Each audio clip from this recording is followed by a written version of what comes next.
you find yourself surrounded by promises that you can hardly believe? You feel lost in those promises you've never seen come true. Promises that, even if fulfilled, would not mean much, would be short-lived and complicate your life. In the stress of life's daily hassles, there's only one place that understands you and gives you the freedom to choose what is best for you. A place where your daily life is made easier and where your needs are met. So you can focus on your goals and get what you want. A place that empowers you with advanced and innovative solutions to help you improve your life. A place that promises nothing but stands by your side. Bobion Bank doesn't promise to fulfill your dreams. It helps you realize them yourself.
حين تجد أفكارك بعدها المثالي تصبح واقعاً.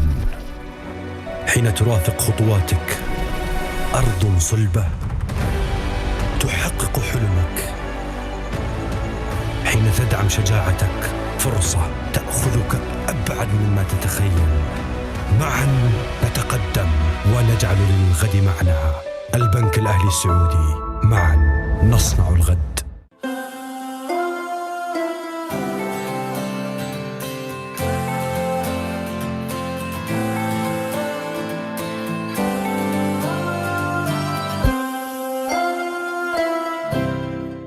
Welcome to DDCat and our corporate headquarters in London. تعمل مجموعة DDCap في أسواق الجملة المالية وتقدم خدمات وسيطة للمؤسسات المالية التي تلتزم بقواعد الممارسات المالية الإسلامية وغيرها من القواعد المسؤولة.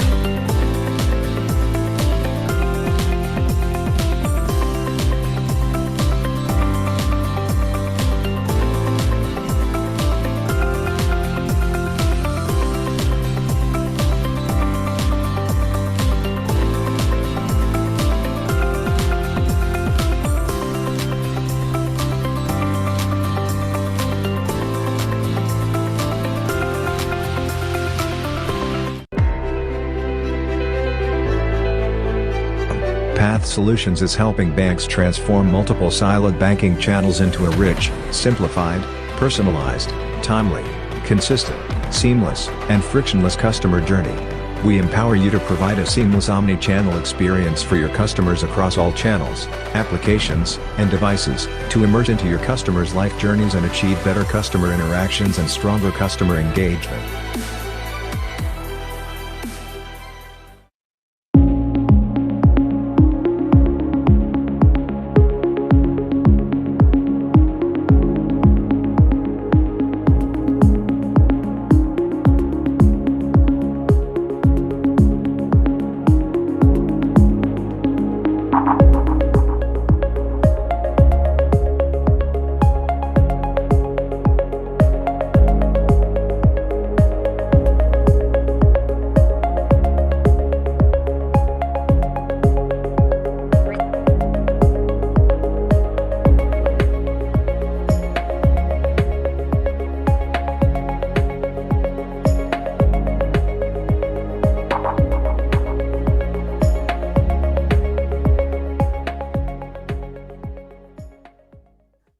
Taif, training and awareness of Islamic finance. Rooted in tradition, ready for tomorrow. Training is our core business. We have an evolving catalog of extensive, well-planned courses created by industry experts. We provide end-to-end digital learning solution which combines the knowledge of Islamic finance with technology and meets all your capacity building related needs most cost effectively. Islamic finance learning made simple and memorable.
When you find yourself surrounded by promises that you can hardly believe, you feel lost in those promises you've never seen come true. Promises that, even if fulfilled, would not mean much, would be short-lived and complicate your life. In the stress of life's daily hassles, there's only one place that understands you and gives you the freedom to choose what is best for you. A place where your daily life is made easier and where your needs are met. So you can focus on your goals and get what you want. A place that empowers you with advanced and innovative solutions to help you improve your life. A place that promises nothing but stands by your side. Bobian Bank doesn't promise to fulfill your dreams. It helps you realize them yourself. حين تجد أفكارك بعدها المثالي تصبح واقعا. حين ترافق خطواتك أرض صلبة تحقق حلمك. حين تدعم شجاعتك فرصة تأخذك أبعد مما تتخيل. معا نتقدم ونجعل للغد معنى. البنك الأهلي السعودي، معا نصنع الغد.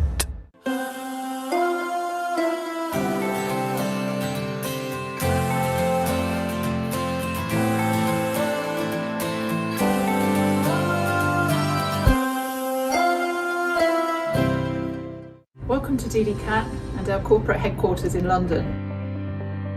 تعمل مجموعة ديديكاب في أسواق الجملة المالية وتقدم خدمات وسيطة للمؤسسات المالية التي تلتزم بقواعد الممارسات المالية الإسلامية وغيرها من القواعد المسؤولة.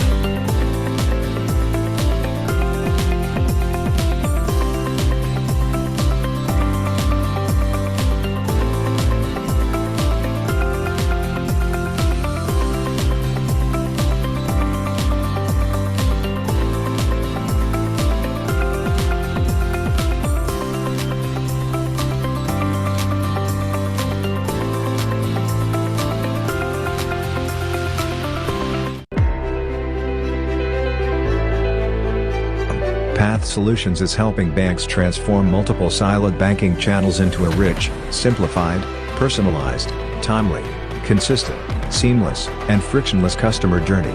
We empower you to provide a seamless omni-channel experience for your customers across all channels, applications, and devices, to immerse into your customers' life journeys and achieve better customer interactions and stronger customer engagement.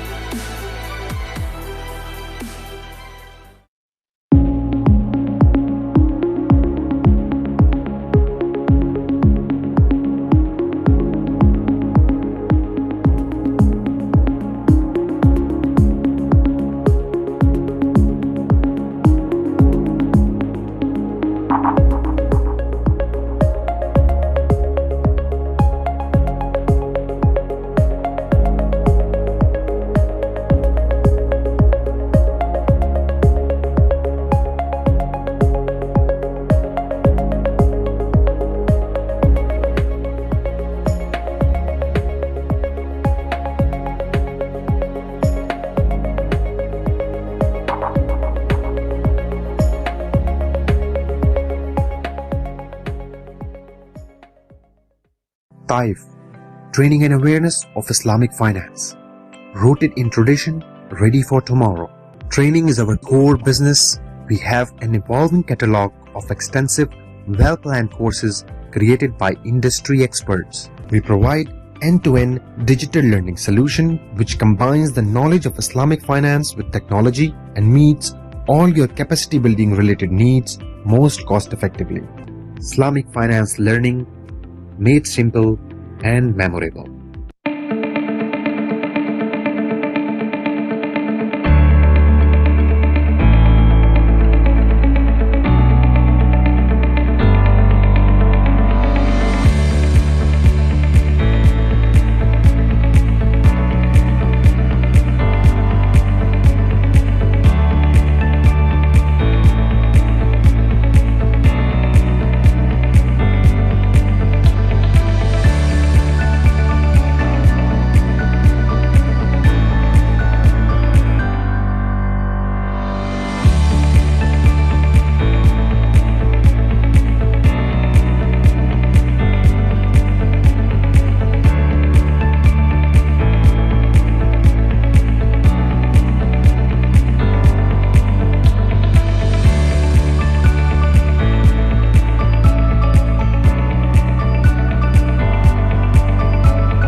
When you find yourself surrounded by promises that you can hardly believe,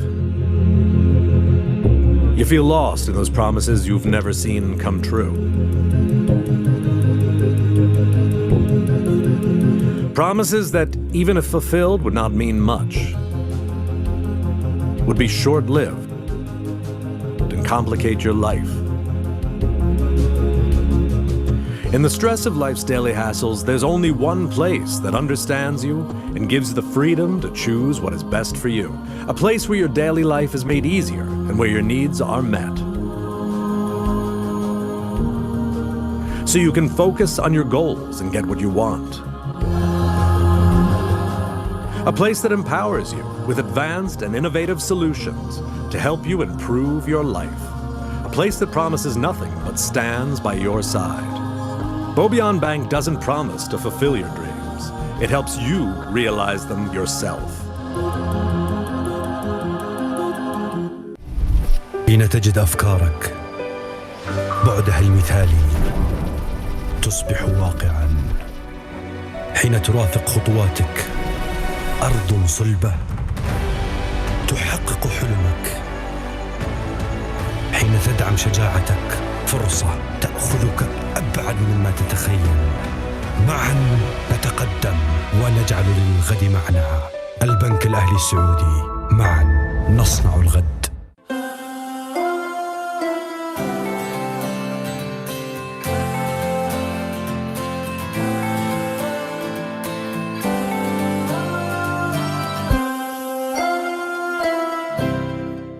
Welcome to DDCAT and our corporate headquarters in London. تعمل مجموعة ديديكاب في أسواق الجملة المالية وتقدم خدمات وسيطة للمؤسسات المالية التي تلتزم بقواعد الممارسات المالية الإسلامية وغيرها من القواعد المسؤولة.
When you find yourself surrounded by promises that you can hardly believe,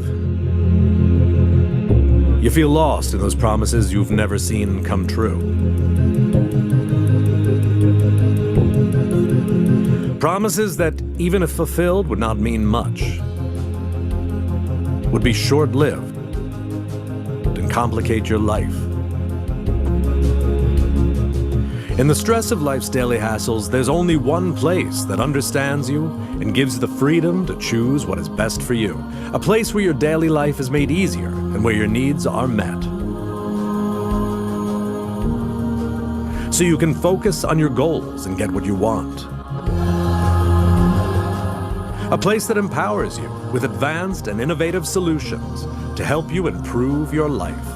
A place that promises nothing but stands by your side. Bobian Bank doesn't promise to fulfill your dreams. It helps you realize them yourself. Bakit nakalagay dito, Attorney? حين تجد أفكارك بعدها المثالي تصبح واقعا. حين ترافق خطواتك أرض صلبة تحقق حلمك. حين تدعم شجاعتك فرصة تأخذك أبعد مما تتخيل. معا نتقدم ونجعل للغد معنى. البنك الأهلي السعودي، معا نصنع الغد.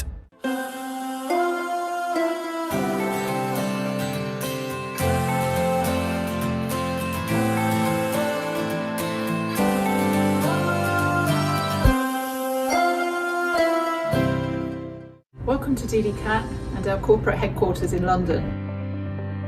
تعمل مجموعة ديدي كاب في أسواق الجملة المالية وتقدم خدمات وسيطة للمؤسسات المالية التي تلتزم بقواعد الممارسات المالية الإسلامية وغيرها من القواعد المسؤولة.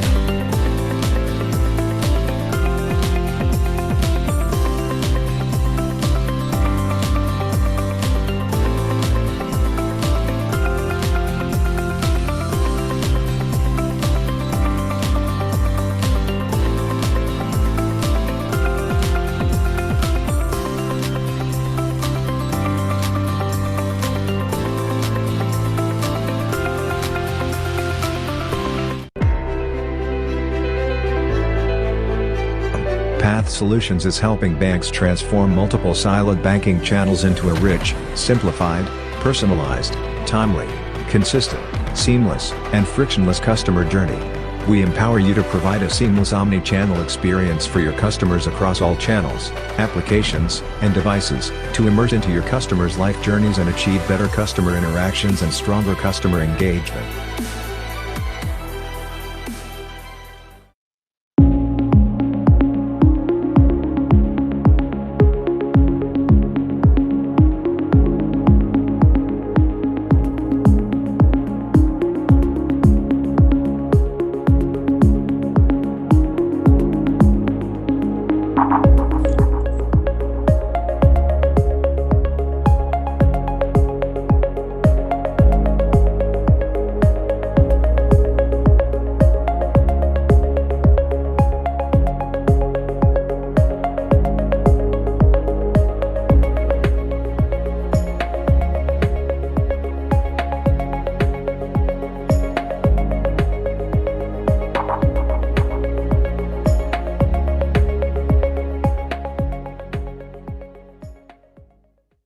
TAIF, Training and Awareness of Islamic Finance.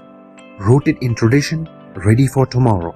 Training is our core business. We have an evolving catalog of extensive, well-planned courses created by industry experts. We provide end-to-end digital learning solution which combines the knowledge of Islamic finance with technology and meets all your capacity building related needs most cost effectively.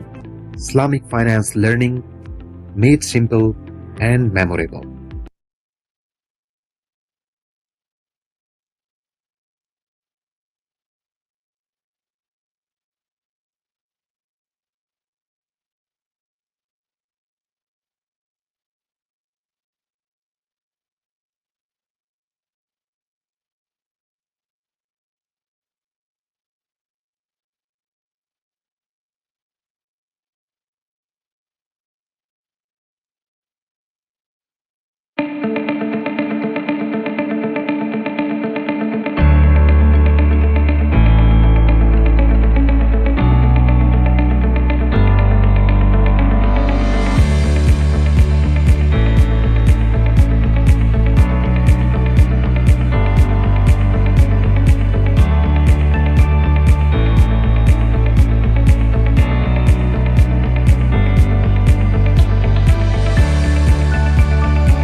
When you find yourself surrounded by promises that you can hardly believe,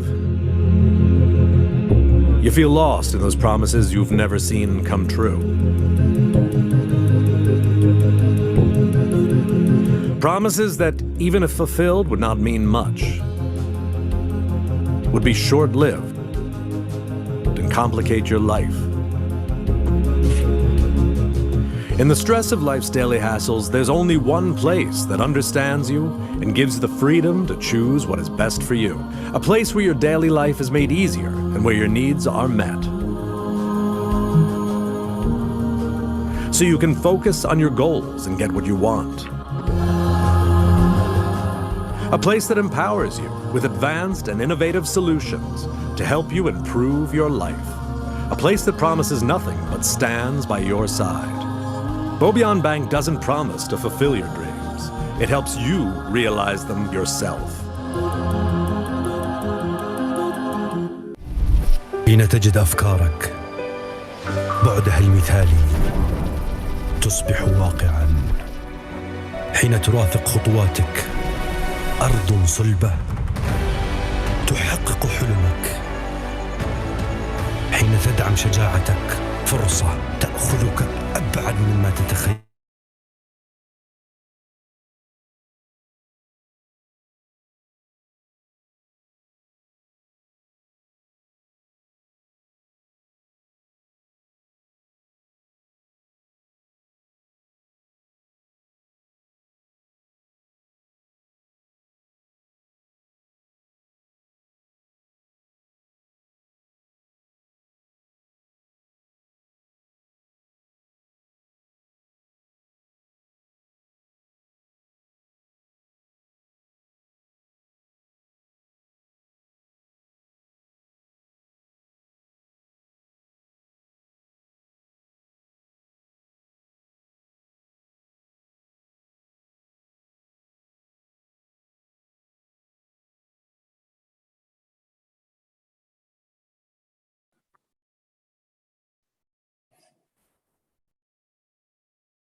Mm-mm.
Pero yung natataranta na may presence of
its secretariat, and our co-partners for this very important conference, Islamic Development Bank Group. It gives me an immense pleasure to welcome you all to this 16th annual conference, which is taking place under the patronage of the Central Bank of Bahrain. Before we begin the official proceedings of the day, let me invite Sheikh Muhammad Abdullah to recite a few verses from the Holy Quran.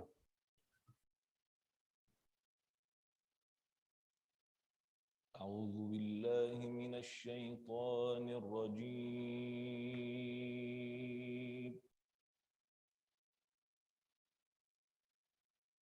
بسم الله الرحمن الرحيم.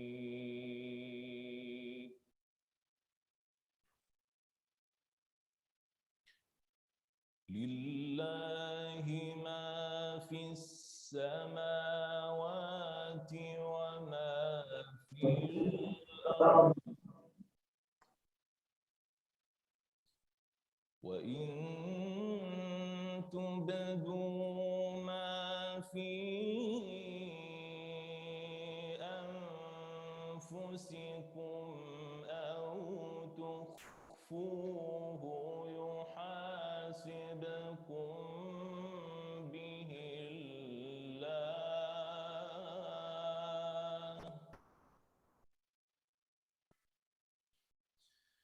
فيغفر لمن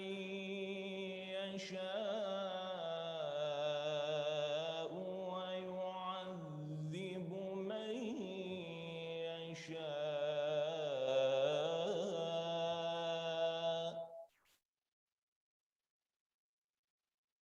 والله على كل شيء قدير.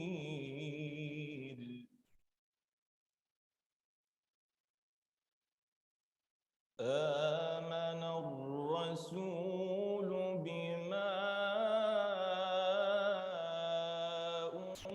أنزل إليه من ربه والمؤمنون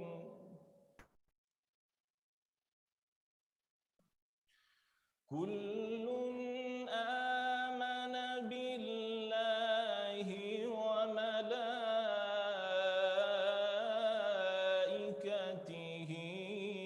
وكتبه ورسله لا نفرق بين أحد من رسله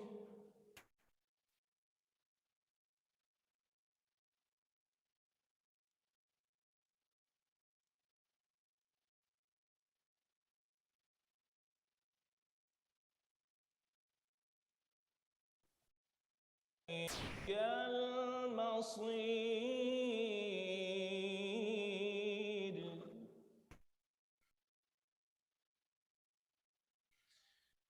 لا يكلف الله نفسا إلا وسعها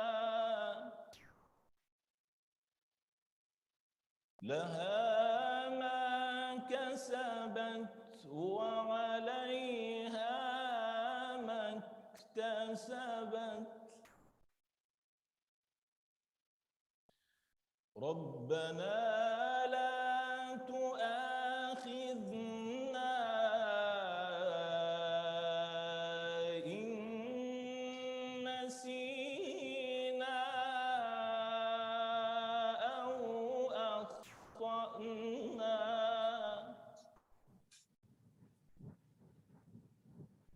ربنا ولا تحمل علينا إصرا كما حملته على الذين من قبلنا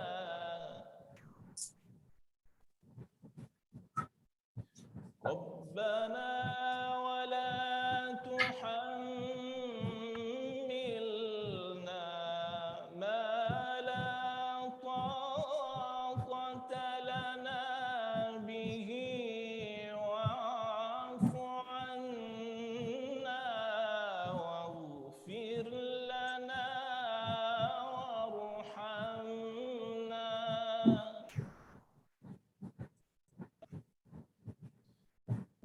عنا واغفر لنا وارحمنا أنت مولانا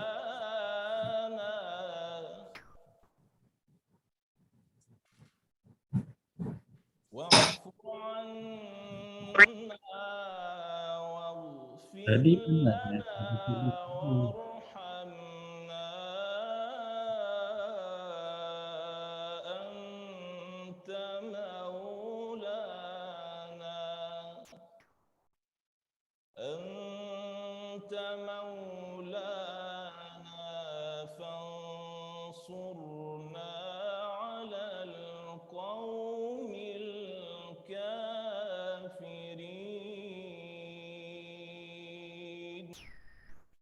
صدق الله العظيم.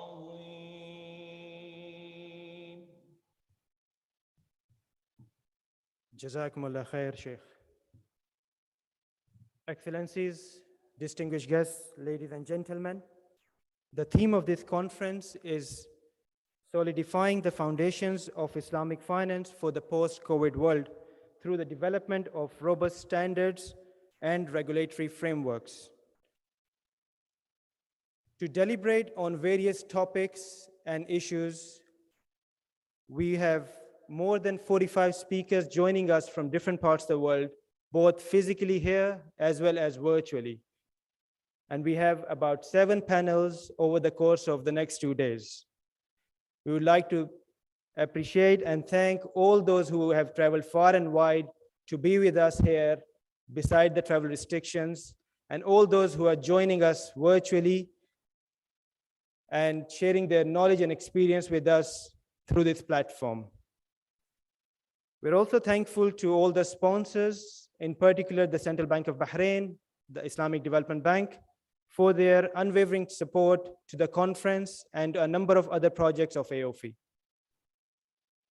Now, before any further ado, and to welcome you formally, let me have the pleasure of inviting the conference host, His Excellency Sheikh Ibrahim bin Khalifa Al Khalifa, Chairman of AAOIFI Board of Trustees, to deliver his keynote speech.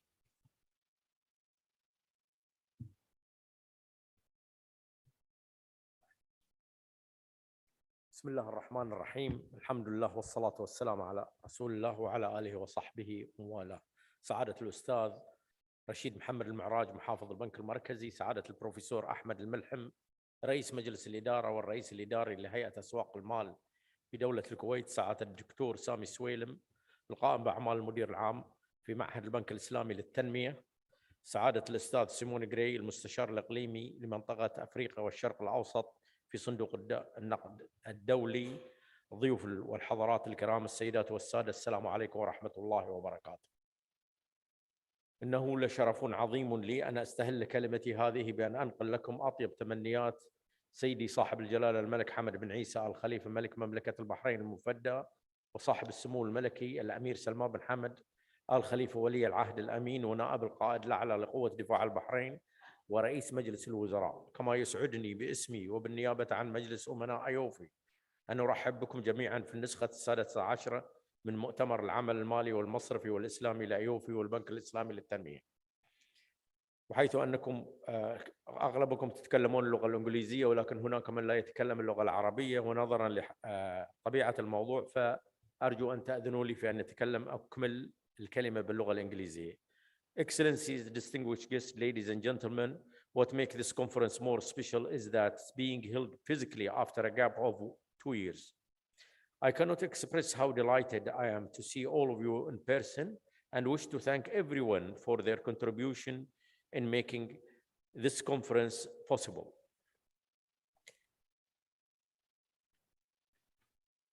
To begin with, I thank Allah subhanahu wa ta'ala for allowing this gathering to take place. And next, I thank the government of Bahrain for handling the COVID-19 pandemic in such an effective manner. It is through their efforts and measures that we can sit together in a conference room again. Moreover, I'm thankful to all of you, especially all those who have traveled from outside Bahrain just to be here with us.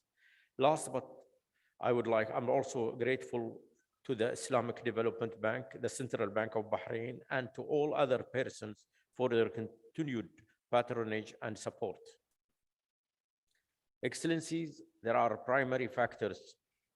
three primary factors causing disruption in the banking industry. The first factor is the technology. Technology such as cloud computing, big data analytical, artificial intelligence, Internet of Things, and blockchain, and etc. are developing unparalleled business intelligence, data, protection, and customer experience. And the second factor causing disruption in the banking industry is the changing consumer behavior and expectation. The fact is that the majority of next 1 billion customer will be exclusively using digital devices to engage in digital experience. The third primary factor for the cause of disruption in the banking industry is the move toward open banking, which allow non-bank institutions to directly compete with banking institutions. The net result of this factor is the phenomenal rise of non-traditional financial services, which are encroaching the traditional businesses areas of banking institutions such as lending, payment, advisory, investment, and so on. Excellencies, distinguished guests, let me share some hard facts with you. On the retail side, the fintech share of a global banking revenue on various banking products was averaging 15%, where the bulk of shares were coming from payments. That was back in 2015, when only 800 fintech startups were referred. Today, there are more than 10,000 fintech startups, which means that fintech average share of global banking revenue would be much, much higher than 15%. Second, traditional banks earn almost 60% of their profit and 22% of their return on equity from pure fee products, such as advances and payment, as well as origination, sales, distribution, and other customer-facing activities. And that is exactly where the fintech and big tech are targeting. Lastly, the cost of acquiring customers in traditional banks model, which is based on expensive legacy technology and operation, can be in the range of $100 to $200. However, with advanced technology and partnership-based model, it is essential that the cost of acquiring customers can in the range between $5 and $35. Excellencies, distinguished guests, the future of Islamic finance may be found in the concept called embedded finance. Such is the tremendous value proposition of embedded finance that it's claimed that the companies using the embedded finance model will reach an estimated markup of $7 trillion by 2030, which is twice the combined value of the world top 30 banks. However, to make this work in favor of Islamic banks, our bank must embrace advanced technology and prioritize future-proof digital architects and security.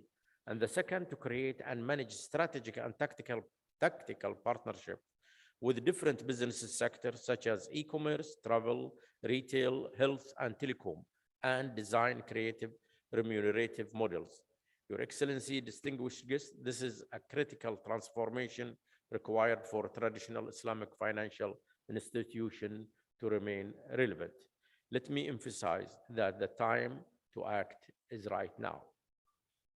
Excellency, distinguished guests, ladies and gentlemen, I'll conclude my speech by thanking you all once again for your attendance. It is my pleasure and my honor to be here amongst you all. I hope and pray that you have successful stay, gain a new knowledge, make new contacts, and safely return home to your loved ones. Let us all work together, help each other, support each other for the betterment of the Islamic finance. Wassalamu alaikum wa rahmatullahi wa barakatuh.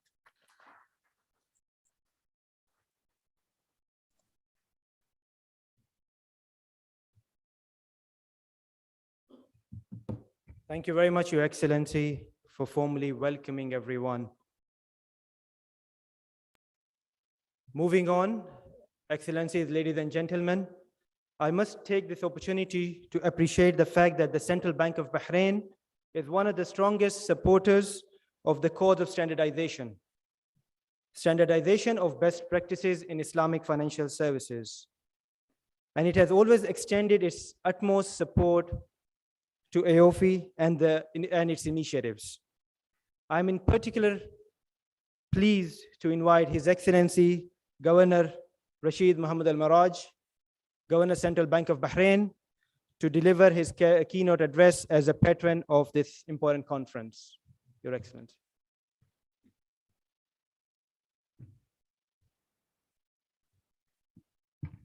بسم الله الرحمن الرحيم. معالي الأخ الشيخ إبراهيم بن خليفة رئيس مجلس الأمناء،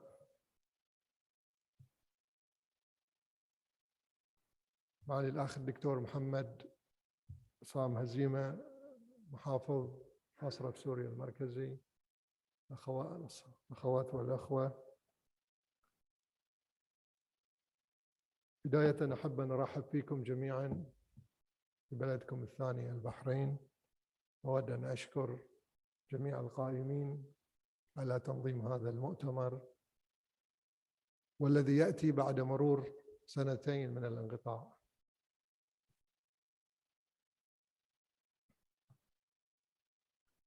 اسمحوا لي أن أنتقل للحديث باللغة الإنجليزية.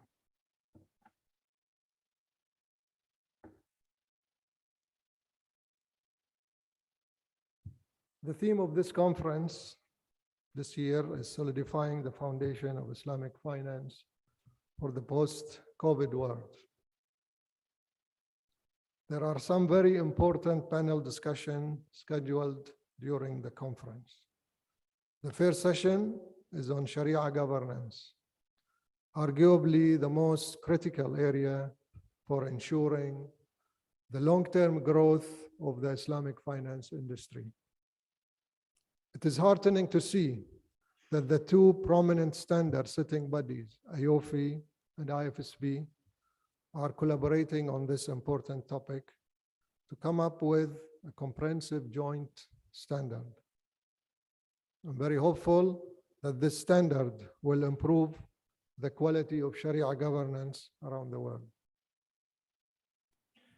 A topic that I have been emphasizing for the last several years is ethics, and I'm glad to see it being discussed in this conference in the context of Maqasid al-Sharia. Islamic finance is not all about finding technical points and legal schemes to mimic conventional product structures. The industry is no longer in its infancy to justify such an approach. We cannot afford to focus on the technical and ignore the substantive. The world is moving on, and so should we. The bigger picture provided by Maqasid al-Sharia and ethical consideration needs to take center stage in all our decisions. I would like to see Islamic banks leading the way when it comes to ethical conducts. The board and management of Islamic Bank should take extra care that all their dealings are above board and free from conflict of interest. I would also request the Sharia boards to pay particular attention to ethics and Maqasid al-Sharia when issuing their rulings. Another important topic that the conference will touch upon is the governance of Islamic windows. Historically, windows have been a good starting point for Islamic banking in the world, where the financial strength and market presence of conventional banks were used by the windows. However, the model poses several issues. For example, the risk of commingling funds with conventional parents, reporting lines, and turf issues. At times, the concerns become so severe that it creates reputational issues for the window and for the Islamic banking industry as a whole. It is therefore pertinent to have a discussion around the best model for window governance. The financial sector globally is facing a major challenge as LIBOR gives way to risk-free rates. For the Islamic banking industry, it creates added complication, but it is also a good time to think if a different approach is possible. I understand that both AAOIFI and AAOIFM are working on this issue. It is not a straightforward topic, and the solution will likely be complicated. But there is no better time to do this than now. The conference will also discuss strategies for recovery in a post-COVID scenario. The pandemic has challenged the world in unprecedented ways. Stimulus packages offered by governments and regulators to keep the economies and the financial sector going are coming to an end. For Islamic as well as conventional banks and their clients, the next few quarters will be a delicate time where they need to normalize things without destabilizing the situation. I am particularly glad to see that Zakah is included as a topic of discussion in the conference. Islamic banks have successfully adopted various forms of trade, but the same importance has not been accorded to creating an effective system of Zakah computation, application, disbursement, and impact measurement. It may not all be the responsibility of Islamic banks, but they can act as a catalyst. They could also do it as part of their corporate social responsibility. I look forward to the deliberation of the distinguished panelists on this important topic. Excellencies, honorable guests, and scholars, ladies and gentlemen, I would like to thank you for listening to me, and I wish you a productive conference. And thank you.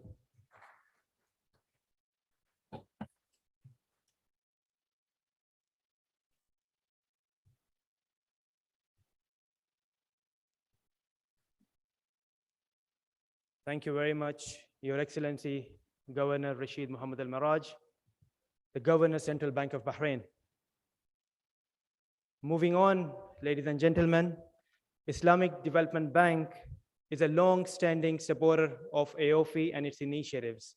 In fact, it is one of the most important founding members of AAOIFI.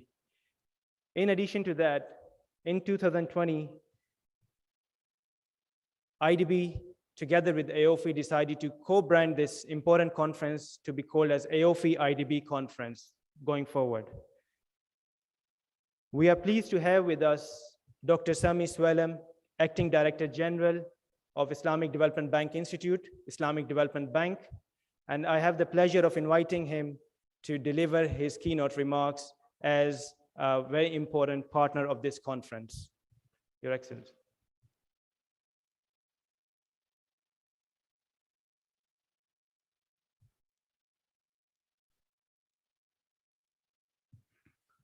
بسم الله الرحمن الرحيم الحمد لله والصلاة والسلام على رسول الله وعلى آله وصحبه ومن والاه.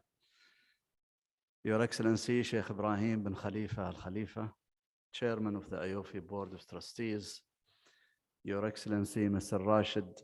Rashid Mohammed Al-Mi'raj, Governor of the Central Bank of Bahrain, Your Excellency Professor Ahmed Al-Milham, Chairman and Managing Director of the Capital Markets Authority of Kuwait, Your Excellency Dr. Jog Soging, Deputy Governor, Bank Indonesia of Indonesia, Brother Omar Mustafa Ansari, Secretary General of AAOIFI, distinguished guests, honorable scholars, ladies and gentlemen, brothers and sisters, Assalamu alaikum wa rahmatullahi wa barakatuh. I am honored today to participate in the AAOIFI ISDB 16th Annual Conference, addressing the foundational standards of the Islamic finance industry in a post-COVID world. On behalf of the Islamic Development Bank Group, I would like to welcome all of you to this landmark event. We at the group are proud of our productive and fruitful relationship with AAOIFI and other major standard-setting organizations of the Islamic finance industry. We greatly commend their vital endeavors to guide the industry and bring it to world-class standards. Distinguished guests, the COVID crisis made it clear that without social solidarity and collective action, the safety and stability of economies across the globe will be under severe pressure. In fact, most economic challenges can be classified as social dilemmas. These are situations in which cooperation is necessary for achieving optimal outcomes, but in which deviations from the group may result in selfish short-term gains. This shows why moral and social values are essential for superior economic performance. From this perspective, the COVID crisis and the climate change crisis are of the same nature, albeit with different magnitudes and timescales. Excellencies, we are familiar with the saying, insanity is doing the same thing over and over again and expecting different results. We cannot keep doing what we used to do in the pre-COVID world and expect results pertinent to the very different world in the post-COVID age. We need to break the old barriers and venture into the new era with open minds and brave hearts.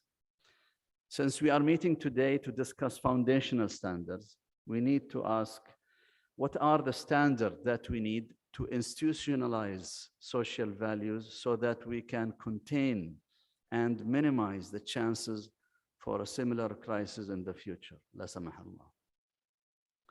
It is good to remember that we are not the only ones to ask such questions. Socially responsible investments, or SRI, today exceed $35 trillion in size worldwide, which is more than 10 times the Islamic finance industry.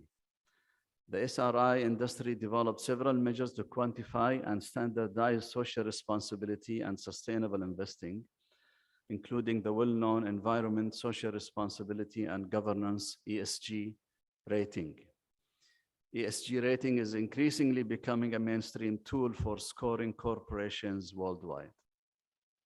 This is a good opportunity for the Islamic finance industry to adopt the ESG framework. Credit rating is essential, no doubt, but it is time to expand our horizon and bring the industry to the next level of responsibility towards our societies and the environment. To be sure, there are challenges facing ESG rating, and these need to be addressed. In particular, there is yet to emerge a universal framework for ESG standards. Different rating agencies have different methodologies to measure and quantify ESG practices. But this means there is an opportunity here for standard-setting bodies like AAOIFI to contribute towards the convergence onto a set of clear ESG measures, at least for the Islamic finance industry. As experts note, accounting standards took time to evolve and to be established. Similarly, ESG standards will take some time before they become established. The COVID crisis is a golden opportunity to speed up the process. Moving forward, it would be helpful if AAOIFI and sister infrastructure organizations of the industry team up with regulators and rating agencies to develop and formulate a unified framework for ESG disclosure and reporting requirements.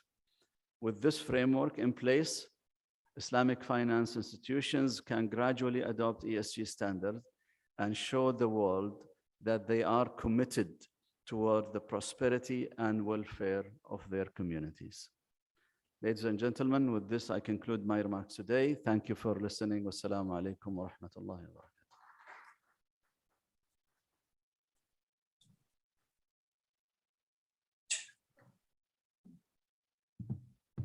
Thank you very much. Very pertinent points there. Dr. Sami Swalam, Acting Director General, Islamic Development Bank Institute, Islamic Development Bank.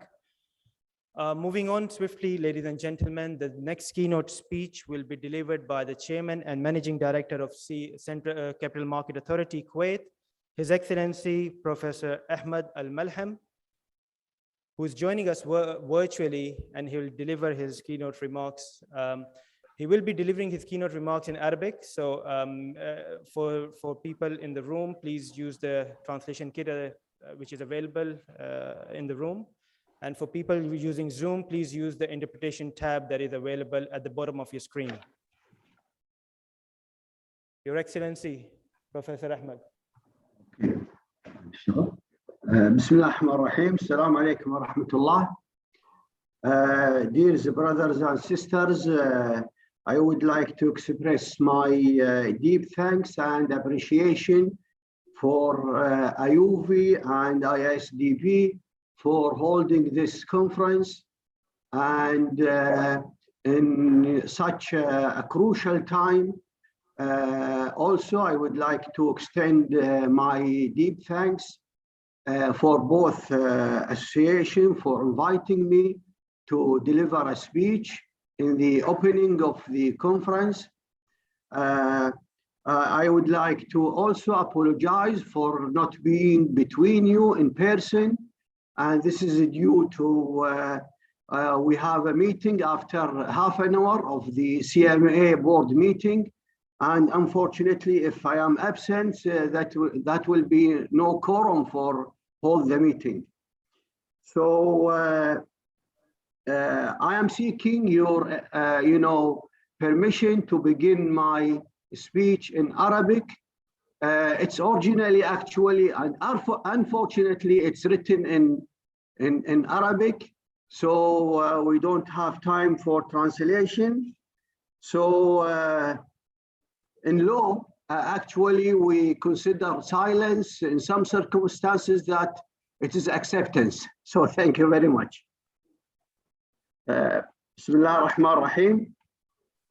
معالي الأخ الشيخ إبراهيم بن خليفة آل خليفة، معالي المحافظ رشيد محمد المعراج، سعادة الأخ الدكتور سامي بن إبراهيم سويلم، سعادة الأخ عمر مصطفى أنصاري، الأخوات والأخوة الأفاضل، السلام عليكم ورحمة الله وبركاته. إنه من دواعي سروري أن أكون معكم اليوم في مؤتمر AAOIFI والبنك الإسلامي للتنمية السنوي السادس عشر. ونحن في هيئة أسواق المال في دولة الكويت نقدر الجهود المبذولة من قبل هيئة المحاسبة والمراجعة للمؤسسات المالية الإسلامية ومجموعة البنك الإسلامي للتنمية في ترسيخ قواعد الاقتصاد الإسلامي والنهوض بأركانه، حيث لم تتوقف AAOIFI عند تطوير المعايير للمؤسسات المالية الإسلامية، بل تجاوزت ذلك من خلال برامج التوعوية والدعم الذي تقدمه للصناعة كإقامة هذا المنتدى والمنتديات التي سبقته، بالأخص خلال فترة جائحة فيروس كورونا المستجد، وذلك في سبيل إيجاد الفرص الملائمة لابتكار الطرق والوسائل الهادفة للحد من تداعيات تلك الأزمة. الأخوات والأخوة، تعتبر أسواق المال المتوافقة مع الشريعة الإسلامية فرصة هامة للعديد من الدول الساعية لتنمية اقتصادها، لما لتلك الأسواق من أثر إيجابي كبير على مستقبل القطاع المالي وزيادة نمو الناتج المحلي والاقتصاد الوطني. كما أن الأسواق المالية الإسلامية تعتبر ملاذاً أكثر جاذبية من الأسواق التقليدية لما تقدمه من ضوابط وفرص استثمارية ممتازة، وعامل جذب هام لرؤوس الأموال المحلية والأجنبية الباحثين عن حلول متوافقة مع الشريعة الإسلامية السمحاء، واجتناب التعامل بالربا والميسر والغرر في المعاملات، أن الأمر الذي أدى إلى أن تكون 60% من الشركات المدرجة في بورصة الكويت الأوراق المالية من حيث القيمة السوقية شركات متوافقة مع الشريعة الإسلامية.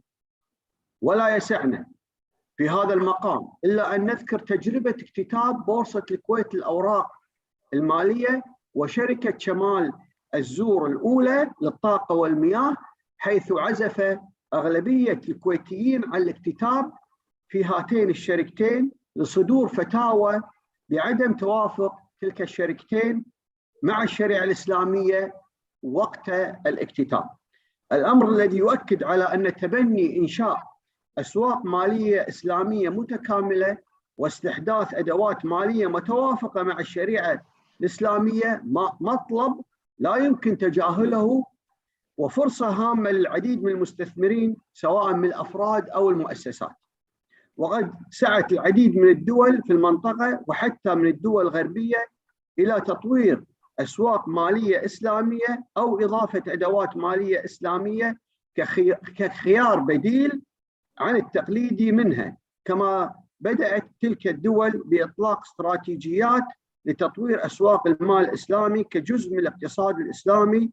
وقد تضمنت تلك الخطط مبادرات لمراجعة تشريعات التطوير ووضع الضوابط والأدوات والمنتجات المالية مثل صناديق الاستثمار والصكوك والكيانات ذات الغرض الخاص SPV وفق ضوابط الشريعة الإسلامية، بالإضافة إلى تبني معايير أيوفي وإصدار تشريعات الأوراق والمنتجات المالية الإسلامية، إلى جانب تحديث أنظمة تحديث وتطوير وإطلاق مؤشرات استثمارية للأوراق المالية الإسلامية وتطوير نظم حوكمة ومتطلبات تأهيل اللجان الشرعية في المؤسسات المالية بالأسواق، وكذلك تدشين برامج للتدريب والتوعية حول السوق المالي الإسلامي لتعريف جمهور المستثمرين والمهتمين بالمنتجات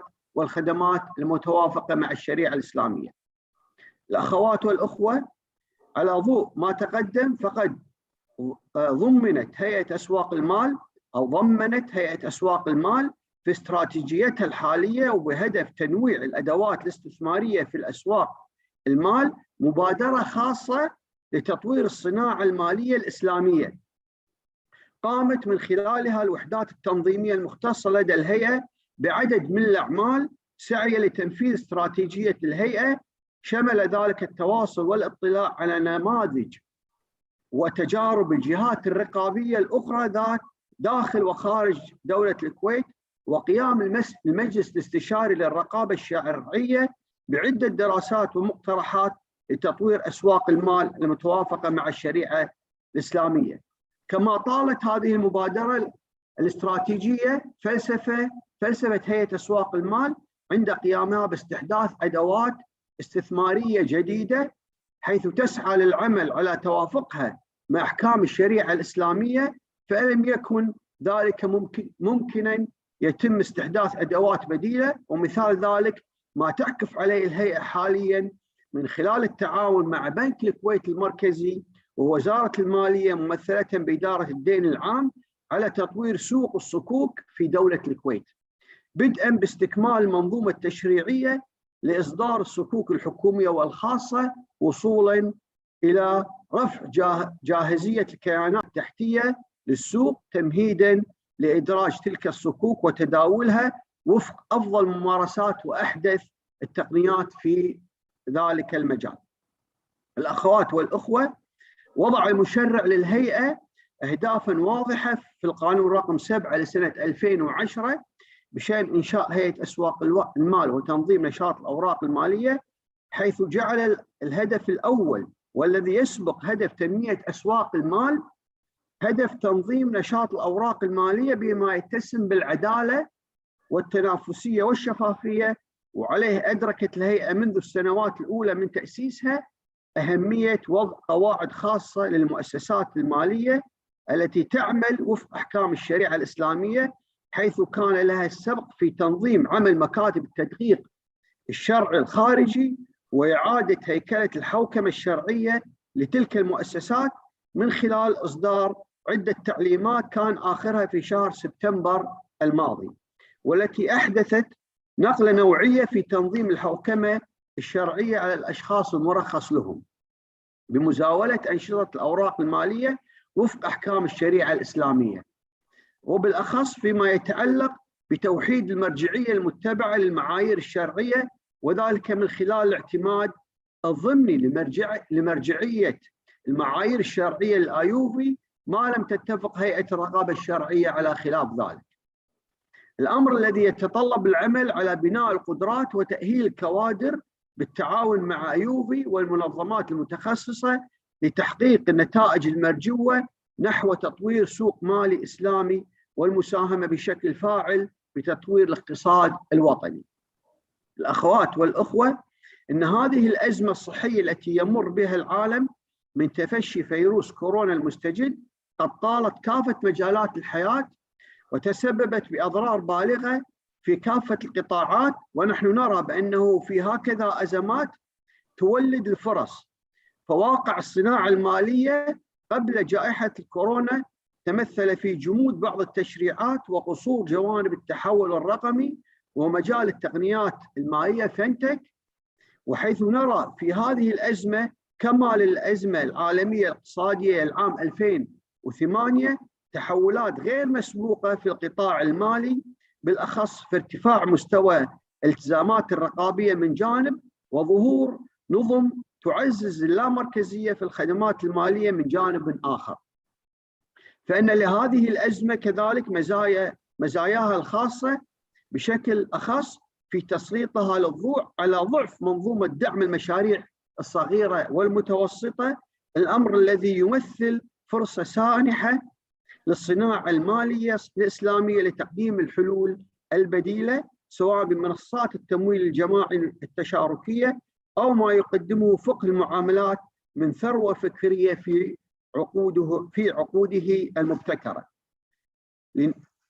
لكن أبرز ما قدمته هذه الأزمة لكافة القطاعات الاقتصادية هو التأكيد على أهمية قصوى للتحول الرقمي والتقنيات المالية سواء في المنتجات أم في الأنشطة الرقابية والإشرافية، وهو ما أدركت الهيئة أهميته، وعليه أطلقنا مؤخرا في شهر أكتوبر الماضي استراتيجية التحول الرقمي لهيئة أسواق المال، وكذلك في إطار سعي الهيئة لتحقيق رؤيتها أن تكون هيئة تنظيمية إشرافية رقابية رائدة ومتطورة تسعى إلى الارتقاء بأسواق المال في دولة الكويت وخلق بيئة استثمارية جاذبة تحظى بثقة المستثمرين.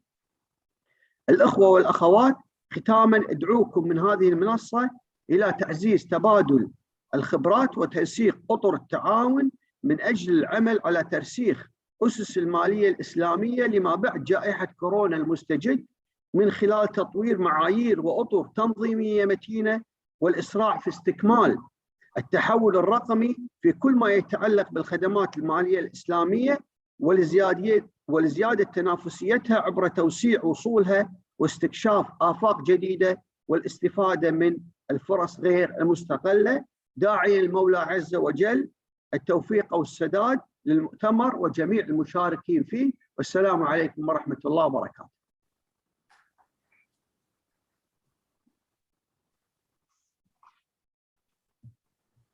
Thank you very much, Your Excellency, Professor Ahmed Al-Malham, Chairman and Managing Director of Capital Market Authority, Kuwait.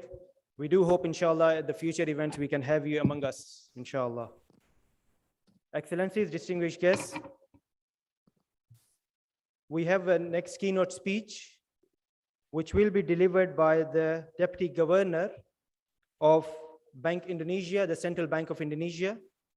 Unfortunately, he is not able to join us virtually and physically, but he is delivering his keynote speech through a video recorded message.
Bismillahirrahmanirrahim. His Excellency Rashid Mohammed Al Warad, Governor of Central Bank of Bahrain. His Excellency Sheikh Ibrahim bin Khalifa Al Khalifa, Chairman AAOIFI Board of Trustees. Dr. Sami Al Suwailam, Acting Director General Islamic Development Bank. All respected prominent speakers, ladies and gentlemen.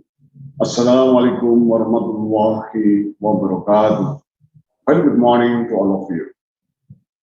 It is a great pleasure for me to give a special address remarks in this reputable annual accounting and auditing organization for Islamic Financial Institution, AAOIFI, and Islamic Development Bank Conference 2021 with the topic of solidifying the foundation of Islamic finance for the post-COVID world through the development of robust standards and regulatory frameworks.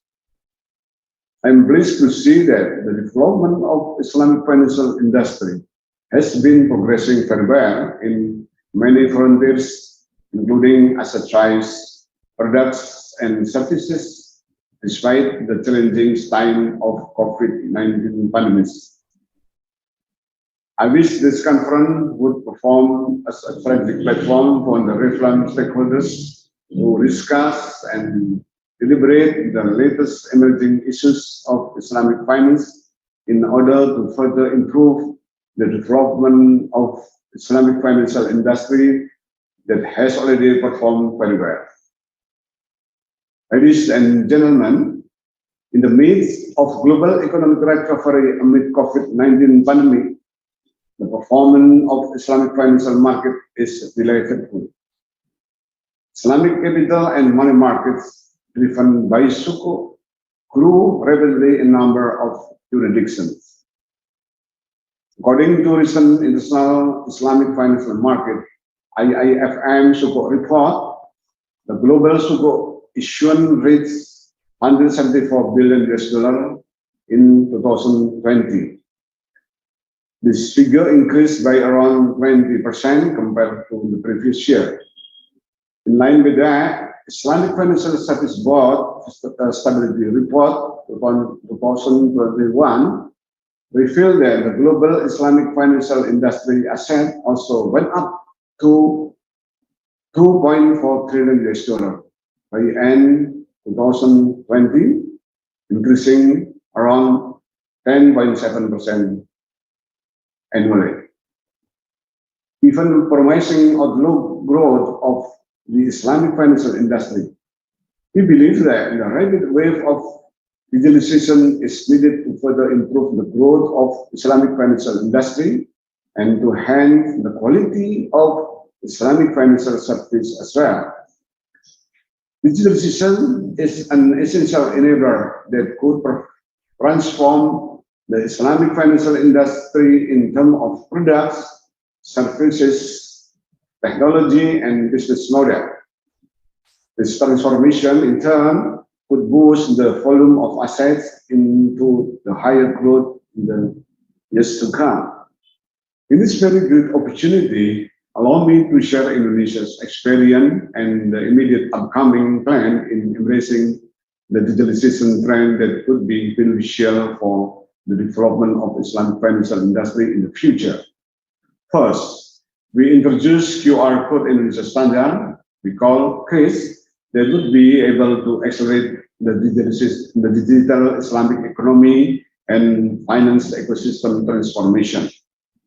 Currently, CRIS is widely used as a payment delivery channel for the distribution of zakat, infak, and alms through the Islamic Board School of Pesantren, most zakat boards or amil distribution, and numerous social activity campaign.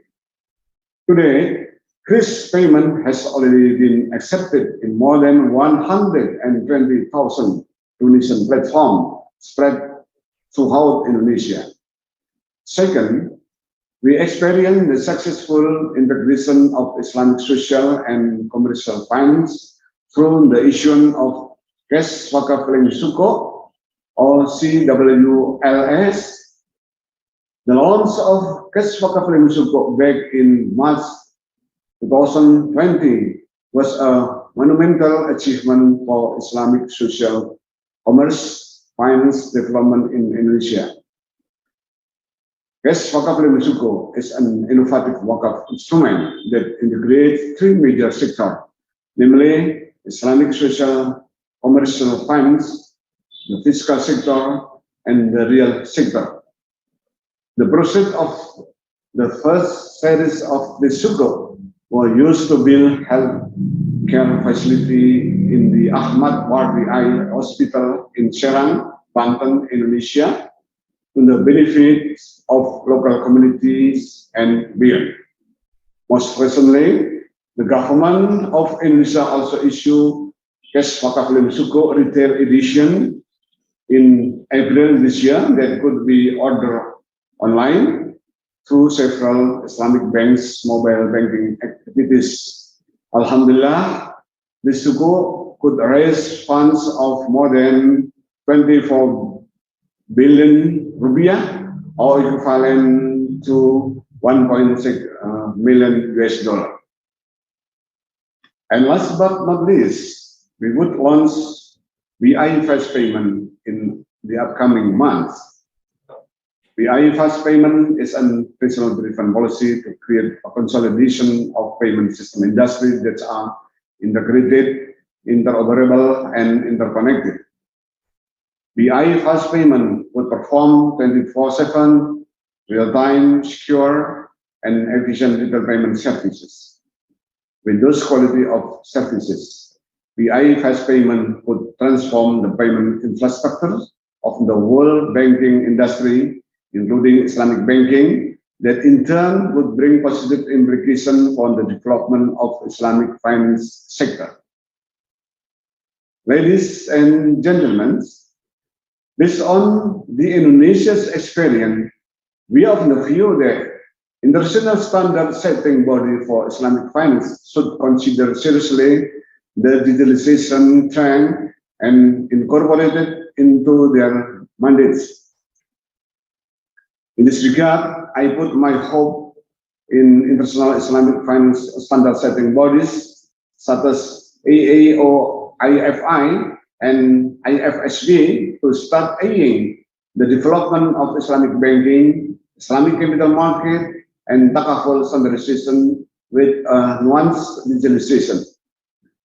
Issues such as fintechs, central bank digital currency, as well as blockchain-based sukuk and takaful should be considered for the upcoming standard and future. Moving ahead, the cooperation between international standard setting bodies could also be developed in a wide context. The cooperation is not only focused on digitalization, but also other emergent issues such as sustainable or green finance, Islamic social commercial finance, and global benchmark rate reforms. Distinguished guests, ladies and gentlemen, as a concluding remark, there are still many challenges ahead on how we are sustaining the Islamic finance industry on the right track in the midst of emergence of issues that we are facing now. We need to work hand in hand to overcome those challenges and to navigate the Islamic financial industry that could have an equal level playing field with its conventional counterpart. Finally, please allow me to express my sincere appreciation to all committee, event organizer, and parties for arranging this important conference. I also extend my appreciation and sincere gratitude to distinguished speakers for their willingness to share their expertise for the betterment of Islamic financial industry. May Allah subhanahu wa ta'ala bestow us the strength and patience in fulfilling our duty for a better future. Thank you very much. Assalamualaikum warahmatullahi wabarakatuh.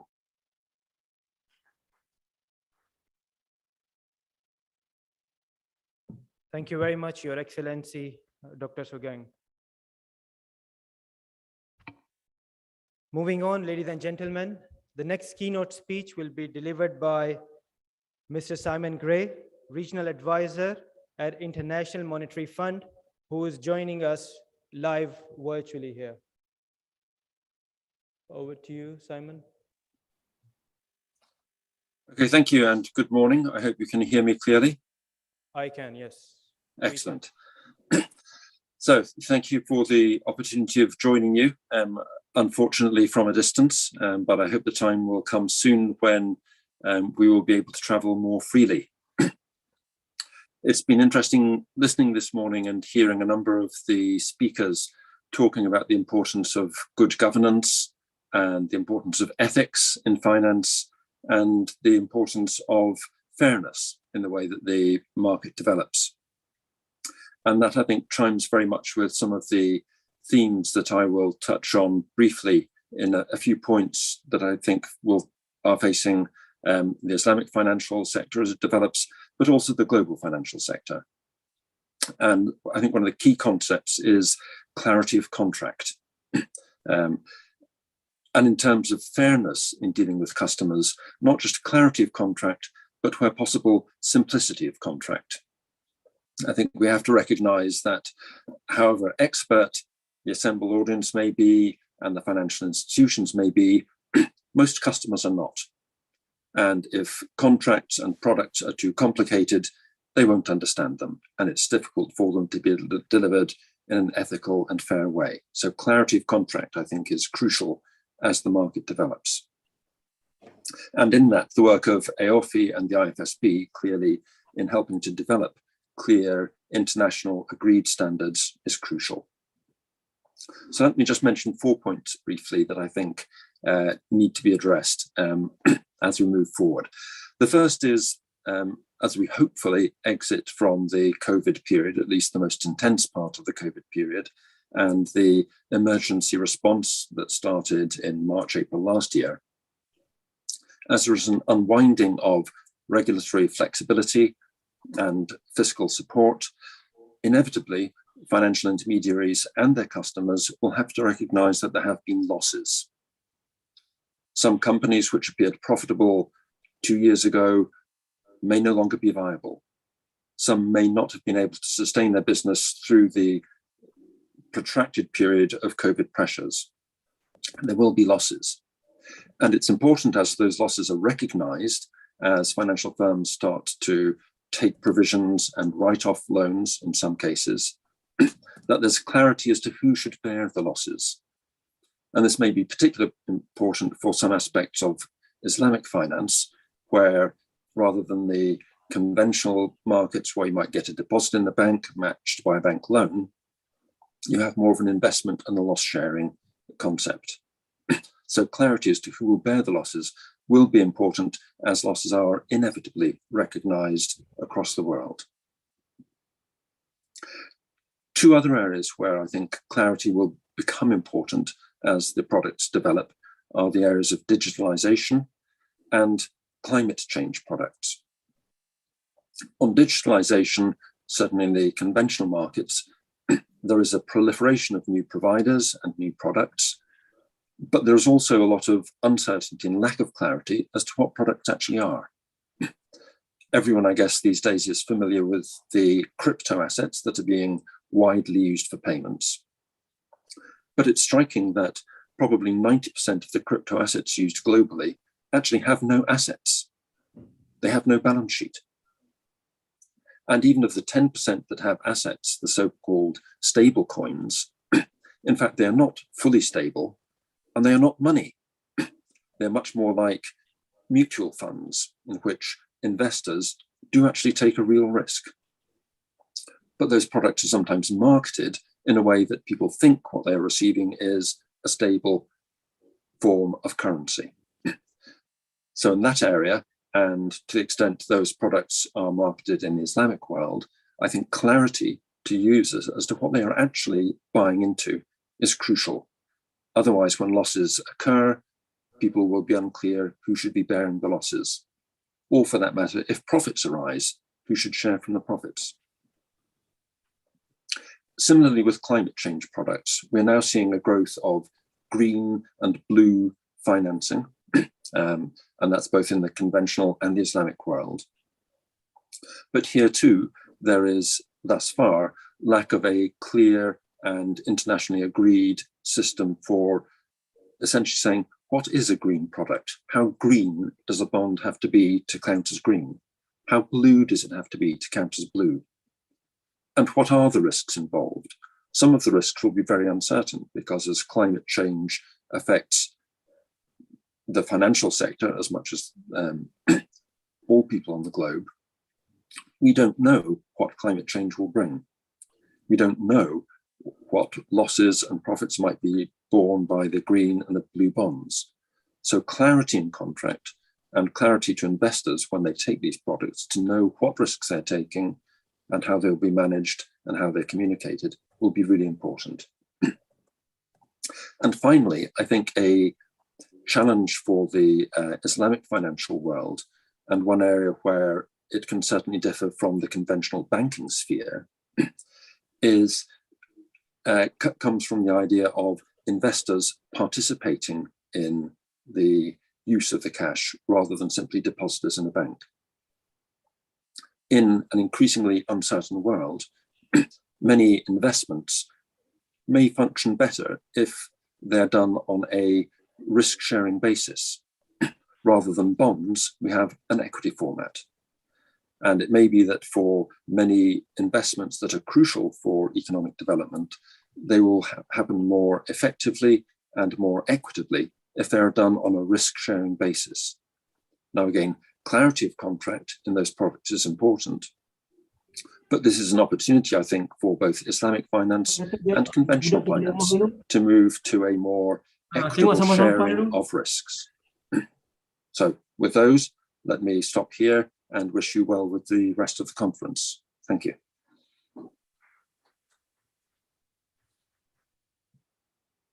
Thank you very much, Simon, the Regional Advisor for Middle East and Africa at International Monetary Fund, IMF.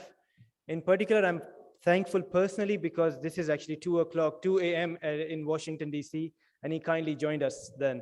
So thank you very much, Simon, for being with us.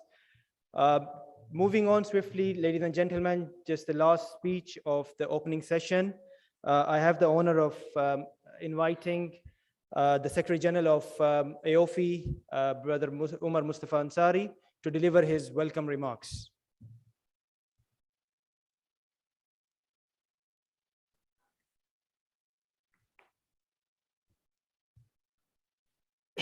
أعوذ بالله من الشيطان الرجيم بسم الله الرحمن الرحيم رب اشرح لي صدري ويسر لي أمري واحلل عقدة من لساني يفقهوا قولي.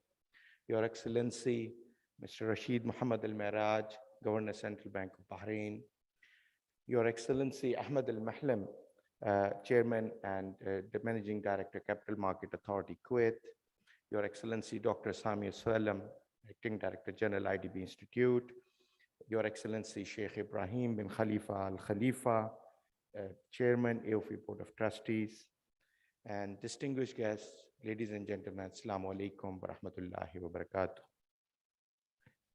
It is, maybe I'm the happiest person right now that Alhamdulillah, after a gap of 2 years, we are actually able to have this event physically and are able to at least start feeling that things can come to normal. Allah is so kind on this country, Alhamdulillah, that things are becoming normal, and inshallah, we hope for the whole world that things will become normal as soon as possible, and we pray for that.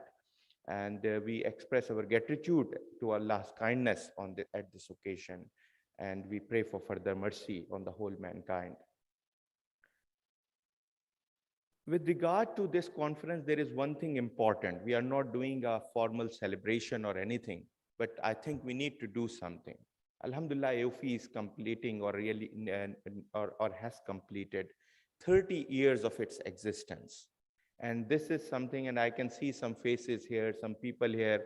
My own journey with AAOIFI is not that long, but I can see people who have been contributing to AAOIFI here, who have been joining us on different occasions, who are part of or who have been part of our boards, our committees, our all top sort of initiatives, that Alhamdulillah, we are reaching at that level. Alhamdulillah, 2 years back, we started a process, and last year we launched our footprint analysis about an inventory of where we do stand. And I would like to mention with Alhamdulillah, with again, nothing is sufficient.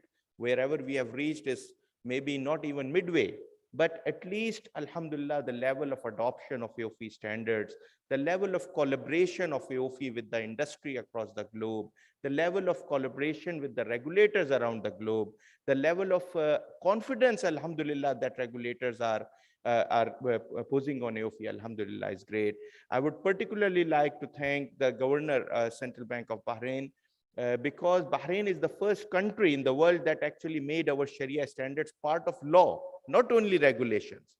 But Alhamdulillah, if you see, there are around 43 regulators in 36 countries that are actually at any point, or like, at any level of adoption, because it can be a full adoption, a partial adoption, adoption as guidelines, or adoption as a reference for our standards. So Alhamdulillah, more than 43 regulators in more than 36 countries have actually posed a level of confidence of AAOIFI. And this is actually again, the detailed inventory. You can refer to our footprint analysis report with regard to what is the level of adoption in each important Muslim jurisdiction or Islamic finance jurisdiction. And you will be able to find that. And we are so thankful to Allah Almighty for that. Just one thing I would like to say, that one important thing that we have learned in more recent past is the collaboration. Alhamdulillah, we have tried to improve our collaboration with the regulators. Alhamdulillah, our last roundtable with the regulators was attended by more than 39 regulators. Alhamdulillah. We are increasing collaboration with the associations of Islamic banks and associations of Islamic financial institutions around the globe. We are collaborating with international standard setting bodies, and as it was identified in the agenda, that the most important agenda point that we are going to discuss, the first one, is actually about Sharia governance standard, inshallah, which will be a first joint project of two leading standard setting bodies of Islamic finance industry. And Alhamdulillah, it's a great achievement. And other projects, actually, some of other projects also will have some sort of collaboration, like the IBOR or the benchmark transition project as well. So I would like to mention that this collaboration is very important. A very quick point about the weight, Alhamdulillah, that AAOIFI carries now. Now you see that, Alhamdulillah, the situation has arisen to that level. At times the criticism is not that bad when you understand that the criticism is coming because people feel your weight. This is something very important. In recent past, we have seen that with regard to some of our standards, there was a bit of hue and cry in the industry. Reason being that people felt that our standards are becoming a bit stricter or are clarifying the roles in a manner that they are becoming difficult to operate. So for that, I would like to re-emphasize on this need that the whole industry and the regulators need to work with AAOIFI and other standard setting bodies at the initial stages of standard development and during the coordination and collaboration process for public exposure drafts, etc., so that we are able to assess the impact of the standards in a better way and we can plan the things in a better way. With that, I would like to thank you all again and wish you a pleasant stay here, inshallah, for those who are here traveling. And I wish you a great learning experience, inshallah. Thank you, everybody. Assalamu alaikum wa rahmatullahi wa barakatuh.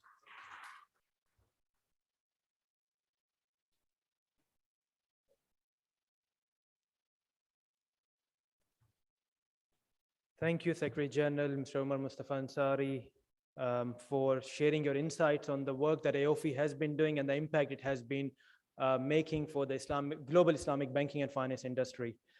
Ladies and gentlemen, moving on to the next part of the session, we have two important memorandum of understanding signing ceremonies here.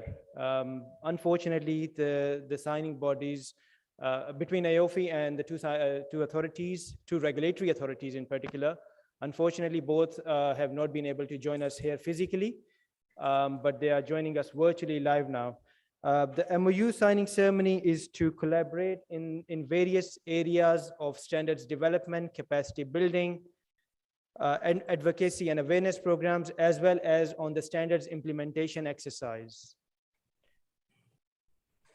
To commence the signing ceremony, may I invite His Excellency Sheikh Ibrahim bin Khalifa Al Khalifa, Chairman of AAOIFI Board of Trustees, to the stage.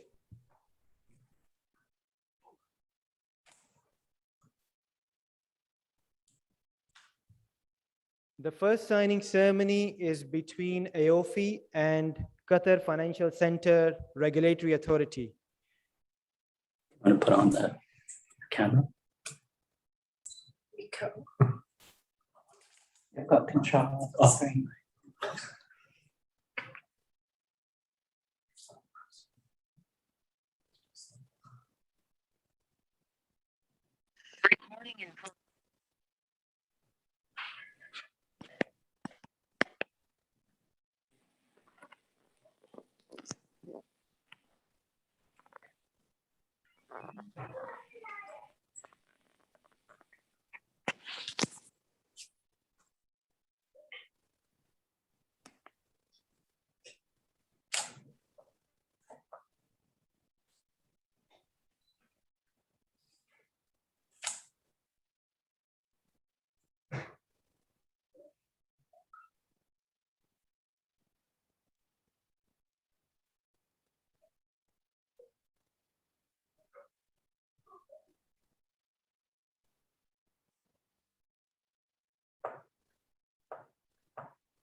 The QFCRA team, are you with us?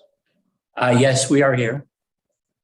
And we're delighted to be with you this morning. Sorry we couldn't be there in person. Ryan.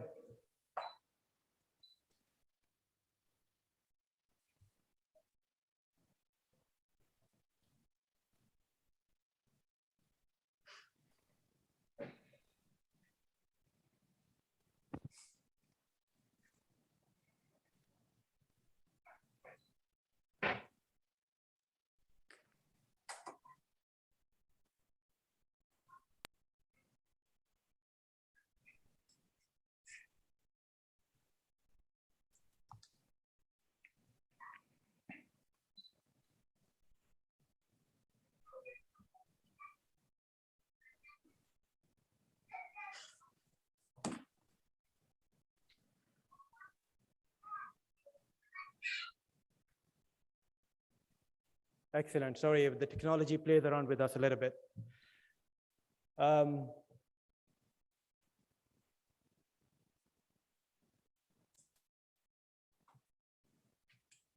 Okay, excellent. So we are joined by His Excellency on the stage, and we've got Michael Ryan, the CEO of Qatar Financial Center Regulatory Authority, and his team with us online. Mike, can you hear us? Yes, we can hear you. Excellent, excellent. So we formally signed the MOU between AAOIFI and QFCRA.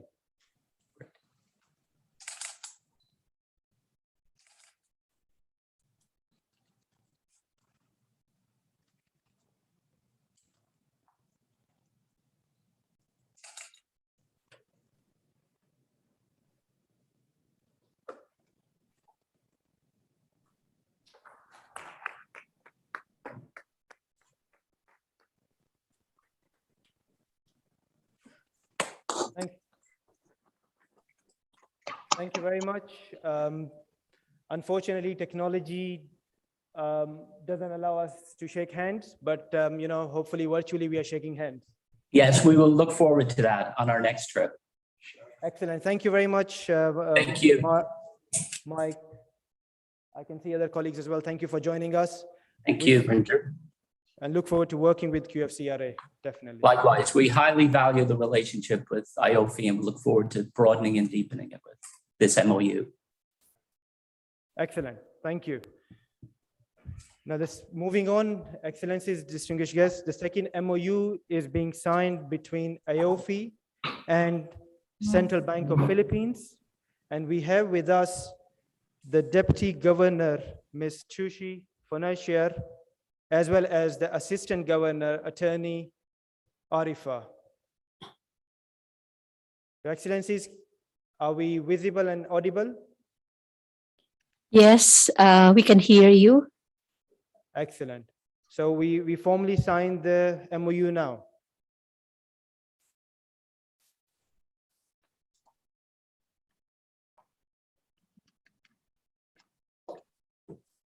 In the recent past, we have been actively engaging with the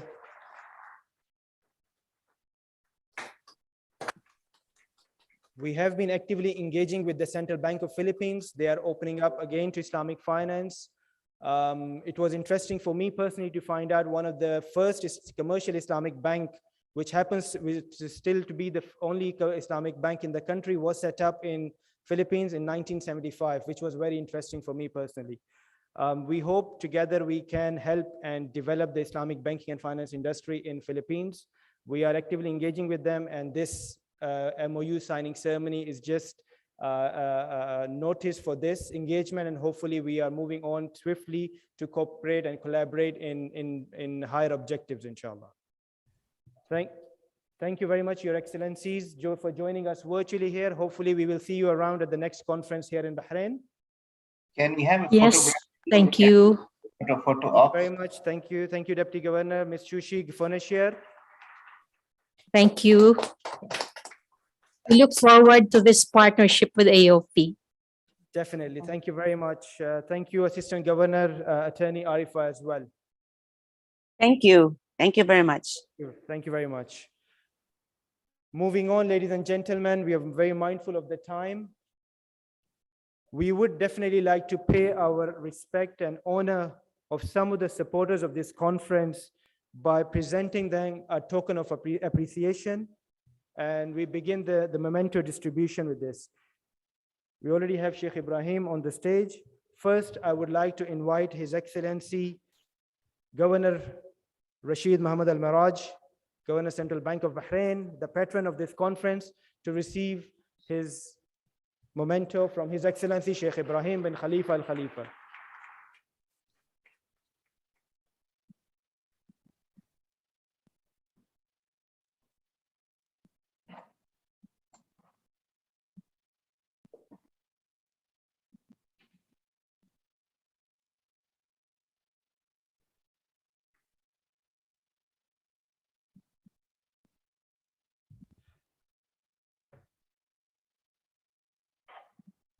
The next, can I request our co-organizers for this very important conference, Islamic Development Bank, and can I request Dr. Sami Swalem, Assistant Deputy Director General of Islamic Development Bank Institute, to receive his token of appreciation.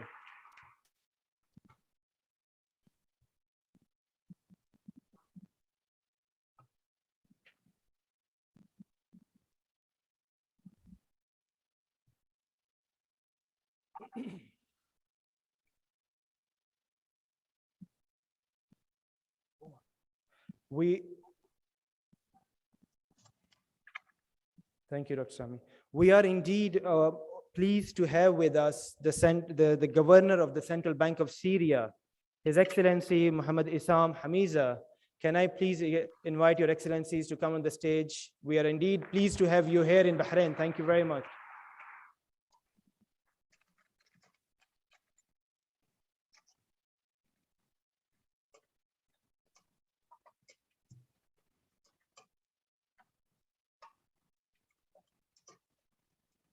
Thank you very much, Your Excellency, for coming all the way from Syria and joining us physically. Thank you. We would also like to, we also have some token of appreciation for the virtual speakers. We will, of course, deliver them by post. We would also like to thank our sponsors of this very important conference. Without their support, this conference wouldn't have been possible, and this is not only today or this year, but it has been there for the many years. Now, to invite on stage, can I first start with the Kuwait Finance House, Bahrain, and may I invite Mr. Muhammad Hamad, Executive Director, KFH Bahrain, to receive a token of appreciation.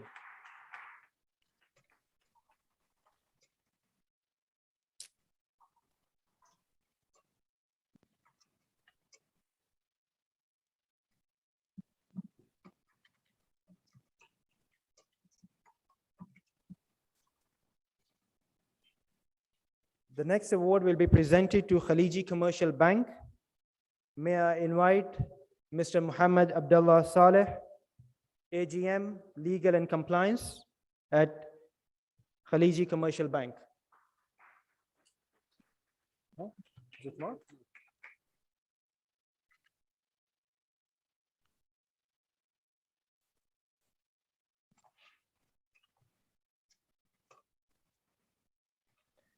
Can I also have the pleasure of inviting Mr. Abdul Hakim Al Mutawa, Deputy CEO of Itmar Bank, to receive a token of appreciation. Thank you, sir, for supporting this event.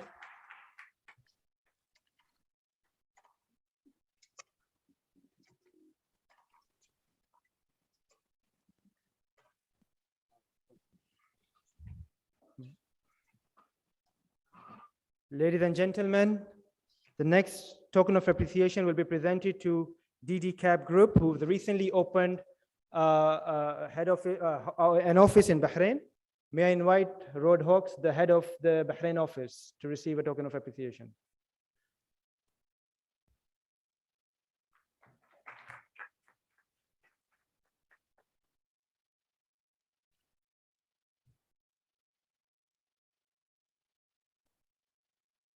We are glad to have International Turnkey System with us from Kuwait, and they have kindly supported this event. May I invite Mr. Khalid Jamal to come on the stage and receive his award or trophy.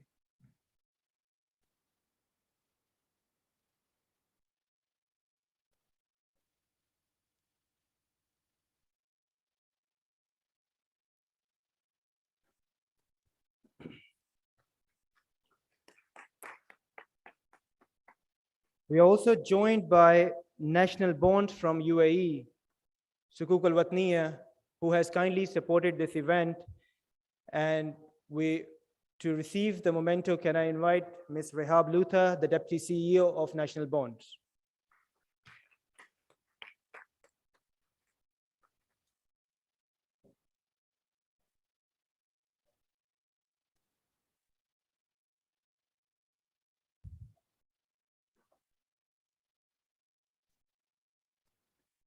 The last token of appreciation will be presented to Path Solutions. Can I invite Mr. Muhammad Khatib, Group CEO, Path Solutions, to receive a memento.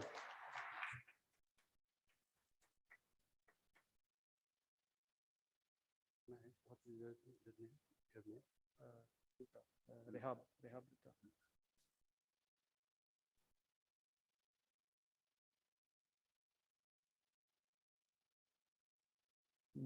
That concludes our opening session. I would like to thank His Excellency Sheikh Ibrahim bin Khalifa Al Khalifa, His Excellency Governor Rashid Muhammad Al Miraj, for joining us on stage.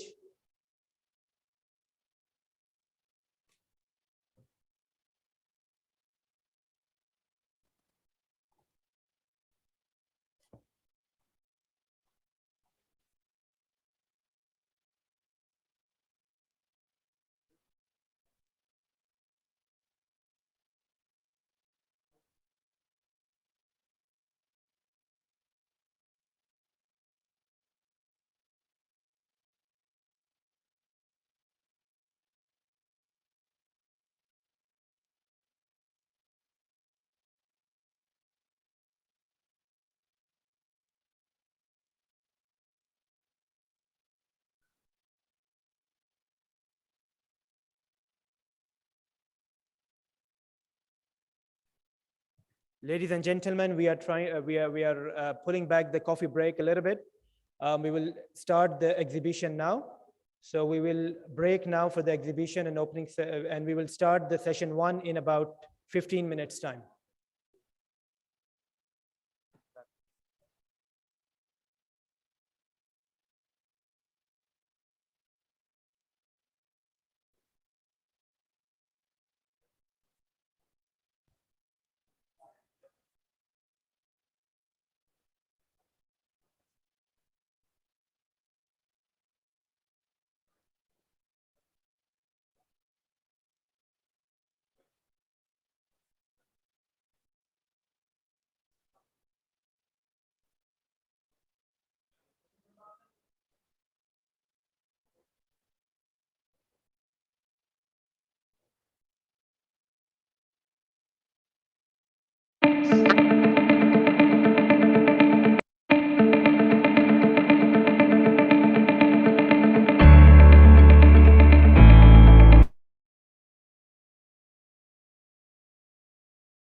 When you find yourself surrounded by promises that you can hardly believe,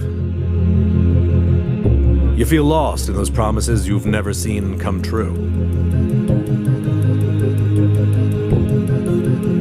Promises that, even if fulfilled, would not mean much, would be short-lived and complicate your life. In the stress of life's daily hassles, there's only one place that understands you and gives you the freedom to choose what is best for you. A place where your daily life is made easier and where your needs are met. So you can focus on your goals and get what you want. A place that empowers you with advanced and innovative solutions to help you improve your life. A place that promises nothing but stands by your side. Bobian Bank doesn't promise to fulfill your dreams. It helps you realize them yourself. حين تجد أفكارك بعدها المثالي تصبح واقعا. حين ترافق خطواتك أرض صلبة تحقق حلمك. حين تدعم شجاعتك فرصة تأخذك أبعد مما تتخيل.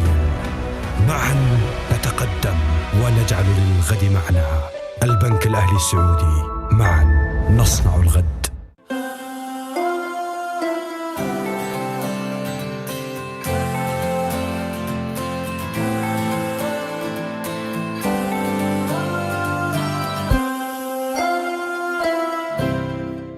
Welcome to DDCAT and our corporate headquarters in London. تعمل مجموعة ديديكاب في أسواق الجملة المالية وتقدم خدمات وسيطة للمؤسسات المالية التي تلتزم بقواعد الممارسات المالية الإسلامية وغيرها من القواعد المسؤولة.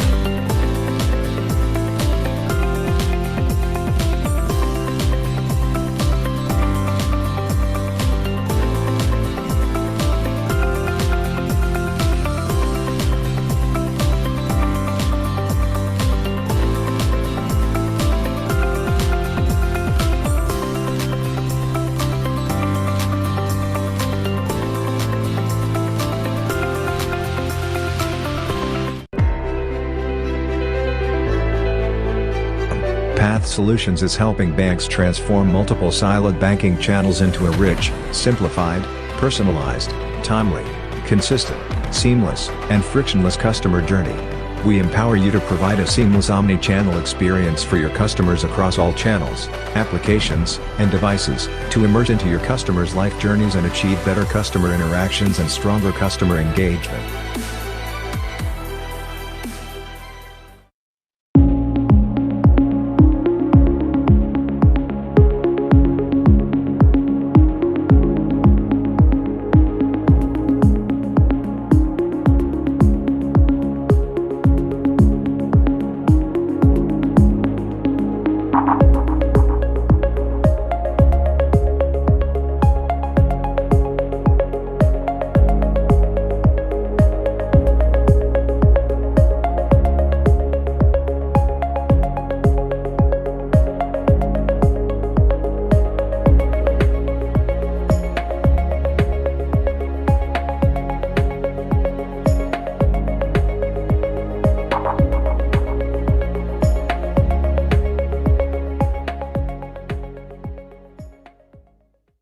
TAIF, Training and Awareness of Islamic Finance. Rooted in tradition, ready for tomorrow. Training is our core business. We have an evolving catalog of extensive, well-planned courses created by industry experts. We provide end-to-end digital learning solution which combines the knowledge of Islamic finance with technology and meets all your capacity building related needs most cost effectively. Islamic finance learning made simple and memorable.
وسيطة للمؤسسات المالية التي تلتزم بقواعد الممارسات المالية الإسلامية وغيرها من القواعد المسؤولة.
When you find yourself surrounded by promises that you can hardly believe, you feel lost in those promises you've never seen come true.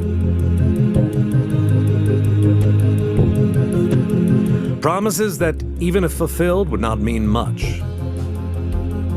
would be short-lived and complicate your life.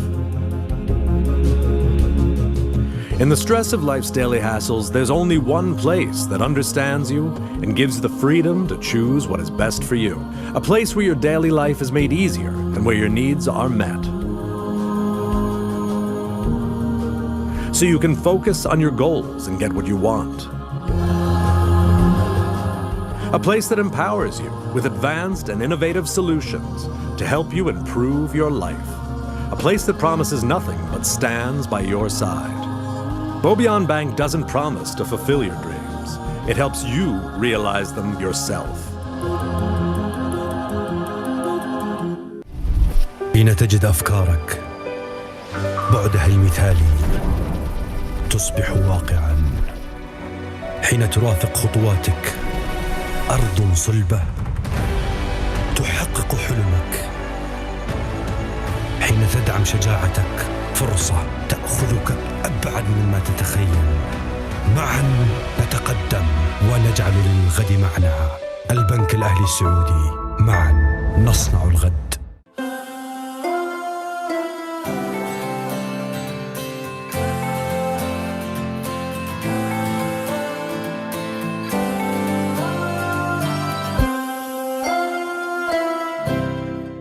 Welcome to DDCAT and our corporate headquarters in London.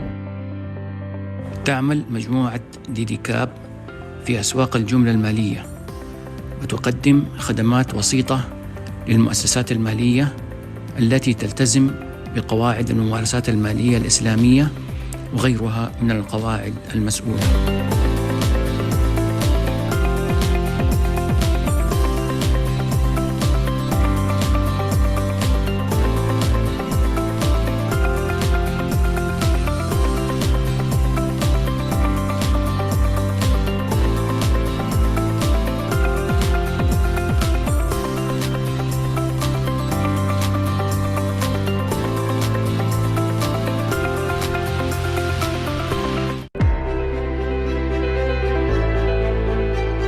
Path Solutions is helping banks transform multiple siloed banking channels into a rich, simplified, personalized, timely, consistent, seamless, and frictionless customer journey. We empower you to provide a seamless omni-channel experience for your customers across all channels, applications, and devices, to immerse into your customers' life journeys and achieve better customer interactions and stronger customer engagement.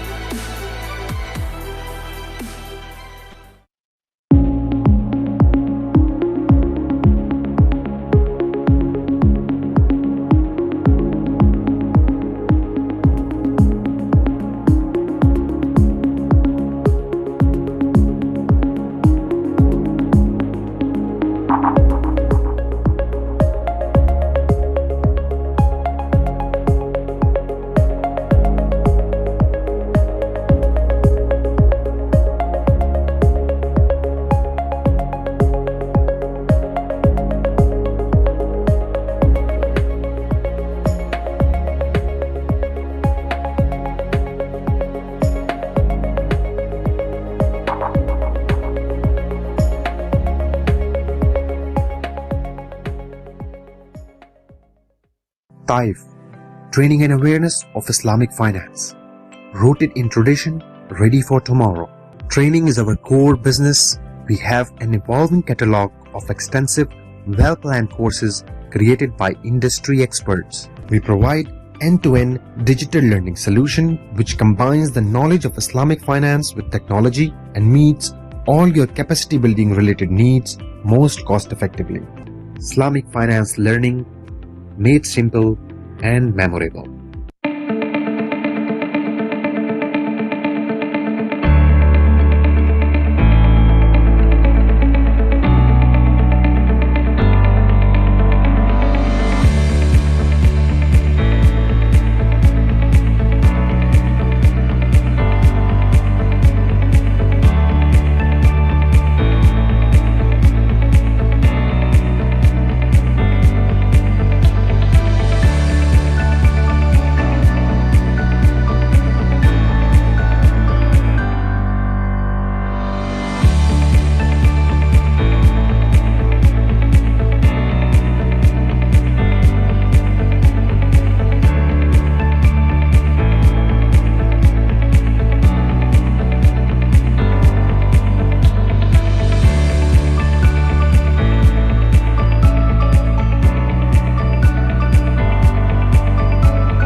When you find yourself surrounded by promises that you can hardly believe,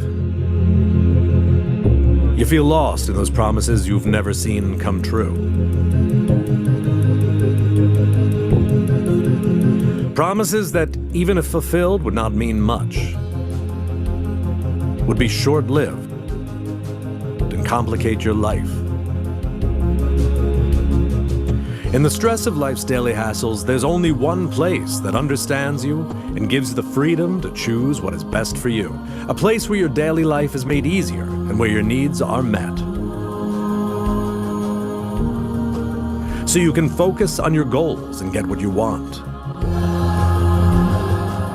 A place that empowers you with advanced and innovative solutions to help you improve your life. A place that promises nothing but stands by your side. Bobian Bank doesn't promise to fulfill your dreams. It helps you realize them yourself. حين تجد أفكارك بعدها المثالي تصبح واقعا.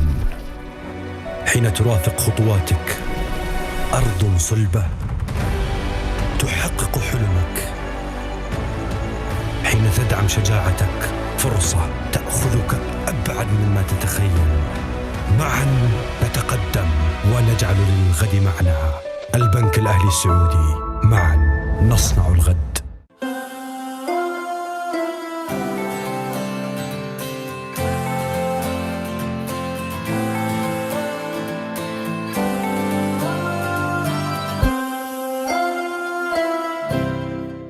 Welcome to DDCAT and our corporate headquarters in London. تعمل مجموعة ديديكاب في أسواق الجملة المالية وتقدم خدمات وسيطة للمؤسسات المالية التي تلتزم بقواعد الممارسات المالية الإسلامية وغيرها من القواعد المسؤولة.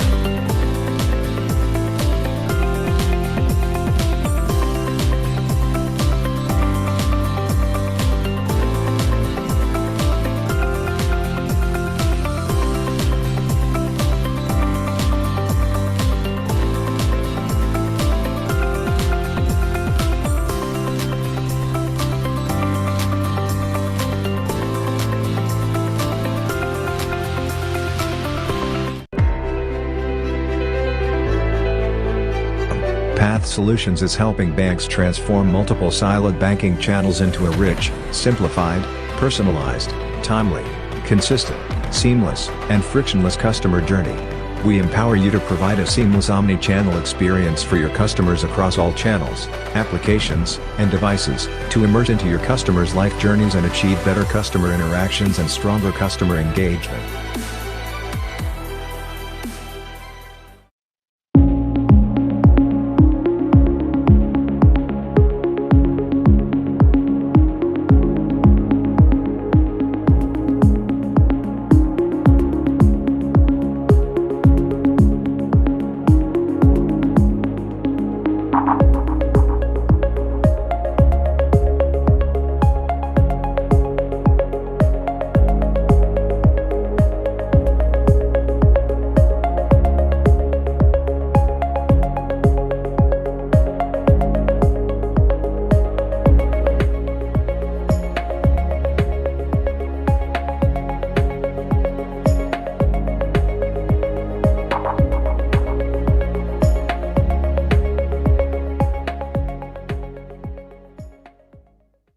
TAIF, Training and Awareness of Islamic Finance. Rooted in tradition, ready for tomorrow.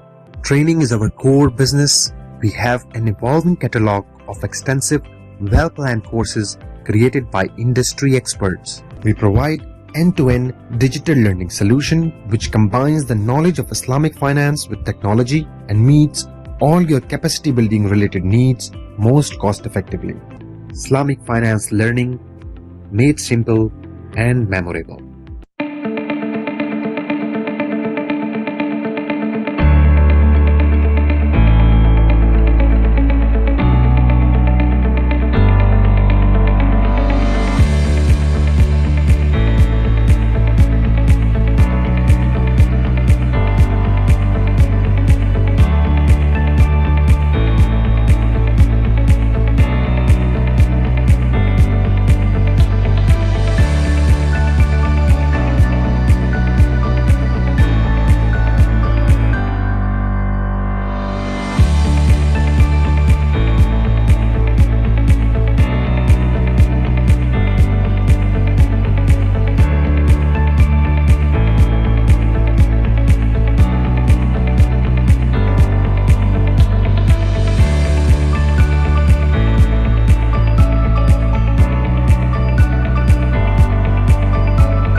find yourself surrounded by promises that you can hardly believe? You feel lost in those promises you've never seen come true. Promises that, even if fulfilled, would not mean much, would be short-lived and complicate your life. In the stress of life's daily hassles, there's only one place that understands you and gives you the freedom to choose what is best for you. A place where your daily life is made easier and where your needs are met. So you can focus on your goals and get what you want. A place that empowers you with advanced and innovative solutions to help you improve your life. A place that promises nothing but stands by your side. Bobian Bank doesn't promise to fulfill your dreams. It helps you realize them yourself. حين تجد أفكارك بعدها المثالي تصبح واقعا. حين ترافق خطواتك أرض صلبة تحقق حلمك. حين تدعم شجاعتك فرصة تأخذك أبعد مما تتخيل. معا نتقدم ونجعل للغد معنى. البنك الأهلي السعودي، معا نصنع الغد.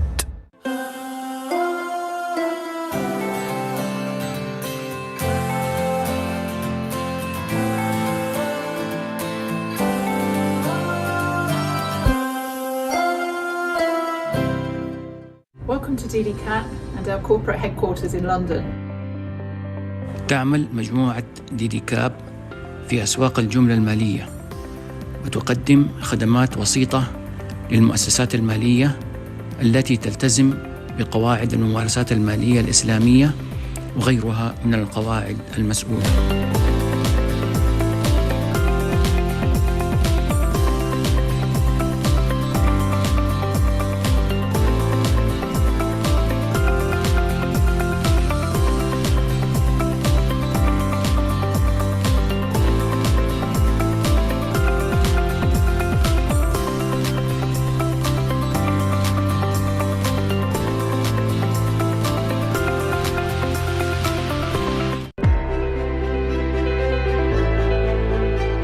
Path Solutions is helping banks transform multiple siloed banking channels into a rich, simplified, personalized, timely, consistent, seamless, and frictionless customer journey.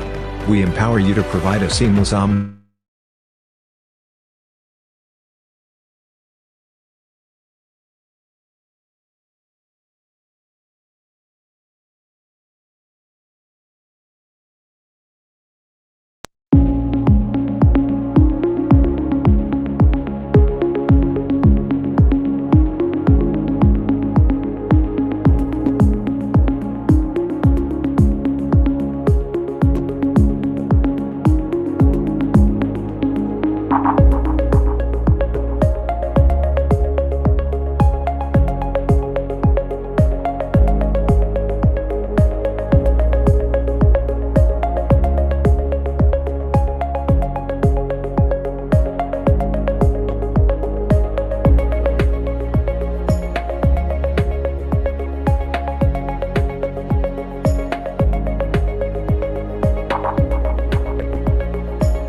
TAIF, Training and Awareness of Islamic Finance.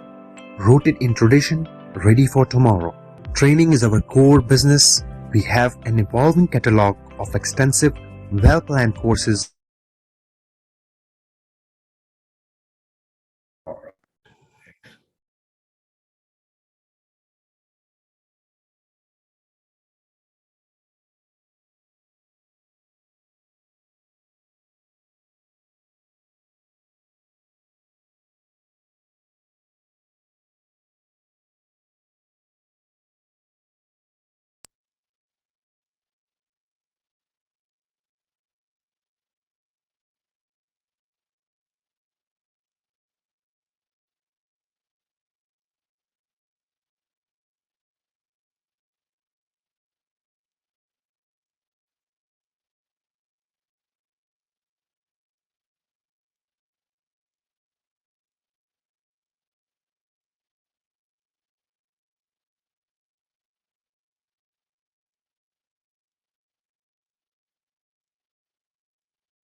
Dr. Bello, you can hear us well, inshallah? Assalamu alaikum wa rahmatullah. Yes, I can hear you all. Can't hear you. Yes, thank you. Am I clear? Mr. Abdul Hakim? Yes, I am. Yes, I can. Assalamu alaikum. No audio. Wa alaikum assalam wa rahmatullah. Excellent, thank you. Dr. Aishat, you can hear us well? Yes. Assalamu alaikum. Welcome on board, thank you. Over to you, Sheikh. Time. Assalamu alaikum, Brother Abdul Hakim. Dr. Aisha, how are you? Alaikum assalam wa rahmatullah wa barakatuh. MashaAllah. How are you, Dr. Alhamdulillah, Alhamdulillah, Dr. Aisha. Good to see you after a very long time. Yes, yes, yes. Good to see you too. Thank you, right? Yes. I have an echo sound coming from Dr. Aisha when she speaks. Yes, Dr. Aisha, there is an echo when you are speaking. It's true. Dr. Aisha, if you have joined with two devices, please one on mute, please. I have joined with one device only. Let me check again. بسم الله الرحمن الرحيم الحمد لله رب العالمين والصلاة والسلام الأتمان الأكملان على سيد المرسلين وعلى آله وصحبه والتابعين لهم بإحسان إلى يوم الدين. السلام عليكم ورحمة الله وبركاته and a very good morning, almost good afternoon to everyone here. We begin, of course, our conference with this session, and I think no one can overemphasize the importance of governance in the Islamic finance, actually in all specializations and all industries. But being at the critical stage that we are in, and alhamdulillah, having this joint understanding and cooperation between these two august bodies, IFSB and IOFI, we alhamdulillah, we will inshallah get their insight of the very relevant members of these august bodies. This panelists are of course very well known to everyone. شيخ عصام ما نسمع واضح. إذا ترفع المايك. ما تسمعني؟ مو واضح.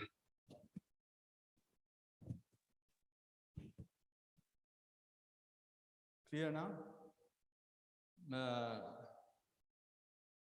محمد الآن واضح؟ أوضح. أوكي. توكل على الله. Dr. Bello, am I clear, audible? Yes, you are loud and clear, Sheikh. Okay, Dr. Aisha? Yes. Anyway, I think we are behind in time, so we begin our session with a presentation by Brother Farouk, who is the chairman of the IOFI Governance and Ethics Board. He has been a member of the board right from its inception, and now, alhamdulillah, he is the chairman. So we begin our panel with his presentation. أعوذ بالله من الشيطان الرجيم بسم الله الرحمن الرحيم. Your Excellencies, distinguished guests, ladies and gentlemen, those who are present here and those who are joining us from around the world, Assalamu alaikum wa rahmatullahi wa barakatuhu, and a very good morning, afternoon, evening to you. Jazakallah khair, ya Sheikh. It's my pleasure to be sharing with you, a few things about the challenges about the standardization of Sharia governance in the industry. So it has been emphasized since this morning, and particularly the reference that His Excellency, the Governor of the Central Bank of Bahrain, made to the significance and the importance of Sharia governance, I think says it all. This has been felt, and this has been dealt also. So let me take you through a few things in my brief presentation. So first of all, so this is the few things that we will look at. A little very brief introduction of Sharia governance. So just to help set the scene, what do we mean with it, and then Sorry, you have to give me something to read from. Can you make it bigger, please? Because I can't read it from here.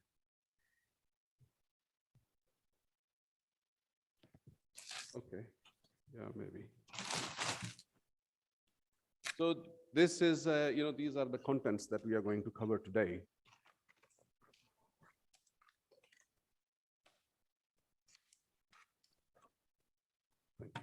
Thank you. I'll move to.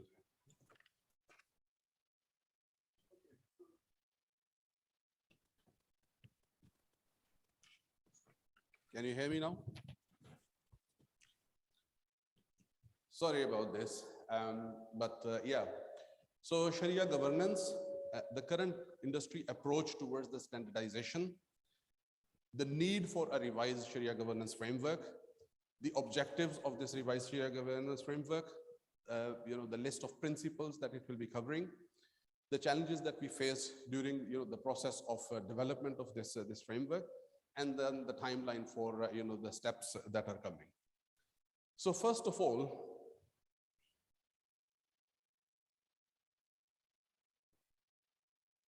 sorry, yes, thank you.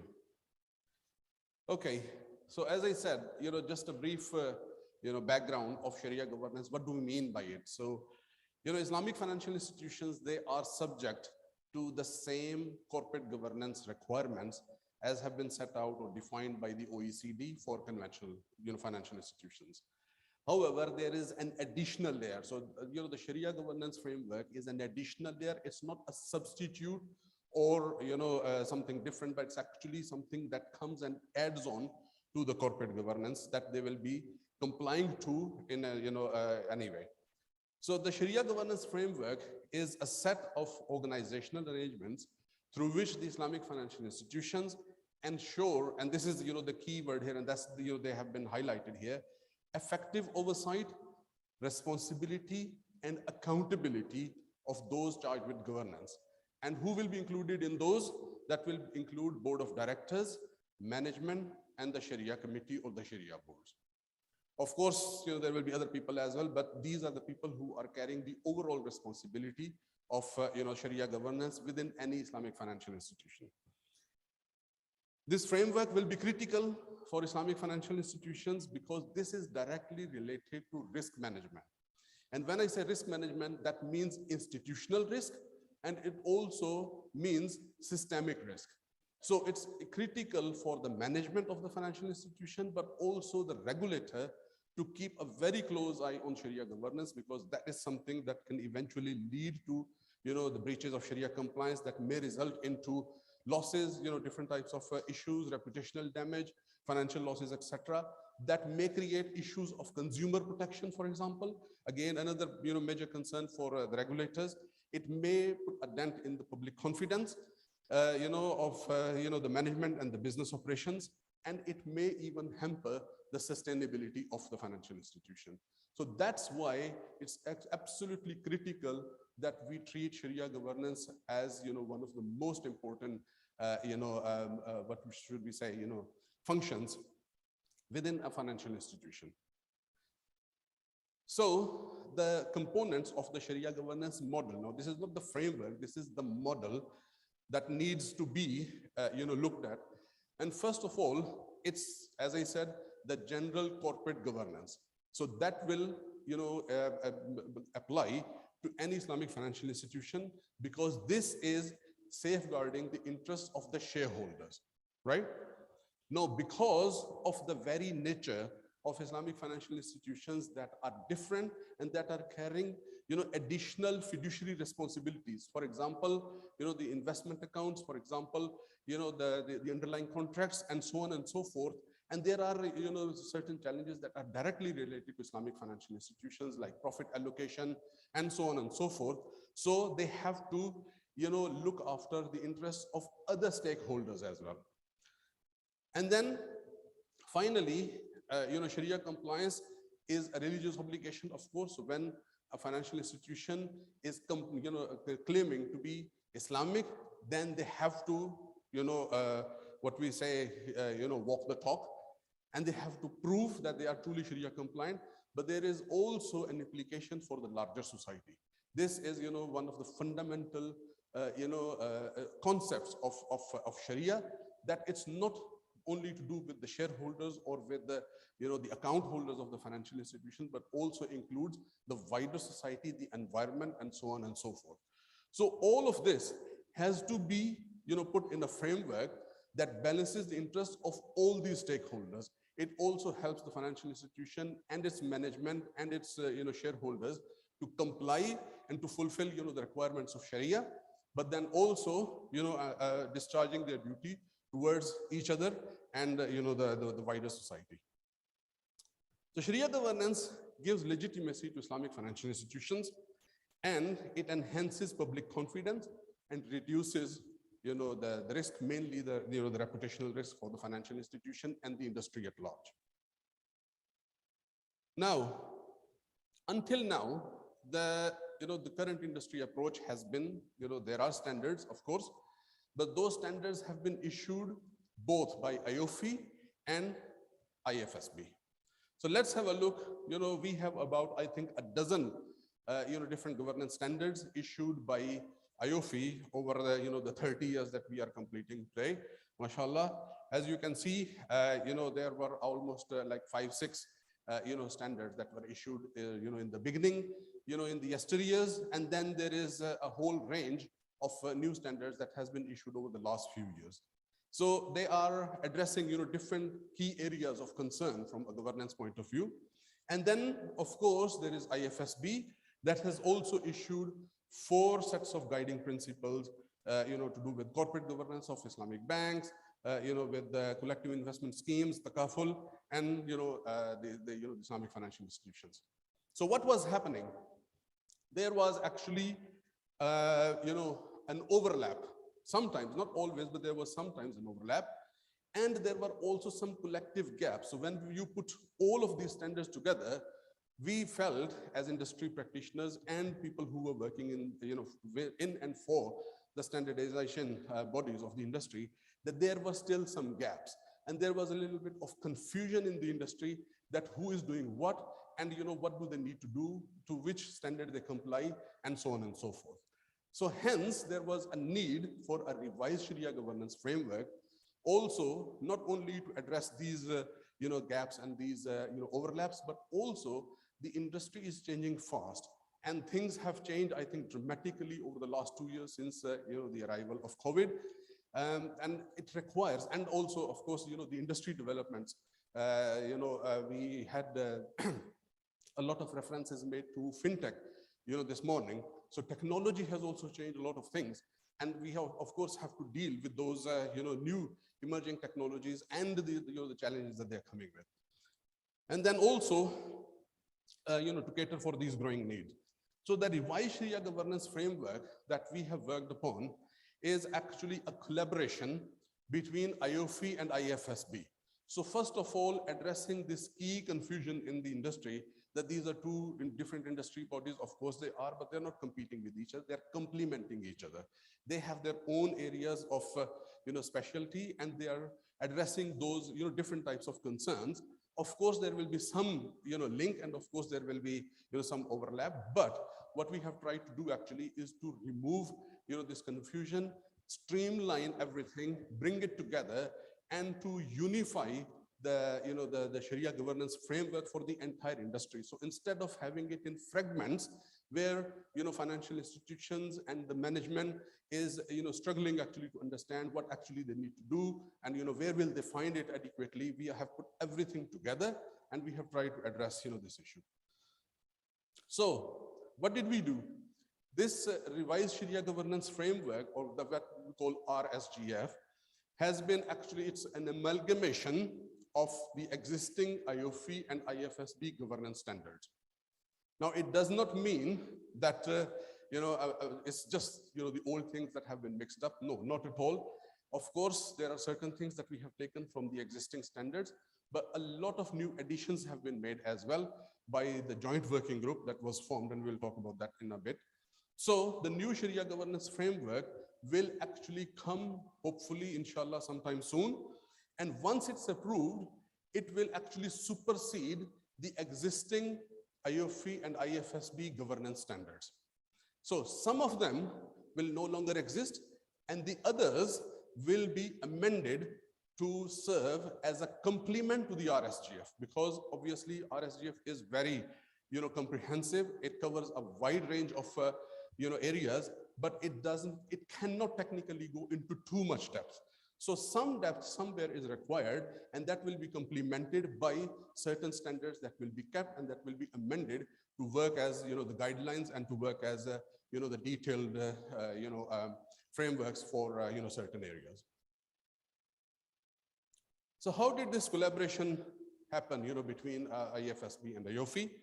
So it started, I think, in 2018, probably, yeah, when, IFSB's Technical Council and AAOIFI's Governance and Ethics Board, they, in their separate meetings, they decided to collaborate and to work together to come up with a unified and revised Sharia governance framework for the entire industry. So after that, a joint working group was formed, and that joint working group consisted of 33 members. So you can imagine how much, human talent and how much effort actually has gone in. So these 33 members, they were representing 21 different regulatory and supervisory authorities, as well as members from AAOIFI's Governance and Ethics Board and the Technical Committee of IFSB, and also some industry practitioners. So we tried actually to bring people from different backgrounds and representing, different segments of, the industry to make sure that we cover everything and we have direct interaction and input, from the joint working group members. The group is co-chaired by two members, one representing AAOIFI and the other one representing IFSB. And there is also a joint Sharia review committee. So this Sharia review committee was formed of, having a few members from AAOIFI's Sharia board and a few members from IFSB's Sharia board. And this, standard, its exposure draft has been reviewed already by, this joint committee, and they will provide the Sharia approval. This joint Sharia committee will provide the Sharia approval of the final standard, inshallah, when it comes to the market. And then what has happened to date, 8 joint working group meetings have been held.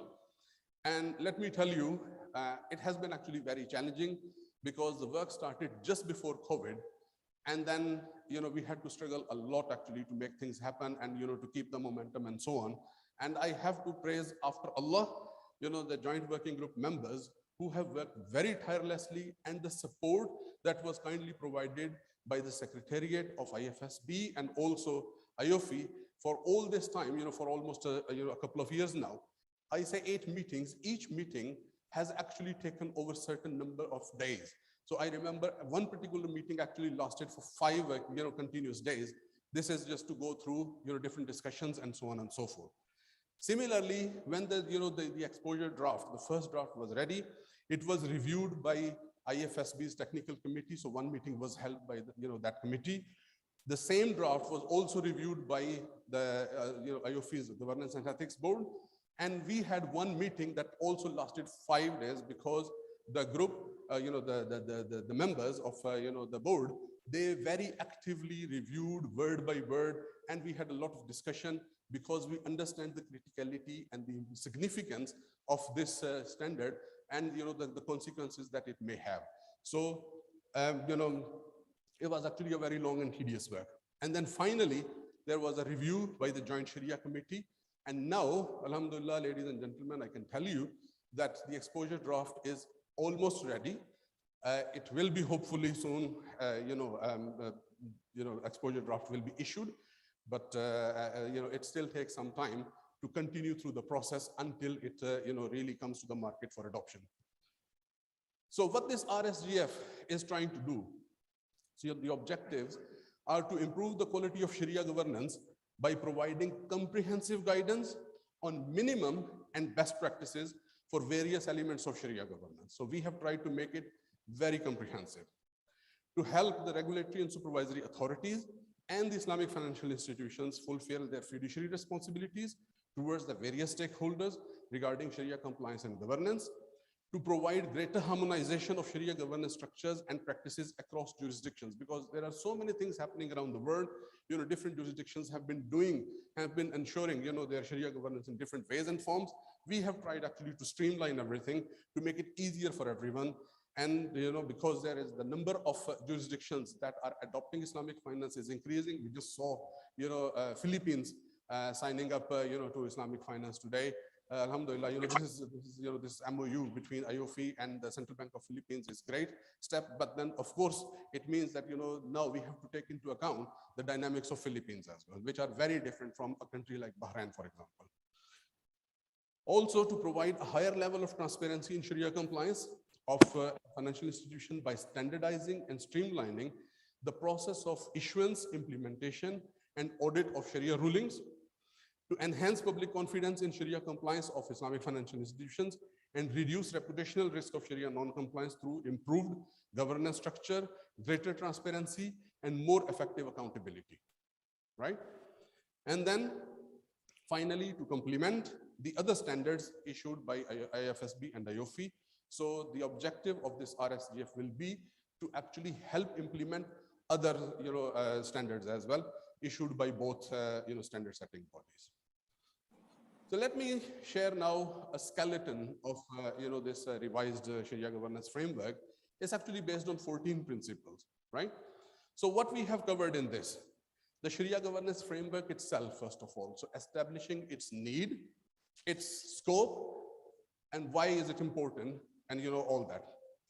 Then defining the key organs of Sharia governance framework, so what they will be, and you will see them now. Establishing the role of regulatory and supervisory authority. So it's not the responsibility of the financial institution only, but the regulator carries an equal responsibility also. So how are they going to do that? The role of the board of directors and senior management of any financial institution. Central Sharia Supervisory Board, certain jurisdiction, actually an increasing number of jurisdictions are adopting the Central Sharia Board model. So how is that going to work? What will be the dynamics, and so on and so forth. Then the Institutional Sharia Supervisory Board, or the famous SSB, the Sharia compliance function within the financial institution, the internal Sharia audit function, and the independent external Sharia audit. Now, in some way or form, these things have already been included in the standards that are already existing. But as I said, we have enhanced, we have fortified them with new things and so on. But we have also added a specific section and a principle on Islamic windows.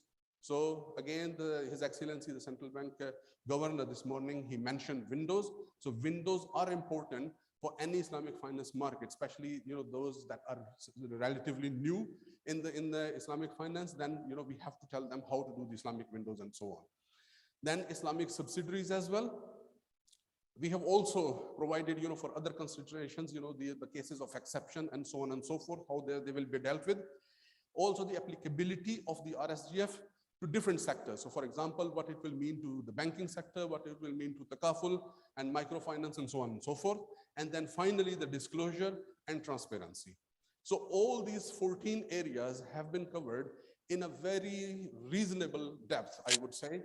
And of course, there are certain things that cannot be provided here, but they will be complemented by other standards. So this is, in a nutshell, the skeleton of the new revised, Sharia governance framework that will, inshallah, you will be seeing soon. It was, as I said, it was a very challenging process. So what things we've had to face? First of all, removing overlaps with the standards, that they have, both bodies have issued, and selecting the best practicing going forward. So again, it wasn't really an easy task. And in identify the gaps and to make sure that they are duly addressed and they have been duly filled was actually very challenging. Another long debate that we have had, especially in the beginning of the process, was whether the RSGF should be principle based or rule based. So whether we just keep it high level, giving the principles and let the industry do its own interpretation, or should we actually go to the depth where we provide all the rules and everything and so on. So after a lot of debate, in the end, the joint working group decided to have a hybrid approach, where of course there will be defining principles, but then there will be a reasonable depth also provided. It's not going to the very detail of the rules per se, but there is enough actually for anyone to, to benefit from there, and hence the decision to keep some of the existing, standards to provide, that complementary depth that is required. So that was the approach that was taken.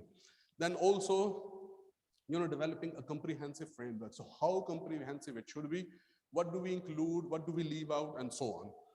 Also, again, a lot of debate. And then one of the key questions that we heard was actually about the market acceptance. So will the regulators accept, to adopt the RSGF, and how do we tailor it to each jurisdiction? So as I said, the market is so, diverse these days that, one country to the other, the needs are completely different, the challenges are different, the resources are different. So how do we deal with that? So we have to make sure that the RSGF is not a burden on, the markets that are relatively developing, and it's not too light for the markets that have matured already. So we had to strike a balance. Then also the implementation issue. So is it practical to adopt and implement, this revised Sharia governance framework, and whether there will be resources available, how are we going to do that? How much time will be required actually to ensure that those resources that are required for implementation are in place? So all these things we had to grapple with for a long time. And of course, COVID-19 was not helping us either. But alhamdulillah, all praises due to Allah, and with the very hard work of the brothers and sisters who worked tirelessly for these 2 years, alhamdulillah, we are here that now the exposure draft is almost ready. So what will happen now? There will be the issuance of the exposure draft sometime in the coming weeks, or maybe a couple of months or so. Then there will be a phase of public consultation where there will be joint public hearings. These public hearings will be organized by IFSB and IOFI Secretariat, and the purpose of this public consultation will be to present the the exposure draft to the industry and to have input from the stakeholders, from the industry. So of course I would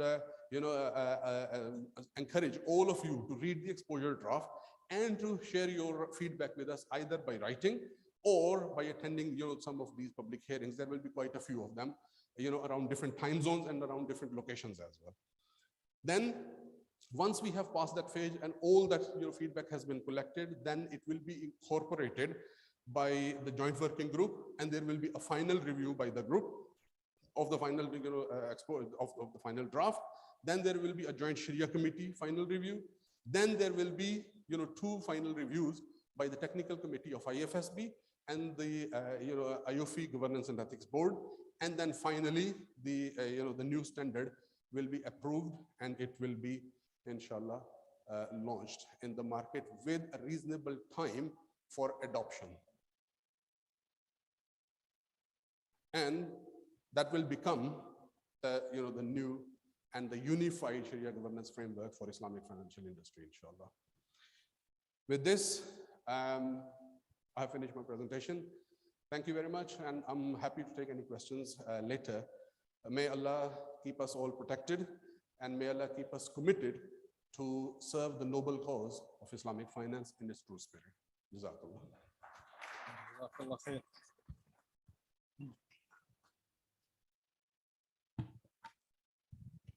Jazakallah khair, brother. You hear me? Yeah. Jazakallah khair, brother Farooq, for this very succinct and direct to the point presentation. Barakallah feek. We move now to Dr. Bello. Dr. Bello, who is with us from in Malaysia. He's a member of the IOFI Accounting Board, and of course also the Secretary General of IFSB, which we heard now from Brother Farooq, that is jointly working on a revised Sharia governance framework. So based on your experience, Dr. Bello, and what we have heard so far, what, in your opinion, being on the other side of the world, so to speak, of another standard setting body, what in your opinion are the practices in this industry or should I say, the lack thereof that have called for this revised standard Sharia governance framework. What is it that that you'd like to, directly focus on in this joint work by the two bodies? All right. Bismillahir Rahmanir Rahim. Wassalatu wassalamu ala Sayyidina Muhammadin wa alihi wa sahbihi wasallim. Your Excellencies, distinguished guests, ladies and gentlemen, Assalamu alaikum wa rahmatullahi ta'ala wa barakatuh, and a very good morning to all of you that are in Bahrain, and afternoon and evening to others wherever you are. First of all, I would like to thank AAOIFI and IsDB Institute for the opportunity to participate in this conference. And I would like to thank the Central Bank of Bahrain for supporting and has been the one behind the developments that is taking place not only in AAOIFI but as well in IFSB. So we really appreciated the support of the Central Bank of Bahrain. And then I would like to maybe perhaps specifically thank Brother Farouk for this comprehensive presentation on the joint project that has commenced since a very long time ago now between IFSB and AAOIFI. And I believe he has comprehensively covered most of the issues and the matters that the revised Sharia governance framework aims to achieve. Sheikh Isam, I mean, looking at your question, I believe we all know that there is a need to establish a clear minimum global requirement for the Sharia governance, taking into consideration the recent developments, the dynamics of the industry, the different structures of Sharia supervisory boards, and then the Sharia compliance practices that have been taking place around the globe.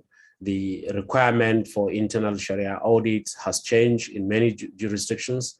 External Sharia audit is now become part of the requirement and so on, particularly for public listed entities. So this is one of the first points that will trigger the need for us to revise these standards. Of course, as highlighted by Brother Farouk, a number of standards has been issued by both IFSB and the AAOIFI. And the concern of the industry was mainly which one to comply with. Of course, our mandate are two clear separate mandates. While the IFSB is focusing on prudential regulation, the AAOIFI is focusing on accounting, auditing, Sharia, ethics, and governance matters, and particularly those that are related directly not only to the conceptual nature of the projects, but as well the ethics and governance and accounting issue. And I think this is in line with the expectations of our council and the industry, particularly, if you reflect the opening keynote address by His Excellency, the Governor of the Central Bank of Bahrain, in which he mentioned that Sharia governance as well as ethics are the major challenges, particularly looking at the digitalization of the industry. So this is one of the first reasons that we consider that there is a need for us to have a synergy, eliminate duplication among our work, and then come up with a unified document that will be of great relevance to the industry. The second aspect that we also look at is the importance of succession planning in the particularly in terms of the diversity within the Sharia supervisory boards and the centralized Sharia boards. I mean, we have witnessed quite a number of practices and issues arising from such establishment of the Sharia governance board, particularly the SSBs, in terms of the limit on the number of Sharia supervisory board seats as a scholar that can occupy. We have witnessed that you will find a scholar, one single scholar working for or advising maybe about 11 different or more than 11 different financial institutions and across different jurisdictions and so on. And which is basically typically looking at the human nature and the nature of the industry. We know that some of these things are not practical for someone to have more than 20 or more than certain numbers of institutions that one is advising. So because definitely there will be some challenges and there is some kind of a need for some kind of limits to be set. And then the duration also, some has been there for many years and feel that maybe as if they cannot be replaced and so on, and so many other issues. Also, they need to have a fit and proper criteria, particularly with the digitalization and so on. So I think these are some of the needs that we take into consideration in coming up with the revised Sharia governance framework. We also look at the call for regulating the appointment and disqualification and as well as disengagement of the SSBs. There is a need for us to have a clear and limited criteria allowing disqualification of the Sharia Supervisory Board members. So I think this is one of the other reasons that we consider the need for to revise the standard. And more attention in recent times has been given to the Islamic windows and other subsidiaries. Particularly, I mean, Islamic windows of a conventional subsidiary used to face a lot of challenges, and as well as subsidiaries of conventional financial institutions also face quite a number of challenges, particularly with regard to Sharia governance requirements and their reporting lines and so on. So these are things that were initially maybe in other standards were not considered, or maybe they are considered in different parts of the standards, and we want to have consistency. So that's one of the things that we believe is essential. We as well look at the various types of institutions that we are now having. We have the financial inclusion agenda driving the development of Islamic microfinance institutions, the development of fintech platforms, and many other initiatives that's coming up to drive the financial inclusion. Or now we are talking about economic inclusion, actually, not only financial inclusion. So through the various initiatives and practices of outsourcing the Sharia governance functions to third parties and so on, which also need to be looked into, particularly by the regulators. So these are some of the things that we consider and that are essential and necessary for us to come up with the revised Sharia governance standards, because of the different practices that call for a need to issue a revised Sharia governance standard. And maybe perhaps, Sheikh Isam, if you can allow me, there were some important also remarks coming from Simon Gray from the IMF, in which he talked about the COVID-19 pandemic and the losses that actually be arising, or definitely losses that arise, and how this will be taken into account. Conventionally, yes, there are some discussions, but in Islamic finance, I believe the contracts, the nature of the contract for Islamic finance instrument has taken care of that ahead of in advance. But what I appreciated the most is basically the term that the second issue you raised regarding the simplicity of contracts, as well as the clarity of this contract. I believe the documentations, the IFM is also working on the various documentation of this contract, but I believe the work that is needed by the standard setting bodies is actually to look at maybe particularly the digitalization standards, which currently the IFSB is working on, and then that's the Sharia aspect will be looked into. But I believe the principles that has covered, been highlighted, I mean, just now by Brother Farouk, are very comprehensive enough. They have looked at a lot of issues related to Sharia governance. Maybe perhaps I can just rest a bit here. Should there be any maybe subsequent, that I'll be able to allow others to speak. Thank you, Sheikh Isam. Okay, thank you very much, Dr. Bello. Now I'd like to follow up with some questions, but I think first we'll move to the other panelists for the sake of best use of time, because we are running short of time. We now move to a member of the industry, having heard from two members of the standard setting boards. We move directly to a person in the industry who has left his mark, especially in Bahrain and the Gulf. Abdul Hakim Khayyat is the managing director and CEO of KFH from its inception in Bahrain as well. And he had also a very distinctive track record in investment Islamic finance prior to that. Brother Abdul Hakim, what do you hope to see in terms of benefits from this collaboration between these two standard setting bodies? يعني, do you see that this collaboration will actually lubricate different difficult joints, or to be more of a bite, or are you actually يعني, cautiously optimistic that this will be of actual benefit to the industry? بسم الله الرحمن الرحيم والصلاة والسلام على أشرف الأنبياء والمرسلين نبينا محمد وعلى آله وصحبه وسلم. Definitely the earlier such cooperation between two renowned, prominent organizations should only yield good. And we are very hopeful. This has been a concern for the industry for a long time, that we have lots of duplication and contradictions. So this is one way of resolving that issue, minimizing a conflict and maximizing harmonization. So this is obviously a good thing, especially in this time of technology. I would have loved to have seen the word technology added to the conference in one way or another, to add to it the depth of what technology can do with respect to governance.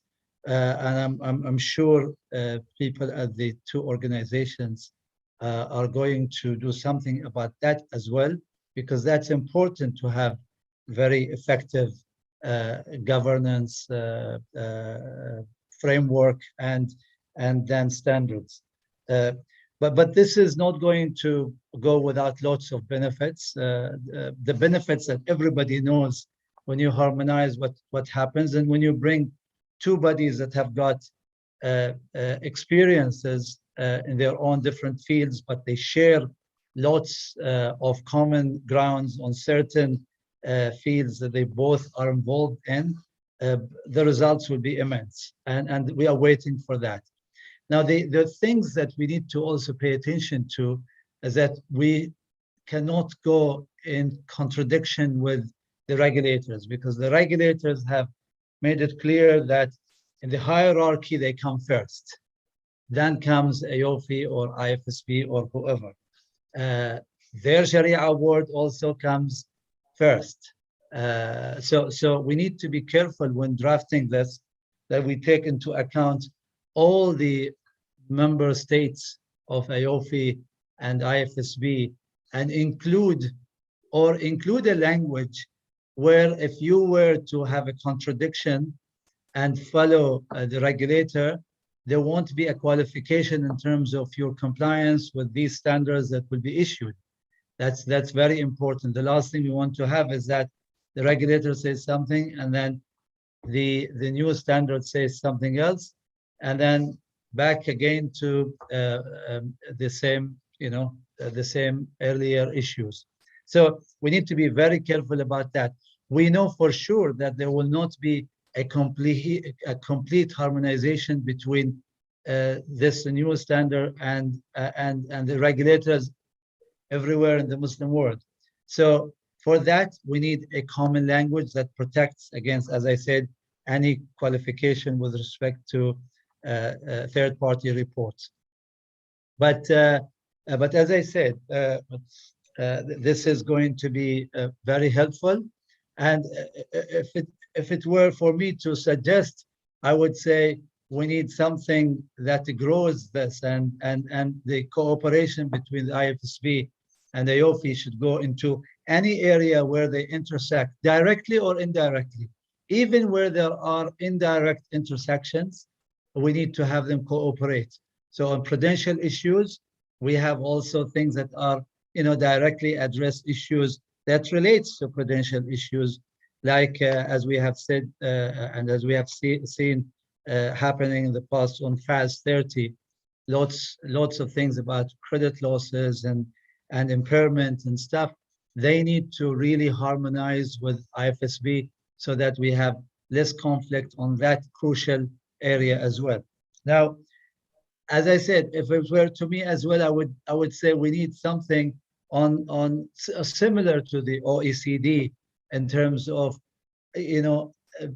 looking at lots of policies that we create an ecosystem that reduces these conflicts in terms of policy and standards across the board, not only on directly the financial sector, but anything that has to do with our economies and businesses and investments and so on, so that we work in environments that are more cohesive than dismantled or segregated. So this is, as you put the question, this will add to making things happen better, or this will be things that will complicate issues further. I think this can't go without lots of benefits in many fronts. So we're very thankful. There is a lot of governance standards now, and all banks are very careful these days. Nothing works like in the past. Everything works through committees, and everything works through proper governance structures. The point is follow up how things are resolved. Very important to talk about how things are resolved, how violations of Sharia directives are addressed like any other violations in terms of other audit issues outside specifically Sharia. So how we implement and how we monitor and how hard the regulator on violations and how the internal system really takes people to account when they violate and when they don't adhere to policies is crucial to emphasize on to reap the benefit of governance issues. There's a lot to add, but I would give a chance to our Dr. Aisha to speak.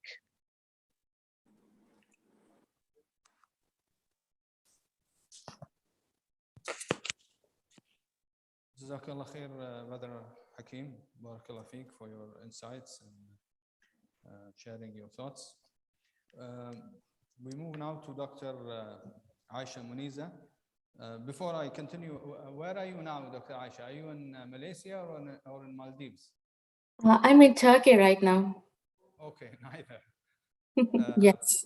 Dr. Aisha has a special position in that she combines academia and the industry as well. So she is currently chairperson of the Sharia Advisory Council of the Capital Market Development Authority of Maldives. And I think you're still teaching in NCF, correct? Yes, correct. So, mashallah, she can give us her insights from both worlds, theory and practice. So, having heard our distinguished speakers, and you know, of course, that there are many different governance frameworks. What, in your opinion, of course, they come from regulators and from standard setting bodies. What, in your opinion, from your experience, is a better framework of these different governance frameworks? Bismillah ar-Rahman ar-Rahim. Assalamu alaikum. Thank you very much for the question. I think it's a very interesting and complicated question to answer. But what we understand is that whether a Sharia standard is developed locally or internationally, the ultimate object of formulating such a standard is to achieve Sharia compliance. So what we need to understand in this regard is whenever we talk about development of Sharia standards or Sharia governance frameworks, whatever the framework developed should be something that can be implemented in the local context. If not, it would be like a toothless tiger. People would want to adopt it, but there will be no legal backing to it.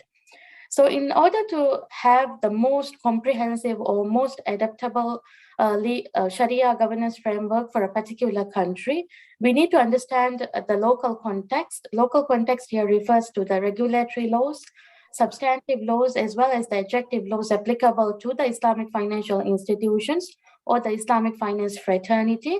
And we need to understand at what level the country is in terms of human talent development. If you don't have enough human talent pool in the respective country, then even if you want to have a strong or a very high standard of Sharia governance framework to be adopted, it would be kind of impossible to locally adopt it. Let me just cite a few examples. For example, let's say nowadays we're talking about having a certain type of limit of tenure imposed on the Sharia scholars sitting in the SSPs or the Sharia organs. So imagine a jurisdiction where they have only limited talent pool, and if you were to implement such a clause or such a standard in that jurisdiction, the type of difficulties which they have to go through. Likewise, we're talking about adopting different types of Sharia functions. Now, when we talk about Sharia functions, what we need to understand is that, again, it will have to leverage on the type of or the level of the development of Islamic finance in that particular jurisdiction. If not, it might not be compatible to have all full sets of Sharia functions implemented at once, or merging it to the different classical or the conventional functions which they already have. So there are certain types of implications that we have to consider whenever we are talking about implementing good or standardized Sharia governance frameworks into local jurisdictions. What I'm trying to say here is that obviously, if you have the opportunity, the best thing is to customize the international Sharia governance framework to the local circumstances and adopt it as much as they can. And due to the existence of international Sharia governance standards, the local authorities or the regulatory authorities have the vision. They can create the vision to which they could put all the things in the local circumstances in such a way that in long term or medium term, they'll be able to achieve those targets which are benchmarked in the international standards. So what I believe is that it's important to have local Sharia governance standards as well as international Sharia governance standards, because ultimate objective of both is to achieve Sharia compliance, and the way to develop SOPs or the basic general principles are already there, but the specific principles need to be based on the local circumstances of the country, and it should be customized so that there wouldn't be any type of conflict between the regulatory authorities and the international standards that is out there. So at one point of time, when I did research on Sharia governance standards, I believe that there was one particular point of time I thought it would be best for us to have a uniform Sharia governance code that could be adopted in all jurisdictions in the world. But my view now differ, because I believe that the level of Islamic finance in different countries differ, and we need to have a customized Sharia governance framework that could be adopted in these countries depending on their laws, as well as the level of developments and the human talent available in that particular jurisdiction. Because once I read in a book saying that corporate governance is similar to human emotions like crying or, laughing, meaning that everybody laughs, everybody cry, but the way they show their emotions differ. So likewise, right now, at this stage of development of IF in the global level, we know that everybody wants to achieve Sharia governance when they have Islamic finance, but the way they achieve it could differ, and there's no harm in it as long as they achieve the ultimate objective of it. I hope this answers your question, Sheikh Hassan. Thank you very much. Thank you, Jazakallah khair. Thank you very much for your insights. We come now back full circle, Brother Farouk. Brother Farouk, you have advised many institutions, regulatory and otherwise, and of course, we all heard and we know that you are the chairman of the governance and AAOIFI Governance and Ethics Board. Many people say in the Islamic finance industry, as in other industries, regulation is a hassle, is a restriction. They can do better being as unregulated as possible. What do you have to say to this? Thank you. Thank you, Sheikh Hassan. Actually, my personal experiences have been very diversified when it comes to Sharia governance. Alhamdulillah, having had the blessing of working in more than 50 different jurisdictions around the world, I have observed, a whole, I think, plethora of, the stance that the local industry, the practitioners, the regulators, they take towards Sharia governance. So some of them, they will actually, be of the view that you just mentioned, that it's just complicating things or overcomplicating things. We are asking too much. A lot of time, the cost is added, to the argument that, oh, Islamic banking is already less competitive. You want to make it even more expensive. The cost will increase. The Sharia governance is probably not as much required. So, this is one end. The other end of the other pole is where, the regulators and the practitioners are really concerned, and they are, very much actually worried that what does it mean? Some of them, they are really trying very genuinely to understand the, the role of Sharia governance and compliance within, Islamic financial industry. And they are trying to gauge and assess that what does it mean for their local market? Is it representing any significant risk? What risk that could be, and how that's going to compromise their system, their overall take-up of Islamic financial products, the consumer confidence, and the sustainability of the financial institutions that are operating in that market. So I think and there is actually a lot of nuances between these two poles. The reality is that despite that this argument can be there sometimes, that the cost is too high or there are not enough resources in place, but the reality is that we all have to understand, everybody who is in this industry, whether they are the regulators or they are the practitioners or they are the consumers, they need to understand that this is something that's very sensitive, not only from a religious point of view, but purely from a risk point of view as well. So anything that can lead to eventual issues later on, that can cause harm to to the customers, to whether they're depositors or whether they are on the financing end, or it can cause harm to the long-term sustainability, the profitability of the institutions, and their growth is something really significant. So it's nothing to be scared about. It's just having the correct understanding and then doing the right things to manage that risk. So credit risk is the most common risk in the conventional world, and look how much work has been done, and still things happen. So this is an ongoing process, and I think it's the same goes with Sharia governance as well. With the advent of technology, with the the era of digitalization and so on, things will change and they will keep changing. So it has to evolve, and Sharia governance has to evolve with that, and people have to accept that this is something that is different, this is something that is significant, and this is something that needs to be dealt with. So again, the role of the standard setting body is not to make things more difficult, more complicated, more costly for the industry.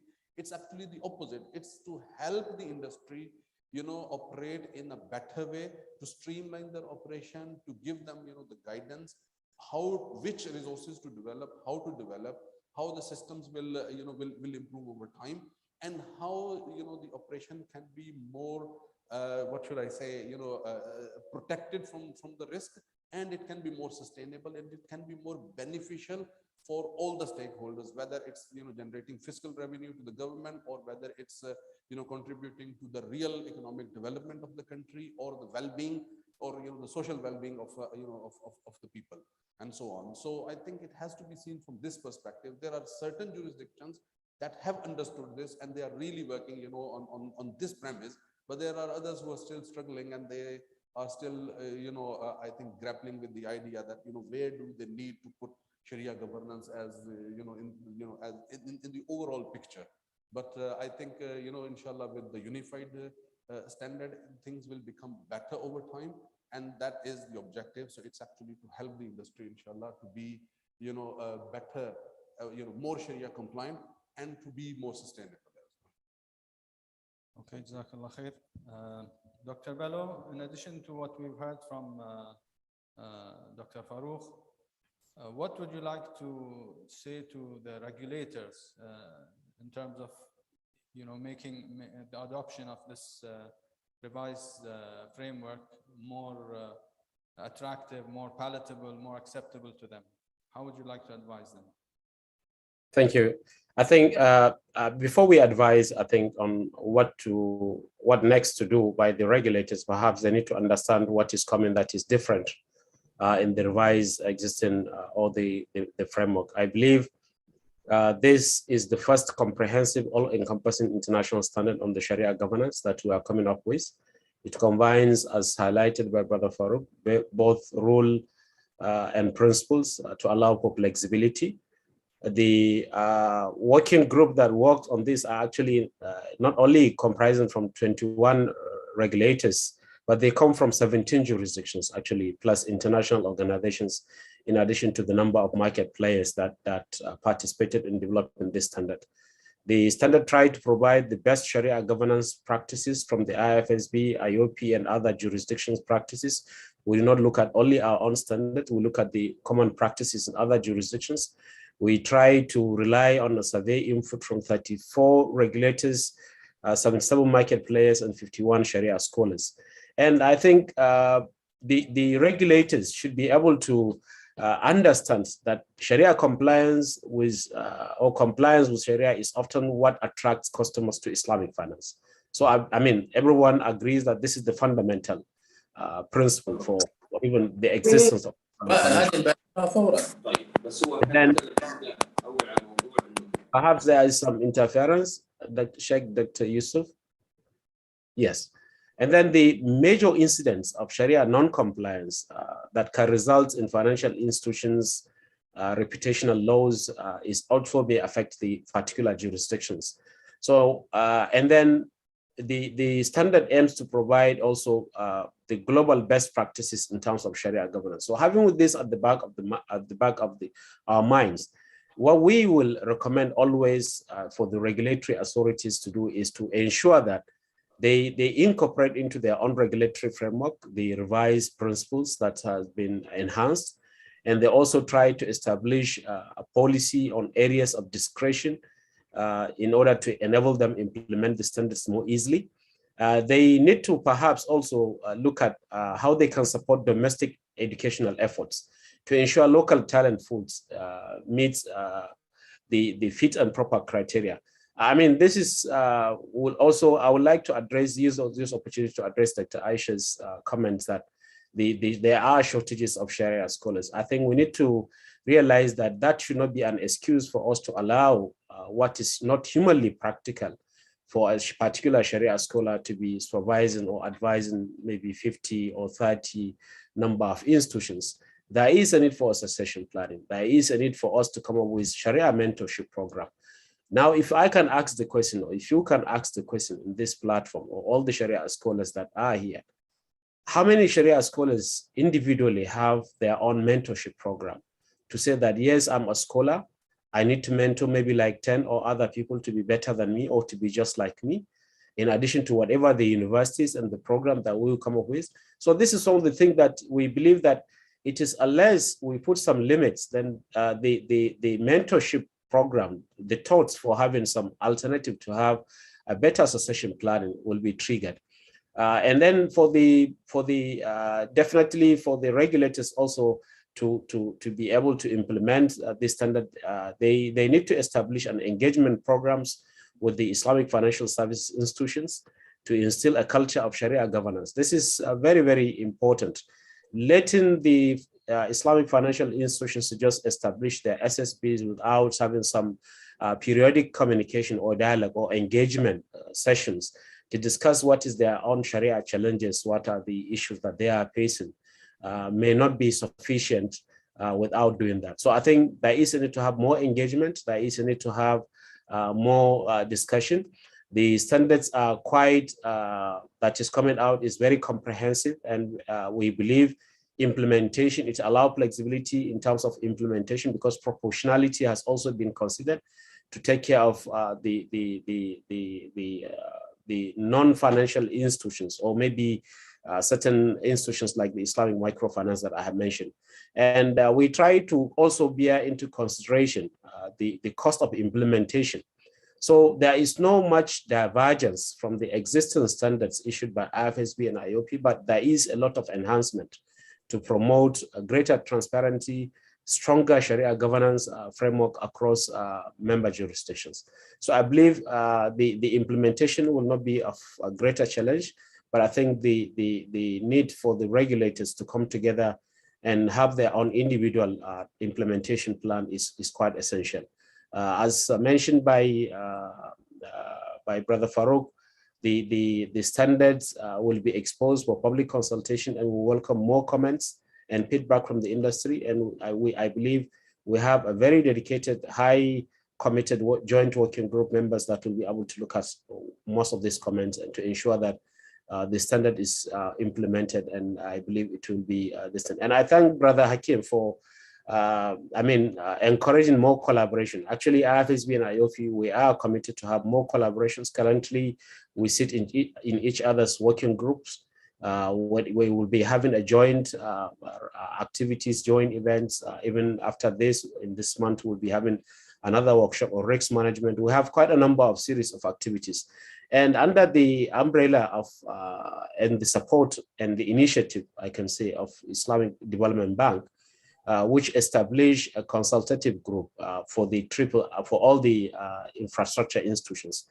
The ISDB now under the ISDB Institute has actually made a very giant step forward in bringing together all the infrastructure institutions, IFSB, IOP, Chibapi, IFM, and IRA, and the Arbitrage Center coming together to consult one another so that we eliminate such duplication. So I believe a lot more will be coming to see how the infrastructure institutions for the Islamic financial service industry will continue to work together.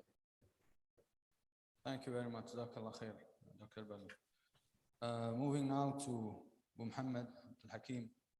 I think we are running short of time, so if you could concisely tell us, Muhammad, based on your experience, what additionally, what are other challenges based on what we've heard so far, especially from the last speakers? What are other challenges that you might face in adopting this framework, and what benefits do you see from it, or how could you improve it?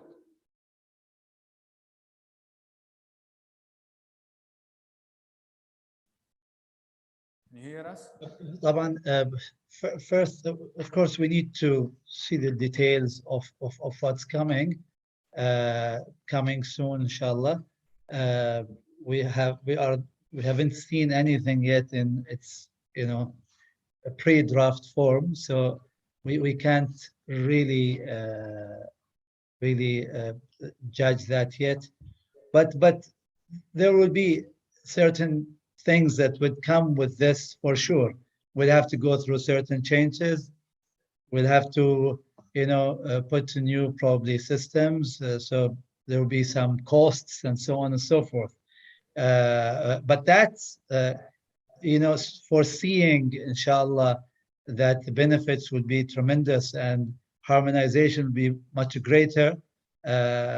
That's settles us down in terms of whatever cost is coming, because the long-term benefits of this will far exceed any short-term hackling that we might need to overcome. So that we see.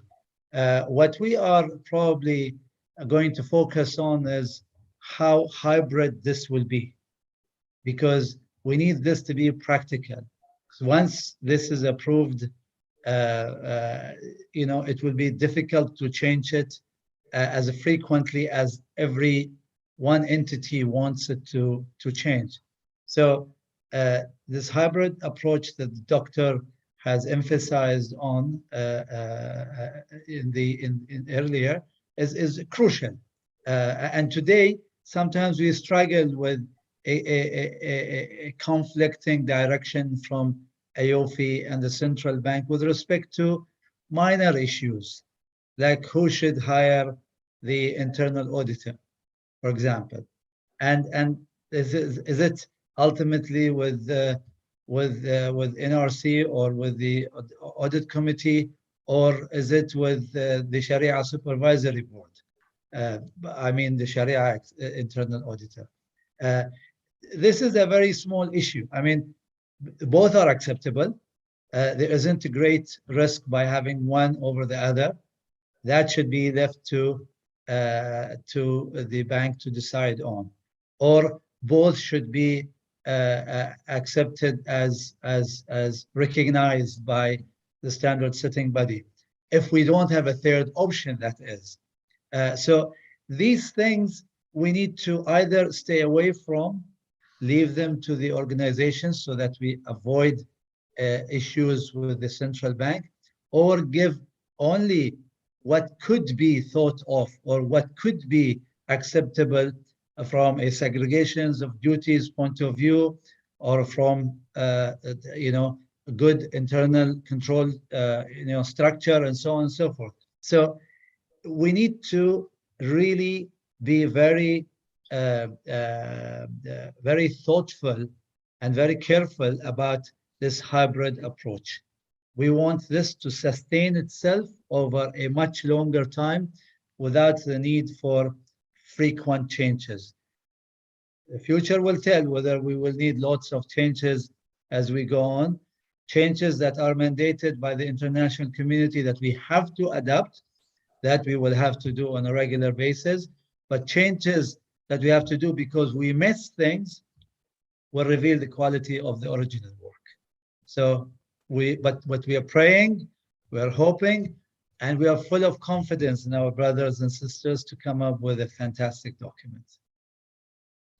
Okay, I will change the order now and maybe ask you to say in 1 minute, and in closing, where do you hope to see the industry in the next 5 years if this new governance framework is properly adopted?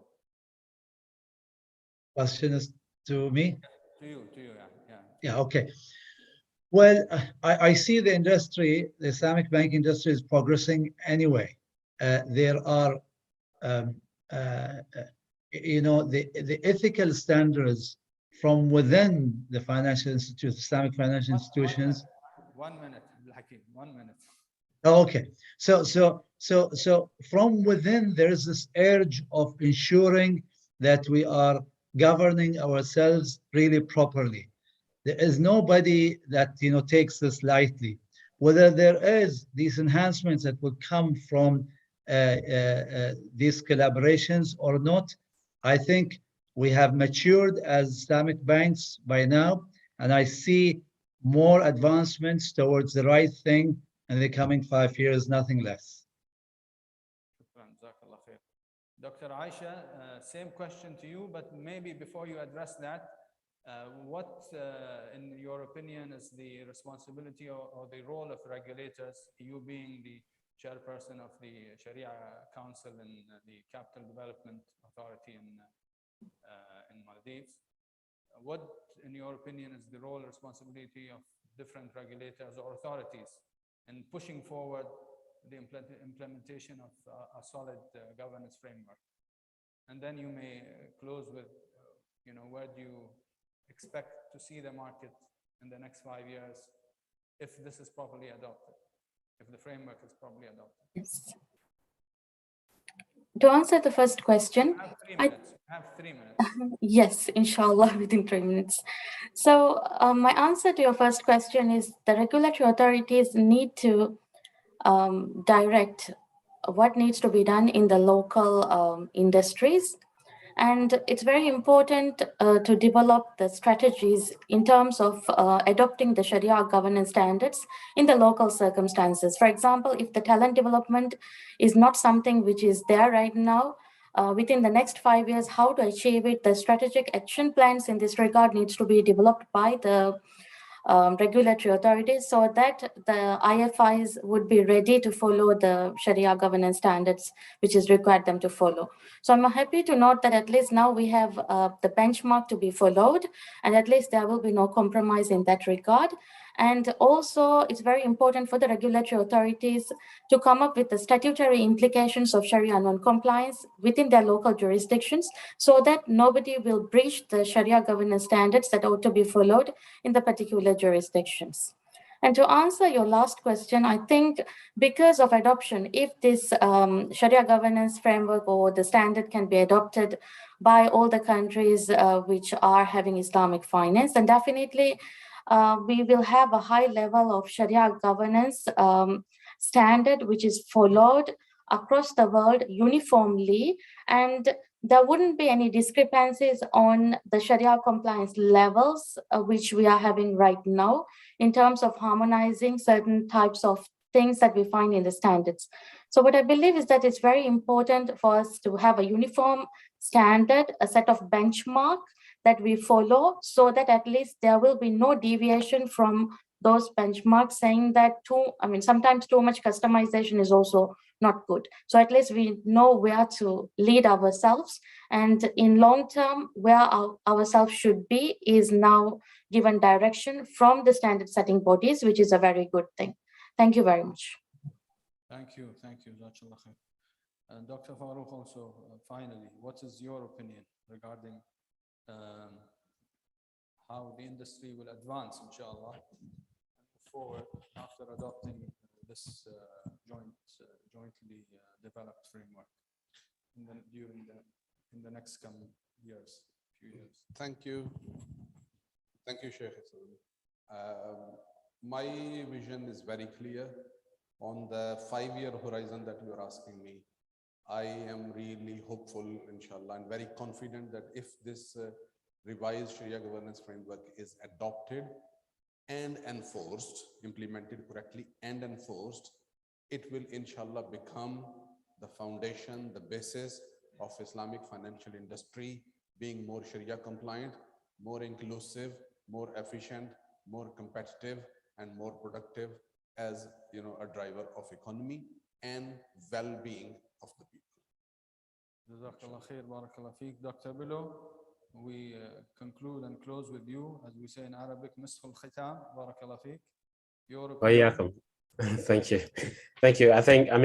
Our vision is that is very simple. Our mandate is to promote stability and resilience for the global Islamic financial service industry. So with the issuance of this revised Sharia governance framework standard, we hope to see zero Sharia non-compliance events happening in the institutions. We want to see zero Sharia non-compliance income in the balance sheet of Islamic financial institutions. We would like to see increased digitalized Islamic financial products that are Sharia compliant. We would like to see an increased Islamic finance jurisdictions, particularly among non-Muslim countries. We want to see an increased stability in terms of the effectiveness of Islamic finance products. So we expect that this particular revised Sharia governance framework will pave way for existing Islamic finance significant jurisdictions and emerging ones to be able to come up with a most reliable, robust, and sound Sharia governance framework that will bring about growth, stability, and development of the global Islamic financial service industry, inshallah. Okay, Jazakumullah khair, all of you. I think this newly jointly developed framework actually has in its core the insights and experience, especially of Dr. Farouk and Dr. Bello being in the positions that they hold. And I hope we will also benefit from the experience of the academia and the industry, from the inputs and insights of Dr. Aisha and Brother Abdul Hakim Khayyam. I don't think we have time for interaction with the floor, so I ask for your pardon and us to be excused. And I think we close with this, Brother Farhan. Jazakumullahu khairan. Barakallahu feekum. Subhanakallah wa bihamdik. Jazakumullah khair, Sheikh. A very beneficial session. Thank you for sharing it very, very well. And thank you for all the panelists who've joined us physically, Brother Farouk, and virtually, Mr. Abdul Hakim Al-Khayat, Dr. Bello Lawal Danbata, and Dr. Aishat Muniza. We thank you very much for the participation. Since the coffee break was brought earlier, we'll have to move to our second session of the day. But before that, let me just thank the Mashayikh, the Sheikh Jazakumullah Khair, and inshallah we'll just begin our next session very swiftly. جزاكم الله خير مشكورين. Thank you. See you later.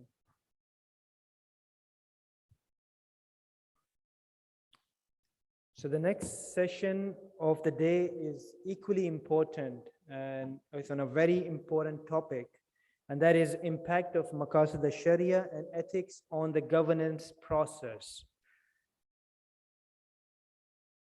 It's the session, of course, we're running a little bit late, behind time, but we'll try and cover that over the next 1 hour and 20 minutes or so. To speak on the session, we have the session chair with us. Most of the session panelists are joining virtually. We have the session chair, Dr. Ashraf Hashim, CEO of ISRA Consulting in Malaysia. We have Brother Farhan Noor, Head of Capacity Building at AAOIFI, who will deliver a presentation of AAOIFI Code of Ethics, and a very important standard that AAOIFI has issued at the end of 2019. We also are glad to have with us the panelists, Sheikh Dr. Yusuf Khalawi, who is a member of AAOIFI Board of Trustees, as well as Secretary General at the Islamic Chamber of Industry and Commerce in Saudi Arabia. We're also glad to have with us a very experienced and knowledgeable individual and scholar, Professor Dr. Muhammad Hashim Kamali. He's the CEO of International Institute of Advanced Islamic Studies in Malaysia. We also are blessed to have with us Dr. Akram Laldeen, member of Public Interest Monitoring Consultative Committee, as well as Executive Director of ISRA in Malaysia. Another very experienced, knowledgeable scholar has joined us virtually, Professor Dr. Muhammad Tahir Mansouri, who, among others, is member of Sharia Advisory Board at Securities and Exchange Commission of Pakistan. And we are joined physically by Dr. Hatim Al-Tahir, Director, Islamic Finance Knowledge Center at Deloitte, Bahrain. So Dr. Hatim and Brother Farhan may join us on the stage, and Dr. Ashraf and the rest of the speakers are virtual now. Dr. Hashim, can you hear us well? Dr. Ashraf, can you hear us well? Yes, Dr. Ridwan, I can hear you. Excellent. Sheikh Yusuf, can you hear us well, inshallah? Naam, yes. Alhamdulillah. Dr. Akram Laldeen, Professor Tahir Mansouri? Yeah, I think it's clear, yes. Yes. Assalamu alaikum wa rahmatullahi wa barakatuh.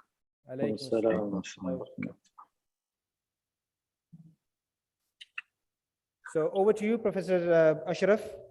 Inshallah, we'll try to finish the session. It's a challenge again, but by 2 p.m. Bahrain time, that's when we break for lunch. One of my favorite sessions. Thank you, Dr. Ridwan. Bismillah ar-Rahman ar-Rahim. Assalamu alaikum wa rahmatullahi wa barakatuh. And thanks, Dr. Ridwan, for introducing all the members of panelists. I think we are running out of time, and therefore, I would like to go directly to our first presentation by Mr. Farhan Noor on the IOFI's Code of Ethics. فليتفضل مشكورا. Thank you, Dr. Ashraf.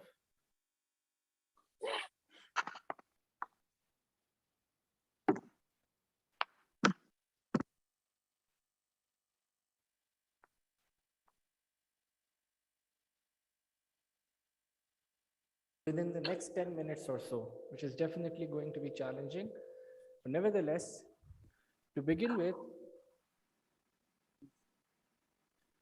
let me say that this code of ethics, and this is just to set the context, this code of ethics is one of the 4 deliverables of the Comprehensive Ethics Project, which was initiated by AAOIFI's Governance and Ethics Board back in 2016.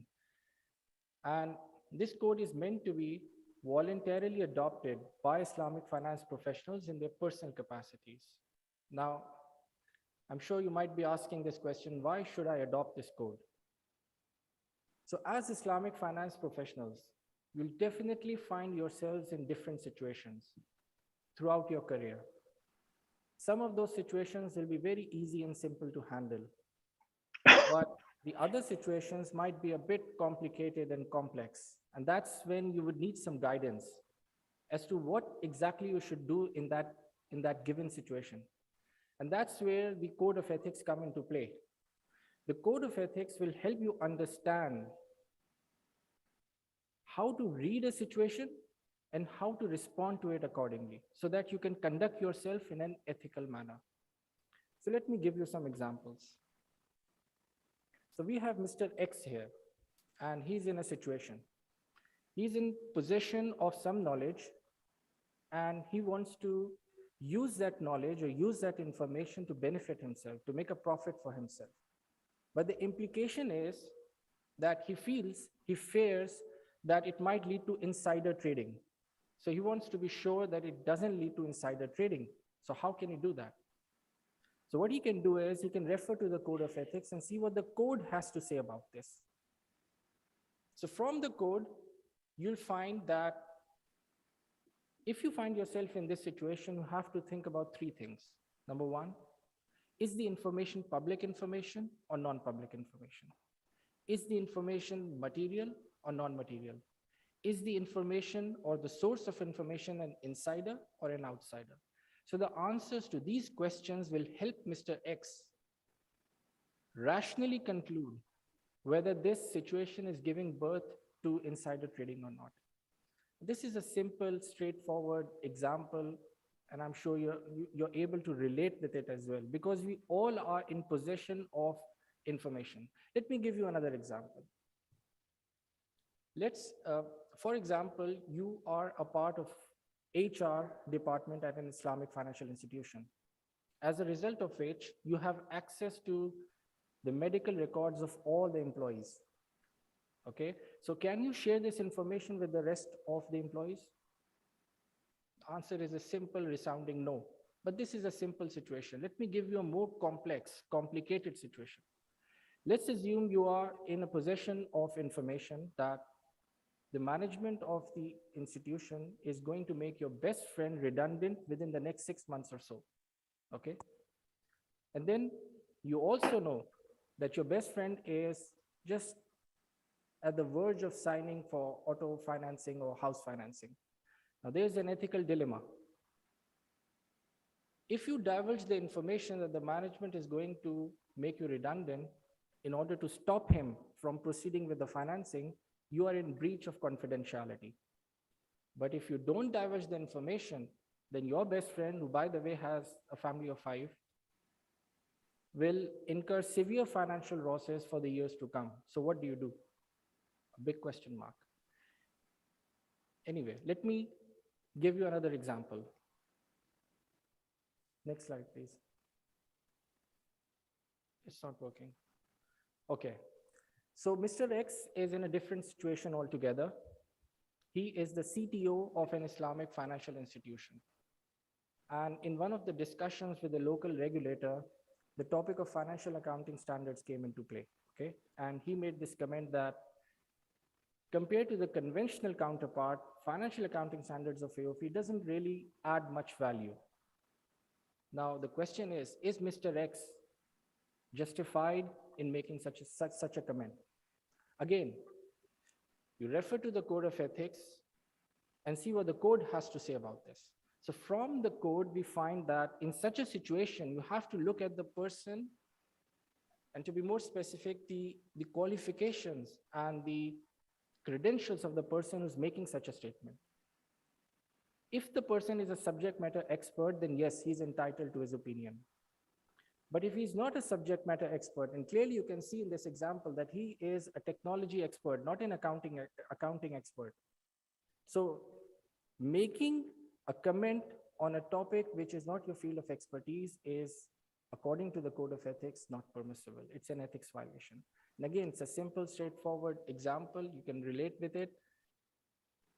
I believe as Islamic finance professionals, so many people reach us and they want our opinion on different unique products and unique transactions as to whether it's Sharia compliant or not. And we are very quick to issue fatwa. Now, this is something which is against the code of ethics. Let me give you another example. So we have Mr. X, he's in a different situation altogether. He's now an accounting professional working at an Islamic financial institution for the past 5 years now. And one day somebody approaches him and asks him, what's the accounting treatment of Murabaha, by the way? And he says, humbly and honestly, I don't know. So the question is he justified in making such an answer? Again, you refer to the code of ethics and see what the code has to say about this. The code says that in such a situation, you have to look at the nature of the question. If the nature of the question pertains to the most basic, most fundamental topic of your field of expertise, then you cannot say, I don't know.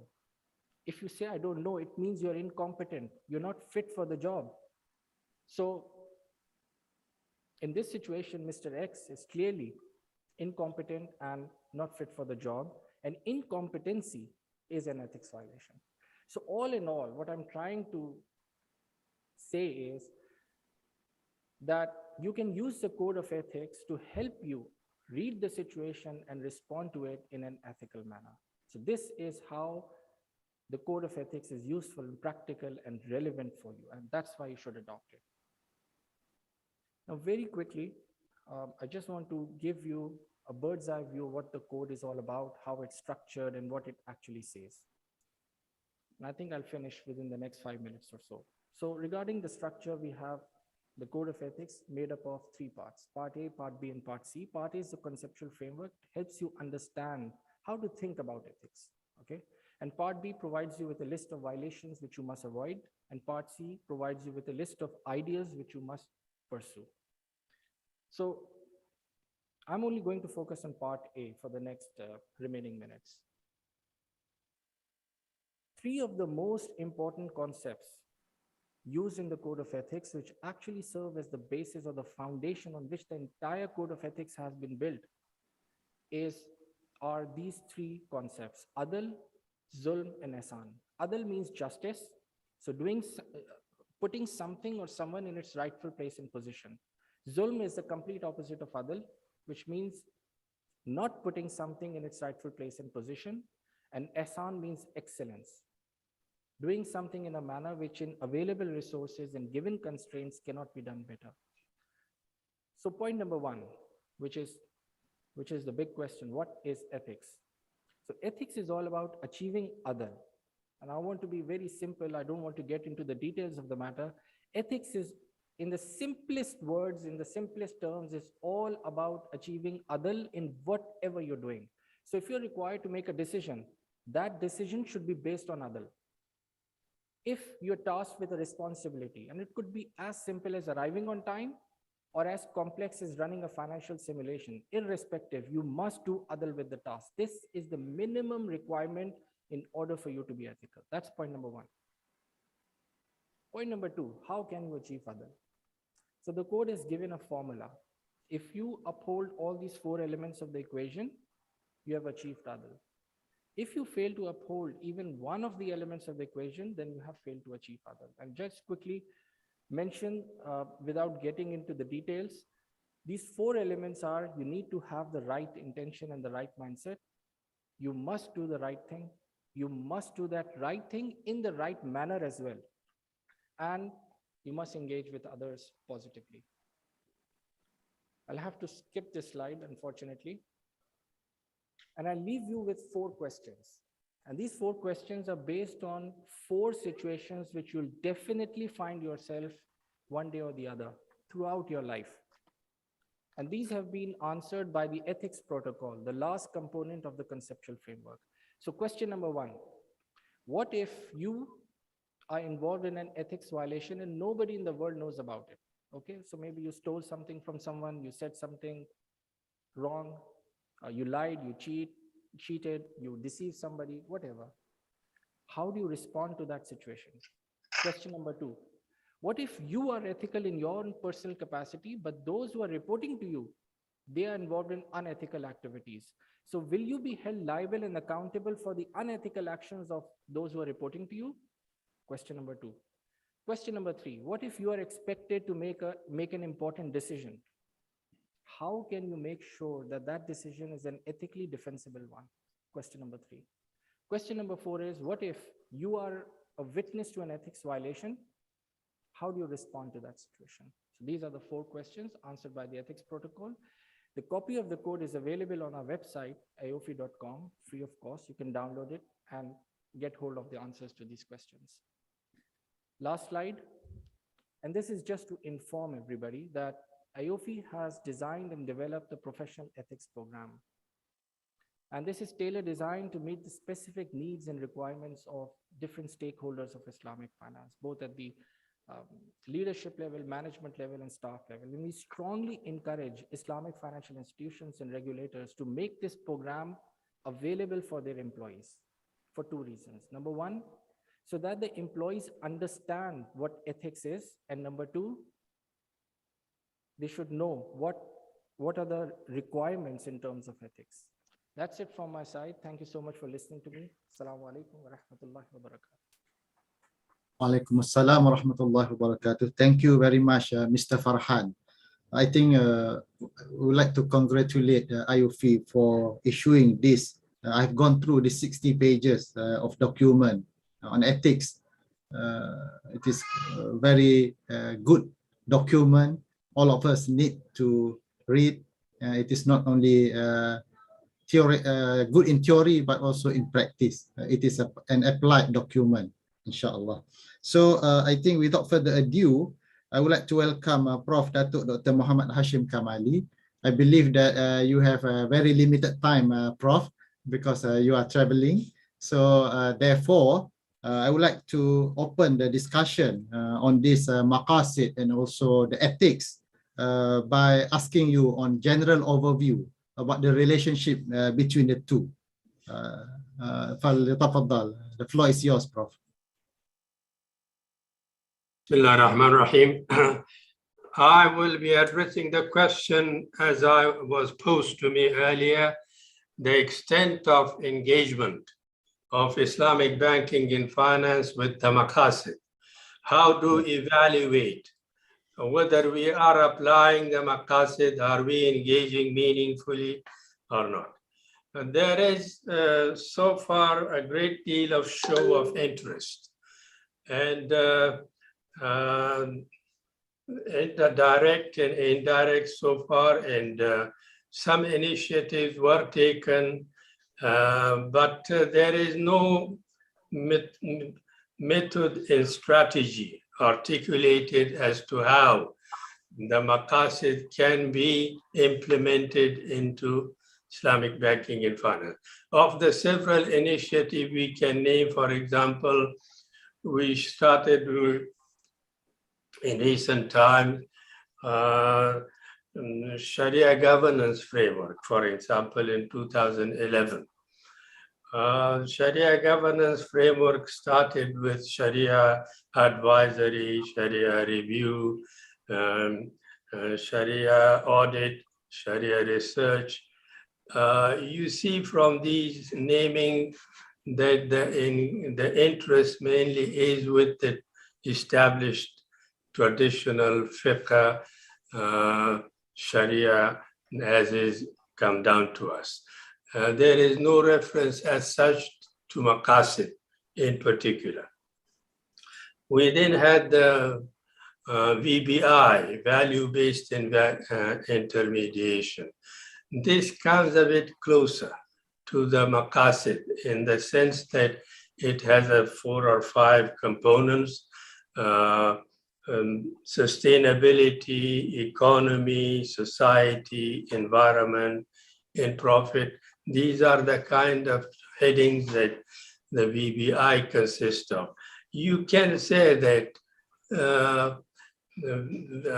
economy, society, environment, these are of concern to the maqasid.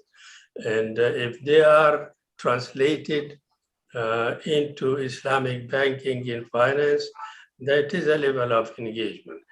One must admit that it is not easy how you engage the maqasid into the Islamic banking and finance in kind of measurable terms. You mention protection of religion, protection of life, protection of reason, what do you make of these Islamic banking in finance? You mentioned these two bank operation officer or decision maker. Maybe at the level of decision making, it is understandable that in policy it can be reflected. But in actual practice, in services and products, it is difficult how to articulate. Therefore, what we need is to take it a step further. A step further, for example, Islamic banking and finance proceeds on the level of all based on contracts. We have 6 or 7 contracts, Murabah, Babi Saman, Ajil, Musharaka, Mudaraba, etc., etc. If we identify what is the maqsad asli, for example, of this contract, and how can the banks engage that level of value or interest into their operations. And that may be one way, but even that may not be direct. This is to the other is the level of maqasid depends on the extent of understanding of the maqasid themselves. Maqasid has gone a long way, especially since the kind of explosion of interest in the historically neglected maqasid, in the dominance of usul al-fiqh. The maqasid were admittedly neglected. Only since 1980, the maqasid has become there was a new and a special show of interest to articulate them. The maqasid has, for example, how they are identified through in the text, or if there is no clear text, through ijtihad and rationality in what are the ijtihadi methods of identification of maqasid, the types of maqasid, daruri, haji, tahsini, maqasid al-shari, maqasid al-mukallaf, etc., etc. You have a jurisprudence of maqasid developing that there is not really enough awareness and engagement, but especially in the Islamic banking and finance. If you want meaningful, I think it is important. We have very pronounced criticism of the Muslim, population in Muslim countries, especially in recent decades, that the Islamic banks, even the other banks, let alone the other banks, they talk of Sharia and fiqh. All they do is they apply the fiqh rule, but without really taking care of the purpose of those rules. In all, to all intents and purposes, they break it. All they are about is that they want profit, quick profit, regardless of the conditions of contract, whether there is a time requirement and this and that. Paper transaction, 10% plus, and that is the kind of practices that we have. You disengage, you tell me that you can disengage the bankers from profit by talking to him of maqasid. It doesn't work. Islamic finance means that you also, the profit and loss sharing is a real, an aspect that requires both sides to share profit and loss. But do the bank share loss? I think they don't share loss. They pass all the prospects of loss to the customer. And this is not really a meaningful engagement in in Sharia, let alone the maqasid of Sharia. Therefore, I think what we need is to take that approach, identify the maqasid of certain contracts, and maybe find a method how we can meaningfully engage. This is important in order to curb the growing criticism that that Islamic banking is following the same conventional banking method when it comes to treating the customer, when it comes to making quick profits and so on. Then also we find ways of engaging policy making into maqasid. This is perhaps an easier level. At the leadership level, you mentioned these value points, sustainability or protection of life and property and so on. And how do you articulate it? One is there should be, you need to work into maybe boil it down into some guidelines to make it practical for policymakers to engage meaningfully with the maqasid. And then what does it mean to the customer, to the of banks and Islamic banking and finance, and to generate this awareness. So far we listen, you know, maqasid is mentioned and thrown as a good measure, but we are not aware of it in what ways the different parties are engaging. And then we ought to, if there is a realistic engagement, we ought to show that we are moving away from the spirit of you know, the capitalist orientation, to move in the direction of Islamic economy, Islamic, the purposes, the maqasid, Sharia, are different. And this is, I think we cannot claim that we have the Islamic banking and finances left behind the capitalist economic system. It is still there. We need to make a real step and show it and generate that awareness.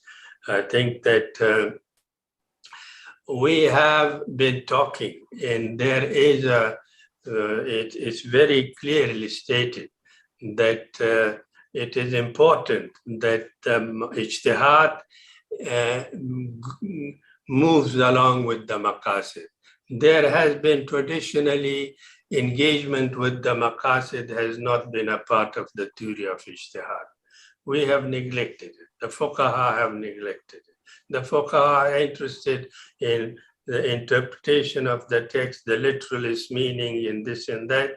Maqasid run away in different directions, and the fiqh scholars did not show interest in that. Now we say that ijtihad that does not engage, does not move along with the maqasid is deficient. We have accepted this, but have we accepted this generally? Whether the fatwa also moves, you know, integrates the maqasid. Fatwa generally, yes, but I think some aspects of ijtihad like qiyas in analogy should have asal, farah, illa, this and that. It'd be difficult to inject the kind of the maqasid dimension into fatwa, but we ought to be doing it. Now it is time that this maqasid has become, for decades we have been talking of Sharia as a Sharia governance framework and so on. But now we say that for us, the Sharia, the values are here. Now we work on this. And how do you articulate the maqasid? The traditional response given by some scholars, Ibn Taymiyyah, in Al-Shatibi, and Jasir Auda has also written in his book that ijtihad can be based on maqasid, especially if in ta'lil can be based on maqasid, especially if the maqsad is zahir, is munzabit. This is self-evident, and it is firm and constant and not changeable.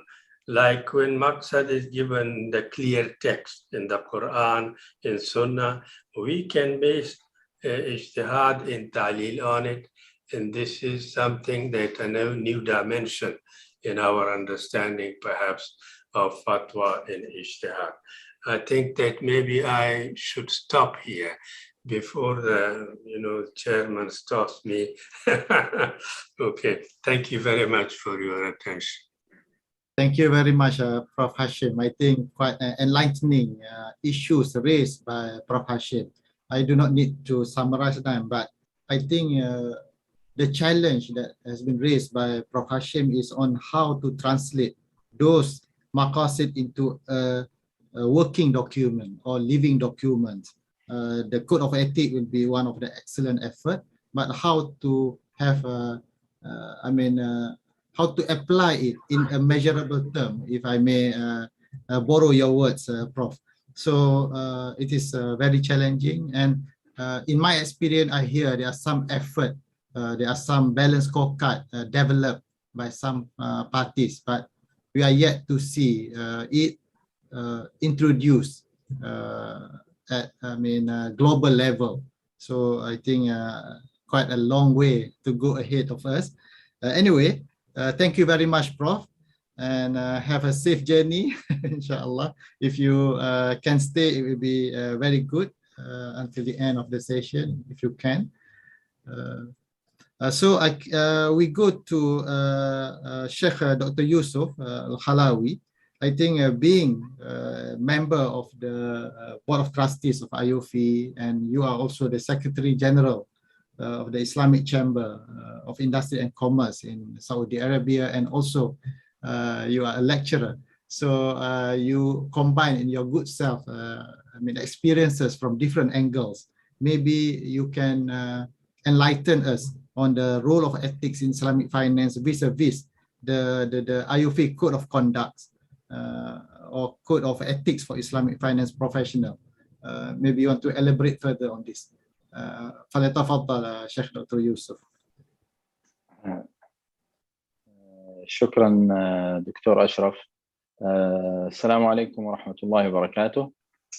بسم الله الرحمن الرحيم. الحمد لله والصلاة والسلام على رسول الله وعلى آله وصحبه ومن اهتدى بهداه. وبعد، الحقيقة أجد نفسي محظوظا أني أتحدث بعد هذه الكلمة المهمة من البروفيسور كمالي حول المقاصد وبعض شؤونها المهمة للغاية. الدكتور أشرف طلب مني أتحدث عن بعد آخر مهم، ألا وهو بعد الأخلاقيات عموما، وهذا الموضوع من أخطر وأهم الموضوعات، ويمكن أن نفهم خطورته من عدة زوايا، لكن سأخذ زاوية واحدة فقط بسبب ضيق الوقت المتاح لنا الآن، وهي هذه الزاوية تحديدا: ما هي العلاقة بين النظام المالي الإسلامي والنظام المالي المعاصر، والذي هو في إجماله نظام رأسمالي كما نعرف جميعا وكما يعرف أي دارس. الحقيقة لو نظرنا إلى الواقع لابد أن نعترف بأن العلاقة تكاد أن تكون علاقة تبعية، يعني النظام الرأسمالي في المقدمة والنظام الإسلامي يتبعه. لكن هو طبعا لا يتبعه كما نعرف 100%، يتبعه بعمل التعديلات التي يرى الفقهاء المجتهدون اليوم أنها لابد منها لكي تصبح المعاملة موافقة للشريعة. أما ما عدا ذلك فنحن نتبع حقيقة النظام المالي، وفي صلب النظام المالي النظام المصرفي. بينما في الواقع العلاقة هي علاقة تباين كاملة لأسباب فكرية واضحة، يعني واضحة جدا جدا جدا، على رأسها أن النظام المالي الإسلامي هو نظام مأخوذ من الكتاب والسنة، وفي كثير من مبادئه منصوص عليها خصوصا في السنة المشرفة، وفي الباقي هو اجتهاد الفقهاء كما أشار الدكتور كمالي أيضا، المستنبط من الكتاب والسنة. يعني النظام في مجمله وفي روحه هو نظام مستمد من القرآن والسنة. بينما النظام الموجود حاليا نظام الرأسمالي هو نظام بشري بحت، يعتمد على التجربة والخطأ، ويعتمد على مجموعة من المقدمات الفلسفية التي هي شبه مقدسة في الفكر الغربي، مثل فكرة النفعية، مثل فكرة الفردية. وتأتي التطبيقات بهذه الطريقة، تحصل مصائب، تحصل مشاكل، يتم التعديل. وكلنا نعرف أن فكرة الحوكمة عمرها لا يكاد يتجاوز يعني 30 سنة أو أزيد بقليل، وبدأت بسبب مصيبة حصلت في بريطانيا، وتم تشكيل لجنة خاصة لدراسة الموضوع، لجنة كادبوري سميت بعد ذلك، وخرجت بفكرة الحوكمة. بينما فكرة الحوكمة أصولا وتطبيقا موجودة عندنا بشكل ثري جدا، وأدعي أيضا أن بعض الأشياء الموجودة في النظام الإسلامي عبر ممارسته الطويلة لم تصل إليها فكرة الحوكمة الغربية حتى الآن. طيب، بعد هذه المقدمة أقول أكثر وأوضح ما يظهر فيه التباين بين النظام المالي الإسلامي والنظام المالي الرأسمالي المعاصر هو موضوع اعتبار الأخلاق.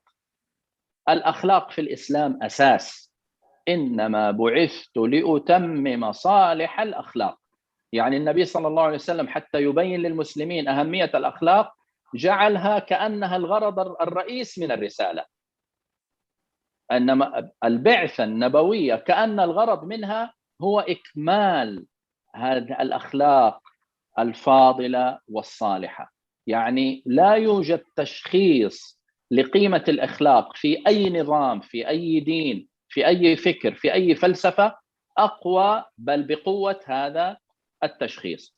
فإذا الأخلاق في الإسلام تأتي أساس. الأخلاق في النظام الغربي كما قلت ترى جاءت بالتجربة، وحتى نعرف قيمة الأخلاق في الإسلام نرجع فقط عفوا في النظام المالي المعاصر، نرجع لأزمة 2008. أزمة 2008 أزمة مالية عالمية تضرر منها النظام المالي العالمي بشكل عام. طيب، لو أردنا أن نلخص هذه الأزمة ما هي؟ هي أزمة أخلاقية بنسبة 100%. كيف تجرؤ بنوك ومؤسسات مالية عالمية كبرى على تغليف منتج يسميه رئيس الاحتياط الفيدرالي في ذلك الوقت ألان جرينسبان يسميها أصول مسمومة؟ كيف تجرؤ هذه المؤسسات التي تعرف حقيقة هذه الأصول وأنها مسمومة، كيف تجرؤ على تغليفها وبيعها للجميع؟ هذه أزمة أخلاقية متكاملة. يعني حقيقة عدة طبقات من الأزمة الأخلاقية، لكن بهذا الاعتبار بيع أصول يعرف المنتج أول من أنتجها يعرف أنها أصول مسمومة ويعرف أنها لا شيء، وهكذا. هذا لا يمكن أن يحصل لو كانت الأخلاق هي أساس. طيب، ما النتيجة؟ النتيجة عشرات بل ربما مئات الأوراق البحثية لتشخيص الأزمة ووجود أنها فعلا أزمة أخلاقية، وأنه يجب أن يحصل مستوى جديد من تدخل السلطات ما كان موجود في السابق. فبدأت السلطات تتدخل، وبدأ موضوع الأخلاقيات يتم تفعيله، وبدأ المهم تجربة. نعم، نتيجتها جيدة، أن الأخلاق بدأت يعني تمارس بشكل أفضل. لكن كما قلت نحن نتبع النظام الغربي الذي يجرب. اليوم لدينا يعني لو أردنا أن نوسع دائرة الأخلاق قليلا، لدينا موضوع أهداف التنمية المستدامة التي تبنتها الأمم المتحدة الSDGs، ولدينا موضوع الESGs. كل هذه الأشياء عمرها أقل من 30 سنة. كم عمرها في الإسلام؟ حقيقة 1400 سنة، موجودة في السنة النبوية، يعني ليست يعني لم تدخل بالاجتهاد بعد قرون، لا، موجودة في القرآن، موجودة في السنة. يعني كلنا نعرف أن موضوع العدل والإحسان نص عليه حتى في الحروب، حتى في الحروب وحتى في التعامل مع الحيوانات. ولا يجرمنكم شنآن قوم أن صدوكم عن المسجد الحرام أن تعتدوا. أعظم جريمة حصلت في ذلك الوقت ليست مبررا للمسلمين لكي يقابلوها بالعدوان. وجاءت هذه الآية القاعدة الكلية الكبرى بعدها: وتعاونوا على البر والتقوى ولا تعاونوا على الإثم والعدوان. جاءت في أي سياق؟ في سياق هذه الآية التي تحرم العدوان. طيب، وأن العدوان ليس له أي مسوغ ولا أي مبرر. واضح؟ طيب، ونفس القضية الحديث الشريف المشهور الذي يحفظه الجميع: إذا قتلتم فأحسنوا القتلة. هذا لا يتحدث عن علاقة رجل مع زوجته ولا مع مجتمعه، يتحدث عن حالة القتل. حتى حالة القتل مطلوب فيها الإحسان. وإذا ذبحتم، تذبح حيوان، وإذا ذبحتم فأحسنوا الذبحة. هذا أي مستوى؟ لا يوجد إلى اليوم شيء يقاربه، فضلا عن أن يسامقه. إذن هذا الأساس اليوم قد يكون الذي هو أساس الأخلاقيات، قد يكون أقوى ما يقدمه النظام المالي الإسلامي للنظام المالي العالمي.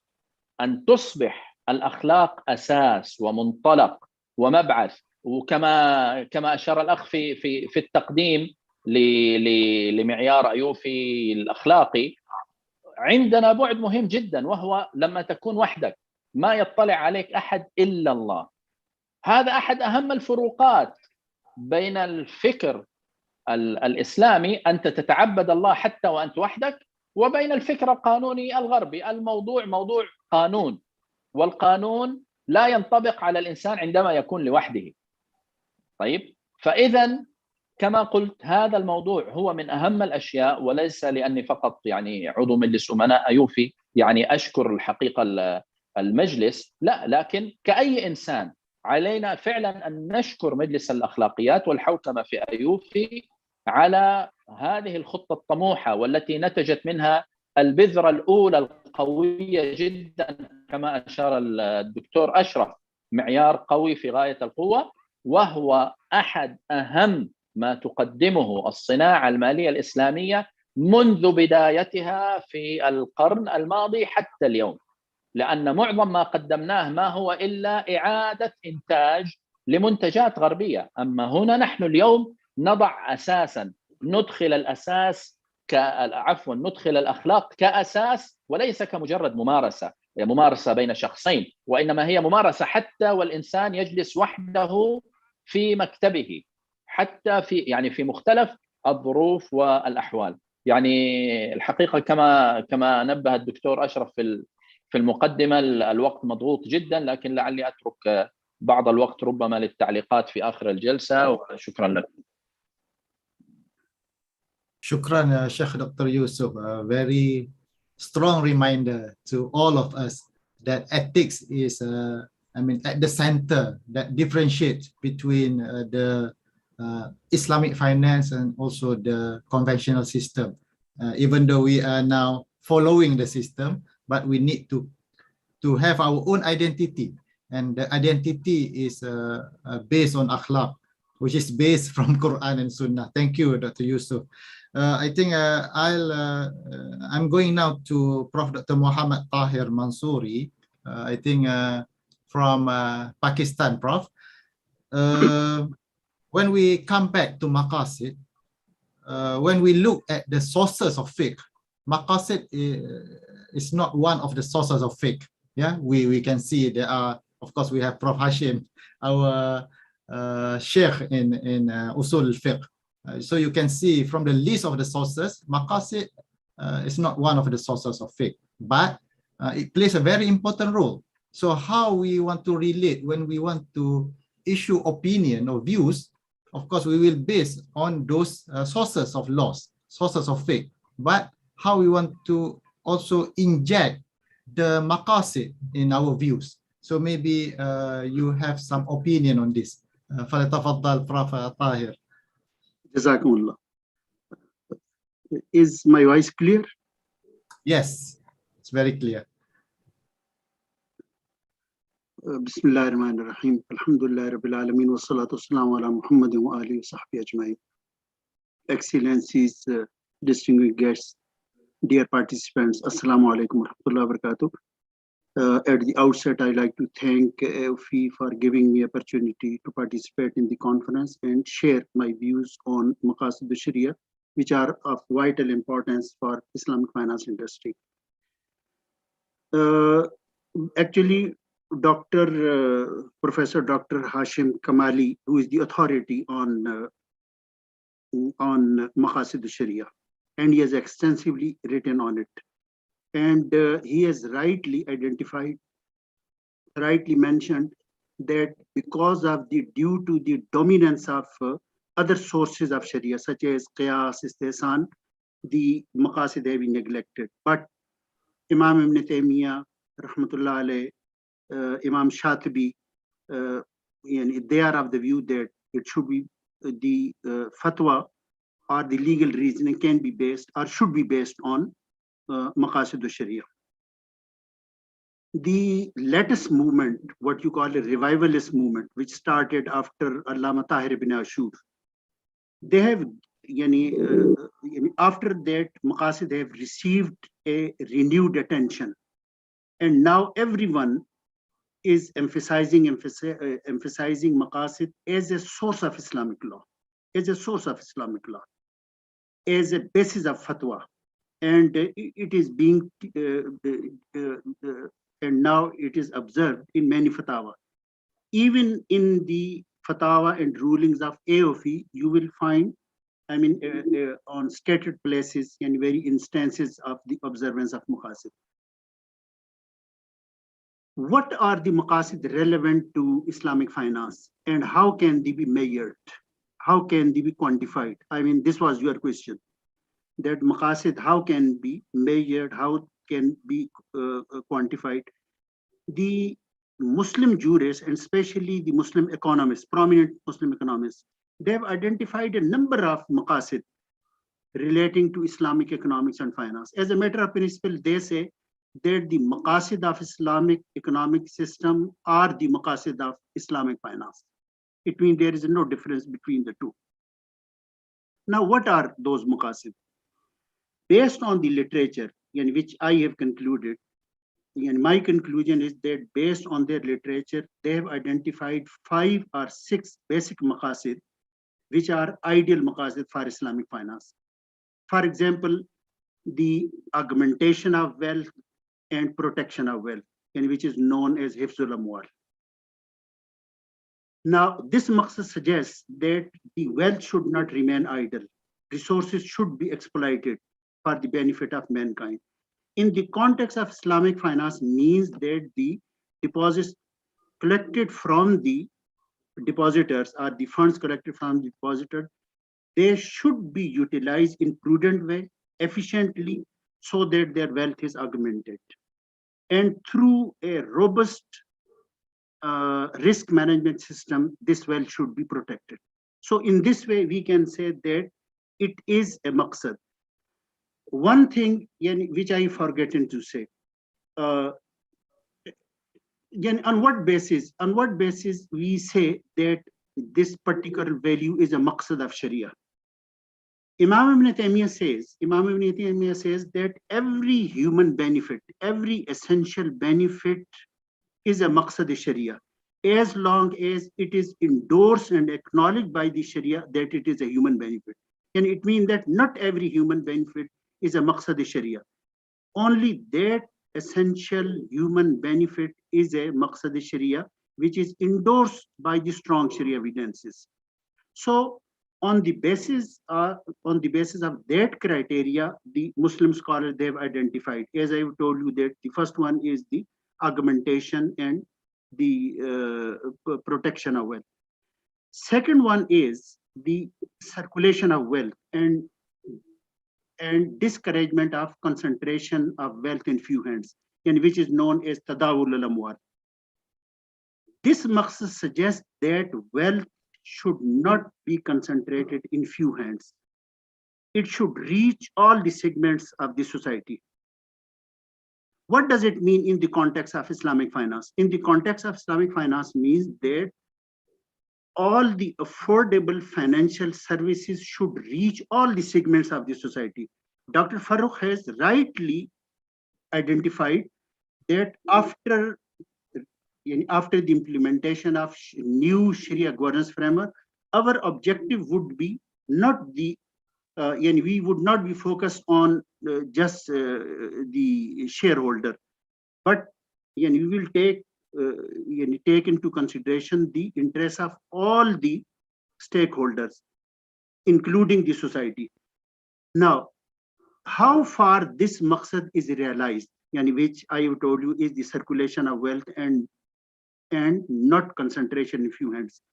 Unfortunately, and what we have observed, that our resources, they are moving in the service or in the favor of big clients, corporate clients, the multinational.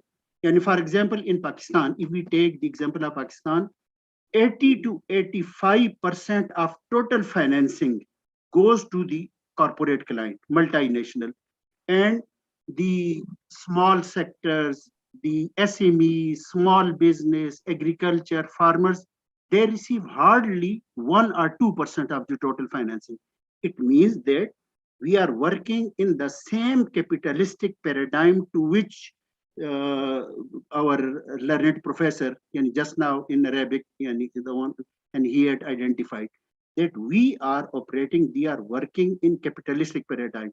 It means that these sources, these funds are utilized in the favor of one small group, and wealth is being concentrated in the hands of few hands, and society on the whole, and it is deprived of it. If you take up another objective of Sharia, and after circulation of wealth, it is a justice, fairness in the distribution of business returns. It means that Islamic law or Maqasid al-Sharia suggests that the business returns among the parties should be distributed equitably. There should be fairness and equity. Unfortunately, the profits of the shareholders, they are increasing, and the profits of the depositors, they are annually decreasing. And this is surprising that every business in the era of COVID-19, every business is suffering loss except the business of banks, including Islamic banks. And this is ununderstandable, that why the profits of the depositors, it means that there is a problem in the distribution mechanism. Perhaps there is inequity or injustice in the distribution of profits.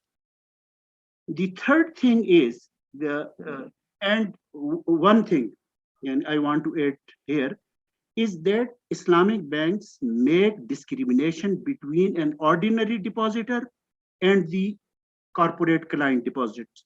And for example, they give more profit to the while the period is the same. And for example, for 6 months, the deposit is for 6 months. Now, 50,000, if you give weightages to 50,000 rupees, perhaps the weightage would be 0.5. It means that his 50,000 has been reduced to 5,000 rupees. Whereas 1 million deposit, you give him a weightage of 1.5. It means that automatically his deposit has become 1.5 million. So I am saying that why we discriminate between an ordinary depositor and a corporate depositor while the period is the same. Then take the example of financing. Why the financing rate for a client depositor is say 10%, 12, and 5% or 6%, whereas an ordinary client which takes this financing facility, say for house building or something like that, I mean, he's given at the rate of 5%. So what I'm saying that on what basis we discriminate between an ordinary client and a corporate client. So these weightages system or profit distribution need to be rationalized. Another one is promotion of economic and social well-being. This is also an objective of Sharia, because society as a whole, and in Islam, society as a whole has responsibility towards the poor and the destitute and the less privileged people. This is the responsibility. To what extent Islamic banks or Islamic financial institutions, they are performing this obligation? I think perhaps they are not performing this obligation. Sometimes it is claimed that eradication of poverty is the responsibility of the state. This is not true. This has been refuted by many evidences. Once Holy Prophet ﷺ was asked that, do we have do we have some obligation in our wealth beyond zakat? Nabi Sallallahu Alaihi Wasallam replied, Naam fi amwalina haqqun siwa az-zakat, and then he recited the verse, Laysal birra an tuwallu wujuhakum qibla, till the end. It has been further endorsed by another hadith which has been narrated by Sayyidina Ali, Inna Allah farada ala al-aghniya'i fi amwalihim biqadri ma yakfi fuqara'ahum. That Holy Prophet said that Allah subhanahu wa ta'ala has made obligatory on the wealth of the rich people that much which is sufficient to meet their needs. If they are still hungry, naked, they are without clothes, this is because the rich people are not performing their obligation. Now, rich people doesn't mean an individual. It includes the Islamic banks, financial institutions which are making profit. Now the thing is that, are we performing this obligation? My answer is no. I think that Islamic banks, they are making huge profits, but they are not returning even a single penny to the society. So according to this hadith, it is the responsibility. Sometimes they say that corporate social responsibility is not our obligation. No, according to this hadith, this is the obligation. So I'm saying that they should allocate from their profits some amount for the benefit of the society, even from the current account. Even from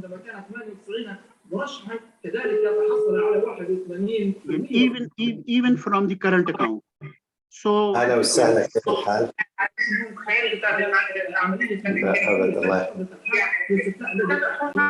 there is a problem in maybe the participant can mute the microphone, please. And you have another 1 or 2 minutes, Prof, if you don't mind. Tafadhal. We cannot hear you now. You are muted. You need to switch on back there. Yes, I'm saying that if we have to make the Islamic banking, true Islamic banking, in which then in that case, maqasid need to be incorporated. Ethics has to be embedded in it. And in that case, it would not be hila-based banking, subterfuges-based. It means that we would be following both the letter and spirit. We would be following both the form and substance in the transactions. Mere reliance on contract mechanics, or mere following or observing the requirement of a valid contract or mere avoiding riba is not Islamic banking. It should be value-based or it should be maqasid-based. So, in my view, maqasid can be quantified and they have been measured, quantified, and they have been identified. And they must be part of Islamic banking. Wassalamu alaikum wa rahmatullah. Wa alaikum assalam wa rahmatullah. Prof. Tahir, I think you have raised very fundamental issues. And of course, these issues, I think, need a lot of discussion, a lot of thinking how to move forward with all those, inshallah. But raising the issues is equally important, Prof. Thank you very much. And now I come to Prof. Akram Laldin. We maybe go focus more on the governance and maqasid al-Sharia. So how, I mean the governance process needs an override based on maqasid al-Sharia to ensure true compliance with Sharia. Maybe you want to elaborate more on this point, the governance and maqasid. Thank you. Jazakallah khairan, Prof. Ashraf. A'udhu billahi samil alim min ash-shaytan rajim. Bismillahir rahmanir rahim. Alhamdulillahi rabbil alameen. Wassalatu wassalamu ala ashrafil anbiya'i wal mursaleen wa ala alihi wa sahbihi ajma'in. Allahumma la ilma lana illa ma 'allamtana innaka antal alimul hakim. Allahumma la sahla illa ma ja'altahu sahla. وأنت تجعل الحزن والصعب إن شئت سهلا. أيها الإخوة الكرام، أحييكم بتحية الإسلام. السلام عليكم ورحمة الله وبركاته. Respected Professor Dr. Hashim Kamali and also my colleague, the panelists. First of all, I would like to take this opportunity to thank IOFI for inviting me to this forum, and I believe that it is timely that we talk about governance, we talk about ethics, because I think the situation in which we are undergoing now, particularly I think for the past 2 years when we are being tested by Allah subhanahu wa ta'ala with this COVID pandemic, I think it is time for us to reflect. It is time for us to look back what we have been doing all this while. And alhamdulillah, I would say that you see, when we talk about Islamic finance in general, I mean, there are a lot of, tremendous effort that has been undertaken by different parties. Nevertheless, as pointed out by my fellow colleagues, I mean, there are still rooms, there are still a lot of work that need to be done. There are a lot of improvement that need to be done. And I would like to thank IOFI, I think, for the tremendous job that IOFI have done, not only in developing the Sharia standards, but also the governance standards, I mean, the ethics and whatnot. And I think this is one of the areas in which we really need to look into it. And if we look, you see, if we go back to Sharia 101, okay, we always, when we learn the basic of Sharia, we always mention that, I mean, there are three important components of Sharia. You have the ahkam al-i'tiqadi, you have ahkam al-amaliyah, and then the third part is akhlaq, moral ethics, you see.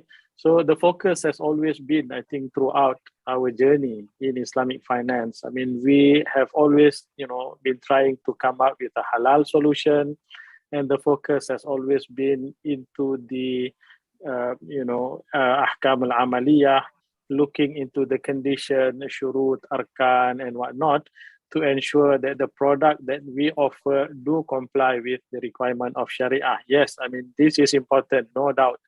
You see, we have to ensure that whatever that we are offering to the market, it comply with the fiqhi requirement of Sharia. Having said that, when we claim that our product is Sharia compliant, it has to encompass the entire spectrum of Sharia.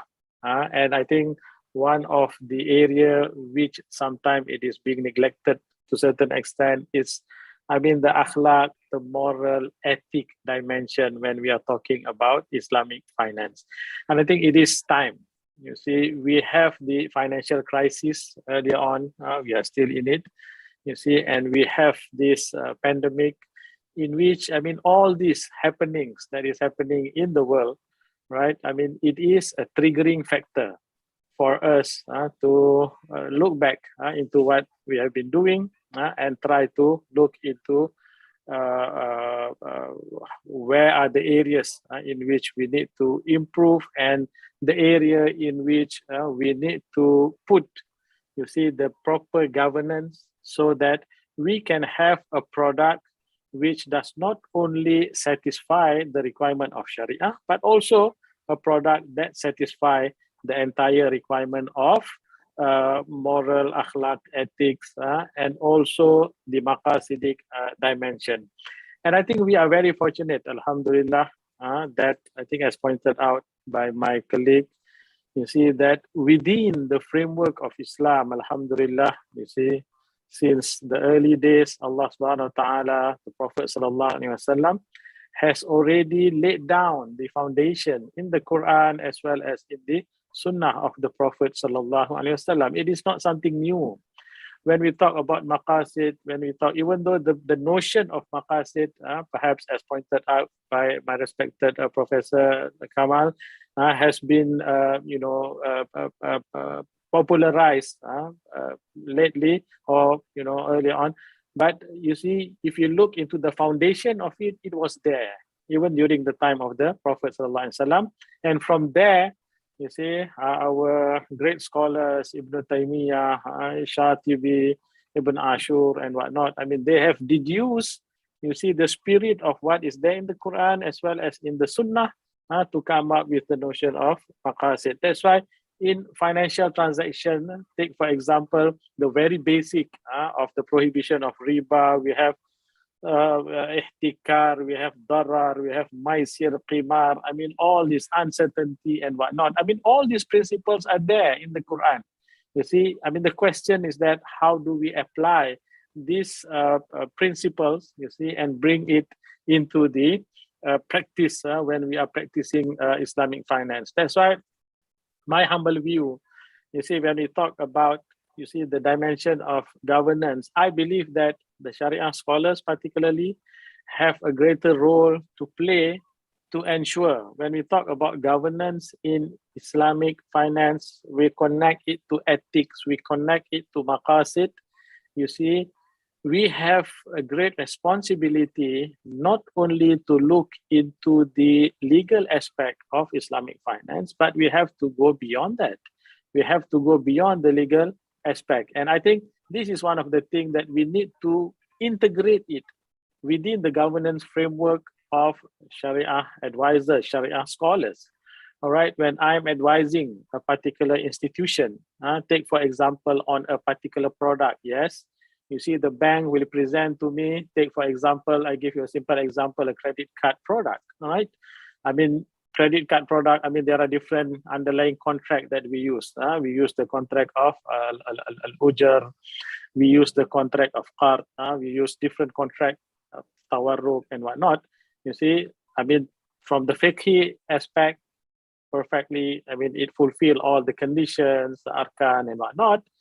You can say that from the fiqhi point of view, yes, I mean, this product do pass the, we can tick and say that it passed the Sharia, you see, fiqhi requirement, right? But do we go beyond that by looking, okay, what are the measures that we need to put, you see, in order for us to ensure that, you see, when we provide this facility to the client, they are not going to misuse it, or we are not going to create a debt-ridden society, right? In Malaysia, for example, we have so many youth, okay, in which the bank is giving them credit card, okay, and as you know, that credit card is the cash cow of the bank, right? So there are so many youth who are declared bankrupt at their, youth age. They are declared bankrupt. Why? Because they cannot serve the credit card debt. All right. So again, I believe that yes, sometimes people say, well, I mean, this is the regulator's responsibility, not our responsibility as Sharia advisor. I believe that we need to go beyond the fiqhi dimension. We already have the data. 40 years, 50 years, I mean, we have been operating Islamic finance. You see, we already have the data, we already have the impact assessment. why not we deploy, this data and look at the impact of the products that we are rolling out to ensure that it does not become another, darar to the society. You see, that's why, you see, it is very interesting that Imam Shatibi, you see, when he said that each and every aspect of life, there is the maslahah and there is the madarrah. Whenever the maslahah overweight the madarrah, then Allah subhanahu wa ta'ala allow us to do it. You see, so this maslahah and madarrah scale, we need to deploy it in making any Sharia decision, so that you see we are making an informed decision in which it satisfies the fiqh requirement on one side, and on the other side it also satisfies the maqasid dimension of it. And before I start, perhaps a few minutes more, I'm concerned about the time. 1 minute. You see, if you look into the different criteria that has been developed at the moment, you have the ESG, the SRI, and whatnot. You see, for me, we should be the one that is developing all these concepts, right? Fortunately or unfortunately, perhaps sometimes we are riding, you see, on the concept that is being started or invented by the conventional market. I'm not saying that we cannot do that perfectly as long as it is compliant, you see, but because we already have the ingredient, you see, in the Quran, ingredient in the Sunnah, you see, we are the one who have to go and innovate and come up with all this. The screening criteria, ethical criteria, you see, responsible criteria. You see, we talk about sustainable, we talk about governance and whatnot. We are the one who are supposed to come up with all these criteria. So to conclude, you see, I believe that, you see, it is the responsibility of the regulator, it is the responsibility of the Sharia scholar, it is the responsibility of the market practitioner for us in moving forward, try to look how we can enhance our product and benefit the society. And one more thing is that, alhamdulillah, we have a very excellent social netting. We have zakah, we have waqaf, we have sadaqah and whatnot. Let us try to deploy, all these safety net that Allah subhanahu wa ta'ala have provided us in order for us to achieve the greater maqasid, inshallah. So I will stop there. Jazakum khairan, barakallah fikum. Now, if there is time, perhaps we can have more interaction. Jazakallah khairan, Allah barik fikum. Assalamu alaikum wa rahmatullahi wa barakatuh. Thanks, Prof. Akram. Now we come to Dr. Hatim. Nice meeting you, Dr. Hatim, and thanks for representing us on stage, actually. So all this, I think when we need to have good ethics, we need to have maqasid, so and so forth. So to safeguard the interests of all the stakeholders. So maybe you want to elaborate further, and we need to stop the session at around 2, actually.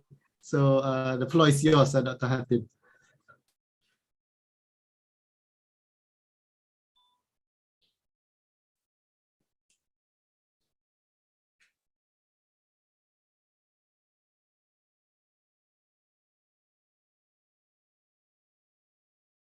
I think it is still muted.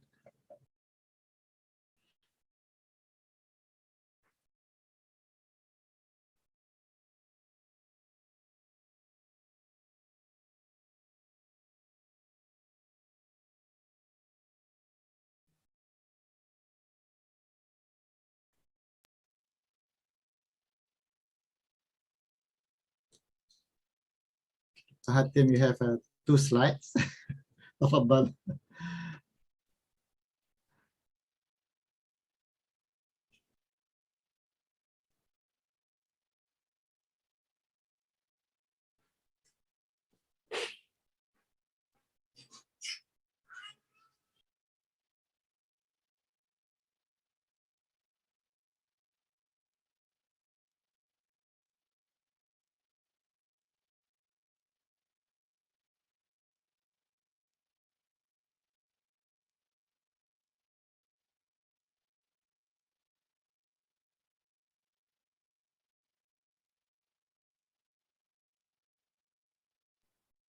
Any technical issues, Secretariat? I think the mic is muted on their side, Professor. Yeah, we can see the slides, but no sound, no voice. Yeah, no sound. Exactly. Yeah. Yeah, okay. Anyway, I'll continue. Yeah, now we can hear you. Okay, great. So, as I was saying, that the Maqasid al-Sharia has always been debated and discussed over the time. And the key challenge, as we see from many discussions, many research, and many industry reports, is that how we can transform these qualitative, if you like, principles into a workable, practical policies or products. And we have recently done a research, still on my second slide, if you don't mind, where we try to map the good or the international corporate governance principles. And we try to map it or link it with the key 5 Maqasid Sharia, and to make sure how this can work. Yes, can you stay on this slide, please? How we can, instead of reinventing the wheel, we pick up one of the very good examples of key principles of good governance models, which has 4 areas of processes and guidelines, and we have to start, as we can see from the top.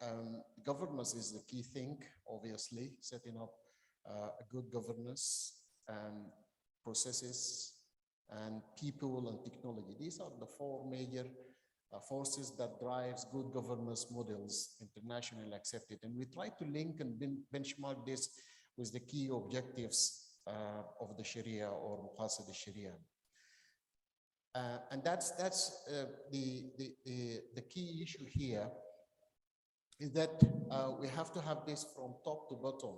Basically, we need to ensure that there is the leadership support of the institute, the executives, and that there is enough budget and clear guidelines and support from the leadership as how they can develop policies, products, and services that will benefit the stakeholders of the institutions, as well as the customers or the society where the institution or the bank that operates. Also looking at the process, then develop policies about accountability and responsibility of the staff, of the leadership, obviously, of the stakeholders of the institution. Looking at the operating models, how this can benefit the overall institution guidelines, and looking at the control frameworks, as well as benefiting and leveraging the technology to support all these policies. And finally, the people. The people are key in our Islamic banking. The knowledge, the skill set, the skill set, or the skills and knowledge is very important for developing the right products, or even offering the right products for your community. So 3 key things as well on the left side, as you can see, the structure, as I said, the oversight of the leadership is important here. And obviously the corporate purpose or culture, what we mean here, the institution has to have a very distinctive, clear guidelines about how this institution will wanted to position itself in the community where it is. So if we take a retail bank or an SME Islamic banking, then they have to focus on how to make sure that they develop products and services that will help the target segment or the target market. So that's the first part, or this is the first element of how to look at practically develop policies, practices, as I said, of this qualitative, these morals or this ethics into the practices of the institution or the Islamic banking. The second layer is obviously how you can develop products and services in what we consider to be the priority social sectors. We have identified a number of these important sectors, including obviously the education, the housing, the food security issue, the healthcare, the energy and resources, and the infrastructure generally. So these are some of the areas where products and services can be developed that hopefully can be aligned to the maqasid al-sharia, as well as the best and the good practices developed over the years by the global international institutions, which we are part of it, such as the Sustainable Development Goals and what is called the Socially Responsible Investments, the ESG. These at the top is like a roadmap for any institution now, whether it is conventional or Islamic, that they wanted to follow. And again, we have to also be founding our policies and products on our key principles, which are maqasid sharia. Now, this is all theory, basically. Again, as we also can see or can imagine, there will be a gap between the theory and practice, how we can transform this theory or this nice design and charts into real practical work. And how, on the other side, how we can measure this and make sure this is something that will be defined, it will be labeled, and it will be called a product that's aligned or compliant with one of the maqasid sharia. If I take an example here of the Sustainable Development Goals, 17 goals, if I just pick up one that, for instance, help, say, the climate or water sanitation. I mean, there are very clear guidelines for this developed by the UN Sustainable Development Goals. I think that's equally can be possible if you wanted to pick up any one of the five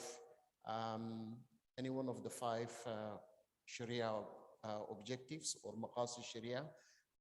We have managed also to do some benchmarking between the 17 Sustainable Development Goals with these five, and we, interestingly, and obviously not surprising, that all of these 17 has been already addressed in these five maqasid Sharia.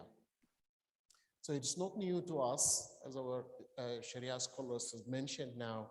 These good ethics and good principles or value-based or socially useful kind of guidelines is already there in our teachings, in our principles.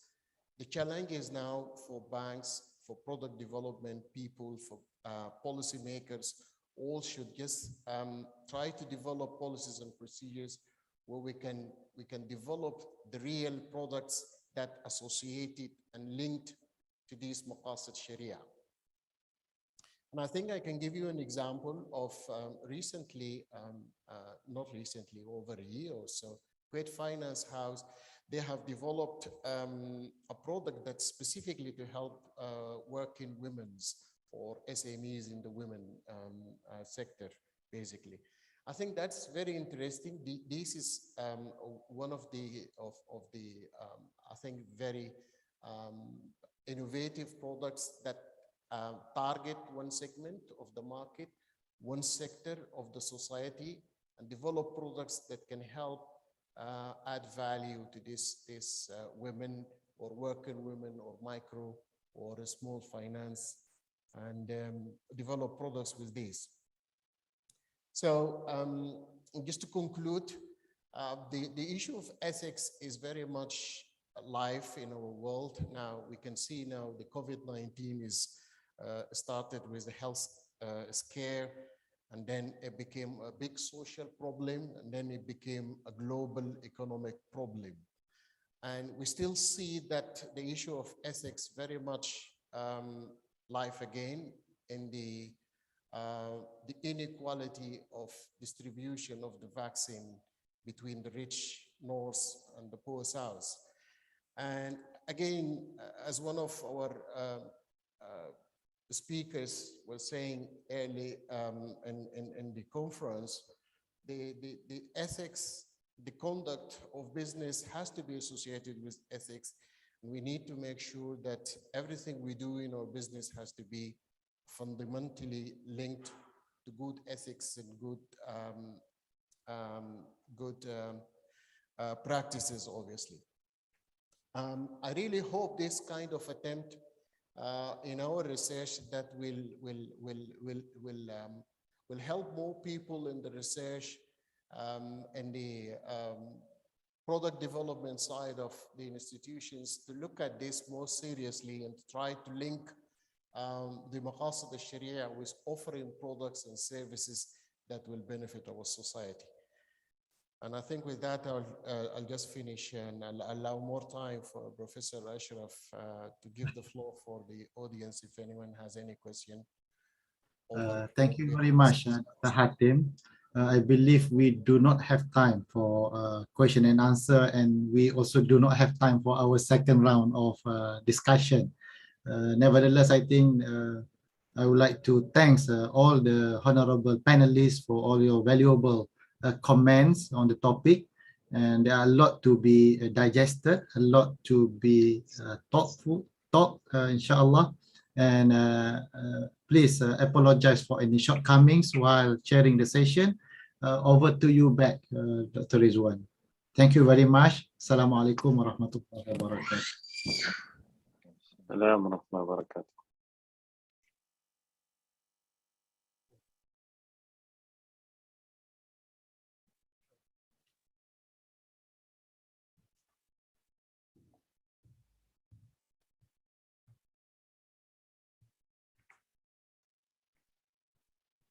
Thank you very much, Dr. Ashraf Hashim, for chairing what was a very well covered session. Unfortunately, we don't have the time. Otherwise, the topic is so comprehensive that it needs a conference by itself. We were really pleased to have some of the experts on the topic with us for this session. And inshallah, we hope that it has led to some kind of stimulation of thought for us to as we move forward into the next sessions of the conference, and also take back what we have heard from from a diverse set of scholars and experts on the topic. So let me thank you, Dr. Ashraf Hashim, for chairing this session and joining us. Sheikh Yusuf Khalawi, thank you very much for being with us. Professor Datu Muhammad Hashim Kamali, thank you for being with us. Dr. Akram Laldeen, Professor Muhammad Tahir Mansouri, as well as Dr. Hatim Tahir joining us virtually here. So thank you very much for all. Excellencies, distinguished guests, we move on to our next segment, which is basically lunch, probably one of the favorite of the day, for me personally at least.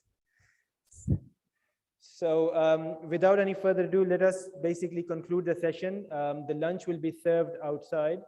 And if you can make yourselves, or if you leave from the left-hand side, you'll find lunch. And can we please return back at 2:45? I know it's a challenging one, but let's try and come back. And also because the time for Zuhr is also coming to an end, so please, there are prayer rooms outside, so please make sure you can pray there, of course. And let us come back at 2:45 when we start our next session, which is on again a very important topic: Islamic finance windows, challenges in governance and financial reporting. Again, we'll be joined by experts on the topic from the regulatory side, from the practitioner side, as well as from academia. So please join us back, and inshallah enjoy your lunch.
When you find yourself surrounded by promises that you can hardly believe,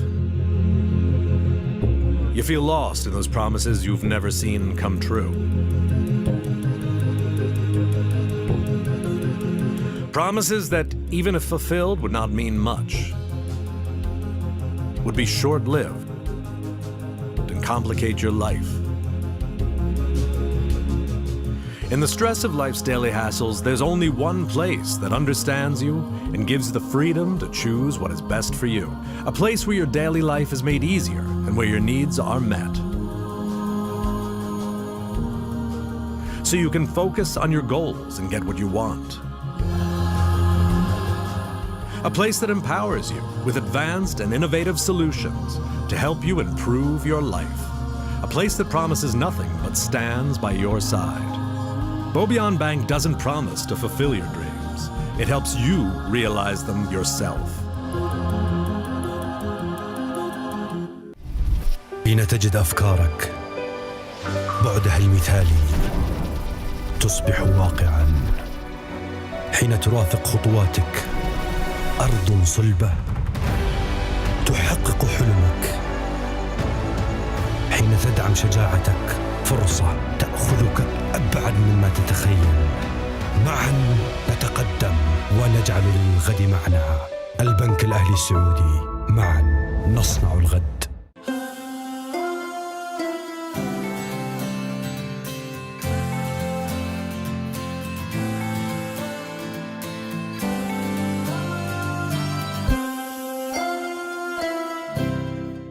Welcome to DDCAT and our corporate headquarters in London.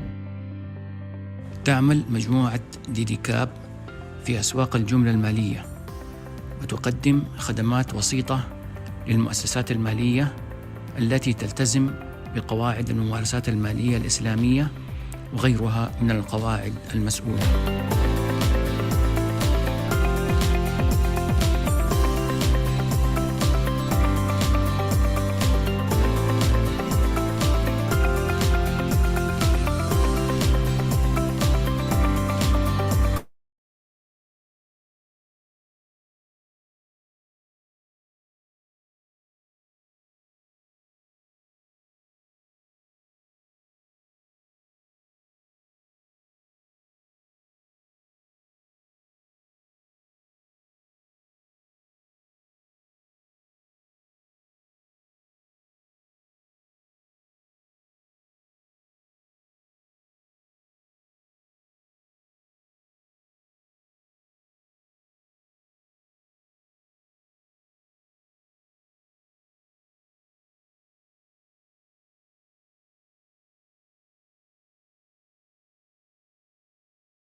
Meets all your capacity building related needs most cost effectively.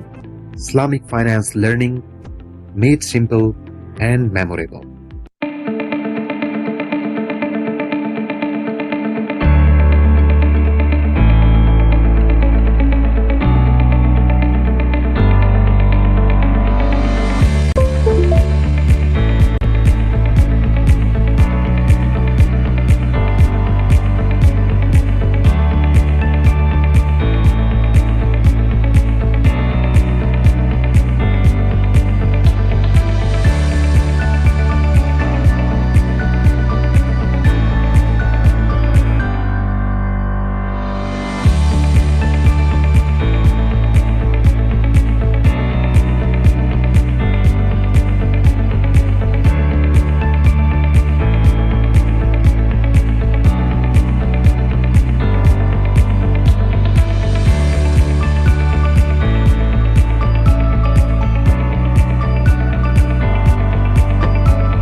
When you find yourself surrounded by promises that you can hardly believe,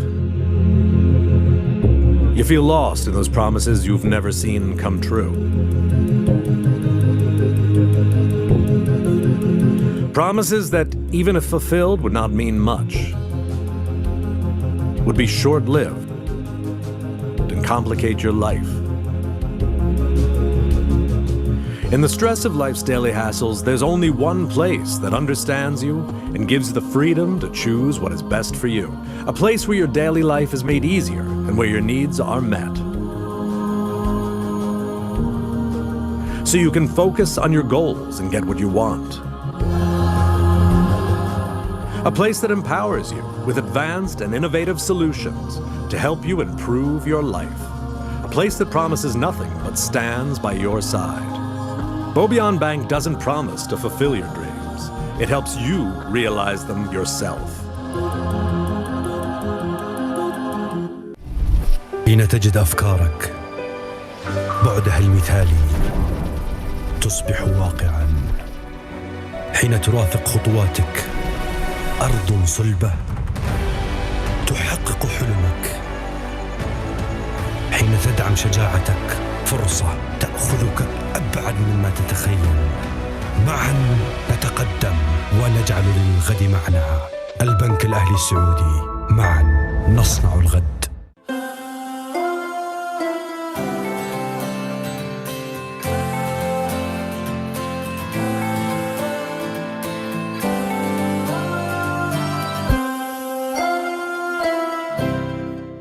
Welcome to DDCAT and our corporate headquarters in London. تعمل مجموعة ديديكاب في أسواق الجملة المالية وتقدم خدمات وسيطة للمؤسسات المالية التي تلتزم بقواعد الممارسات المالية الإسلامية وغيرها من القواعد المسؤولة.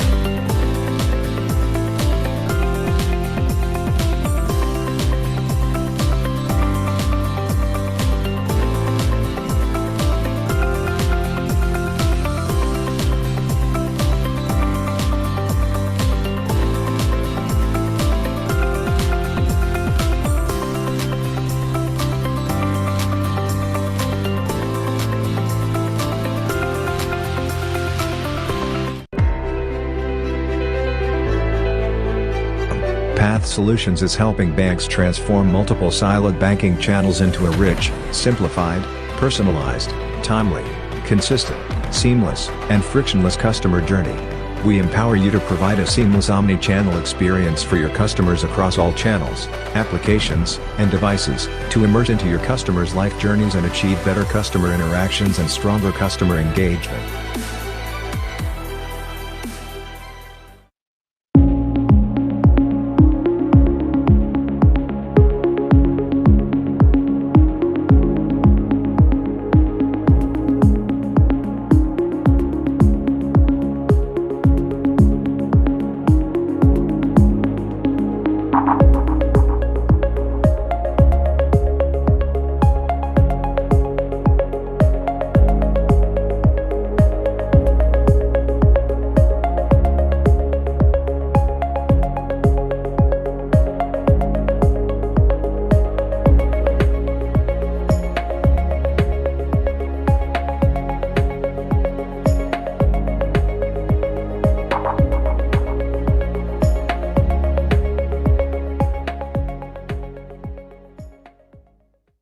TAIF, Training and Awareness of Islamic Finance. Rooted in tradition, ready for tomorrow.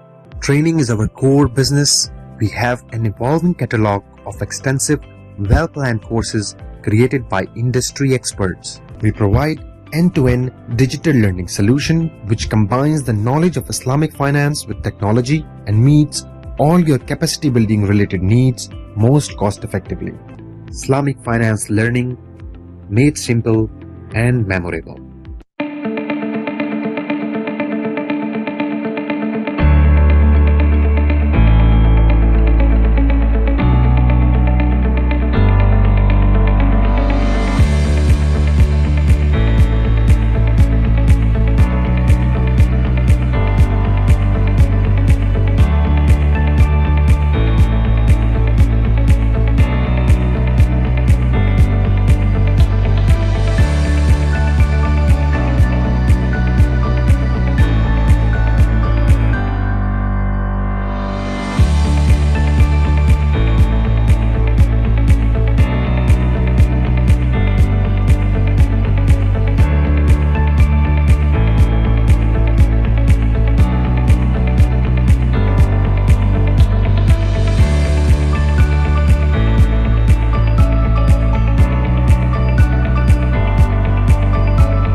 find yourself surrounded by promises that you can hardly believe?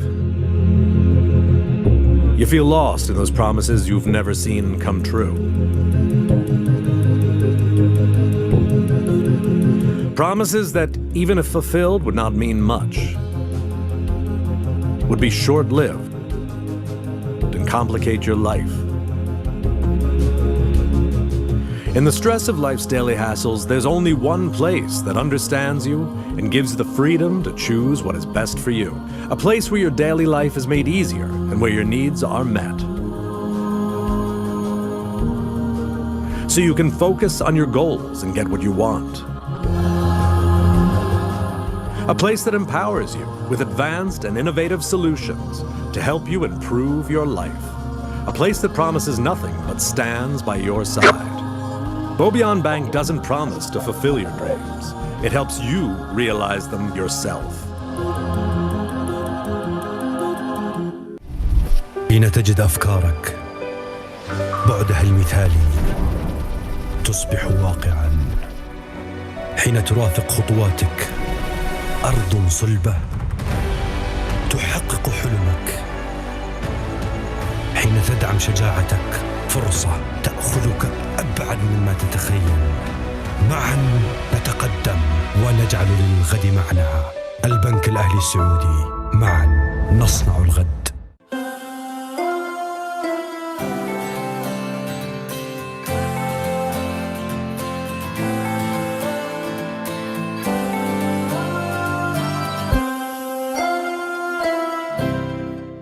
Welcome to DDCAT and our corporate headquarters in London.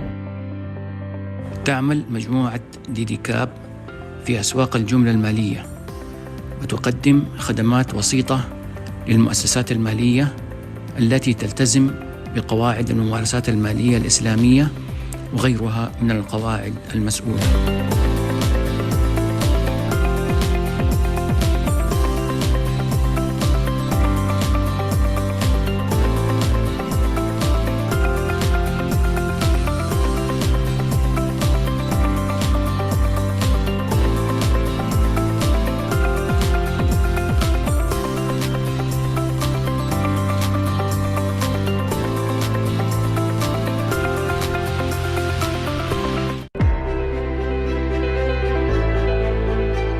Path Solutions is helping banks transform multiple siloed banking channels into a rich, simplified, personalized, timely, consistent, seamless, and frictionless customer journey. We empower you to provide a seamless omni-channel experience for your customers across all channels, applications, and devices, to immerse into your customers' life journeys and achieve better customer interactions and stronger customer engagement.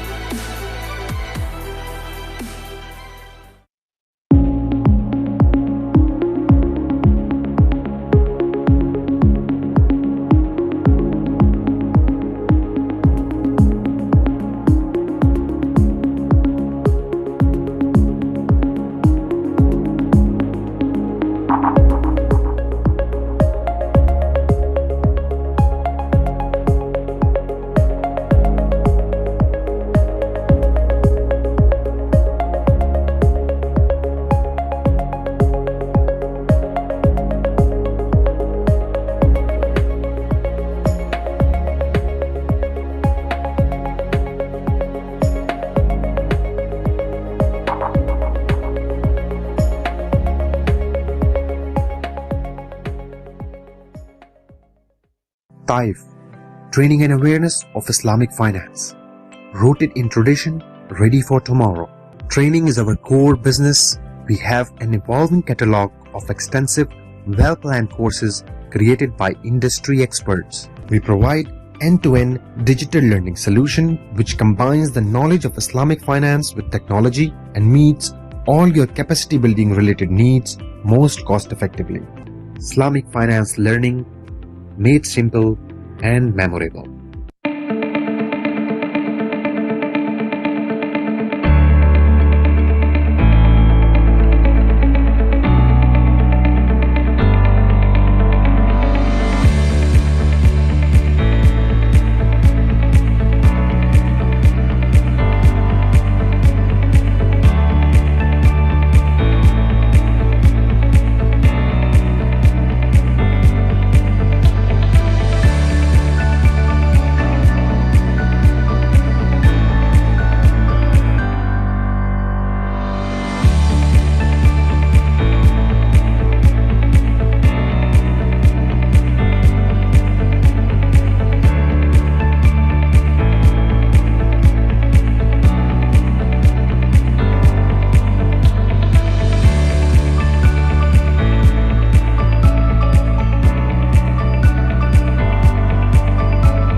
When you find yourself surrounded by promises that you can hardly believe, you feel lost in those promises you've never seen come true. Promises that, even if fulfilled, would not mean much, would be short-lived and complicate your life. In the stress of life's daily hassles, there's only one place that understands you and gives you the freedom to choose what is best for you. A place where your daily life is made easier and where your needs are met. So you can focus on your goals and get what you want. A place that empowers you with advanced and innovative solutions to help you improve your life.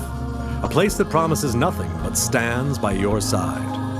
Bobian Bank doesn't promise to fulfill your dreams. It helps you realize them yourself. حين تجد أفكارك بعدها المثالي تصبح واقعا. حين ترافق خطواتك أرض صلبة تحقق حلمك. حين تدعم شجاعتك فرصة تأخذك أبعد مما تتخيل. معا نتقدم ونجعل للغد معنى. البنك الأهلي السعودي، معا نصنع الغد.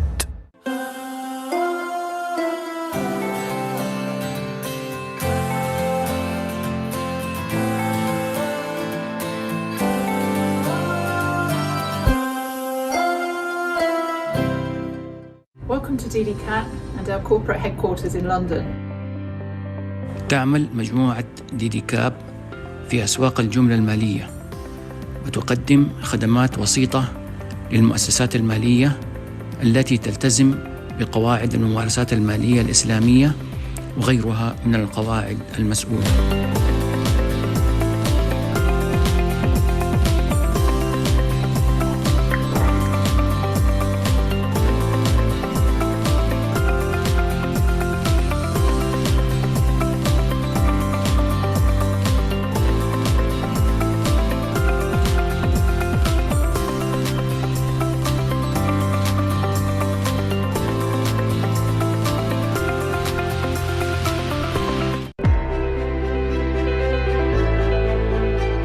Path Solutions is helping banks transform multiple siloed banking channels into a rich, simplified, personalized, timely, consistent, seamless, and frictionless customer journey.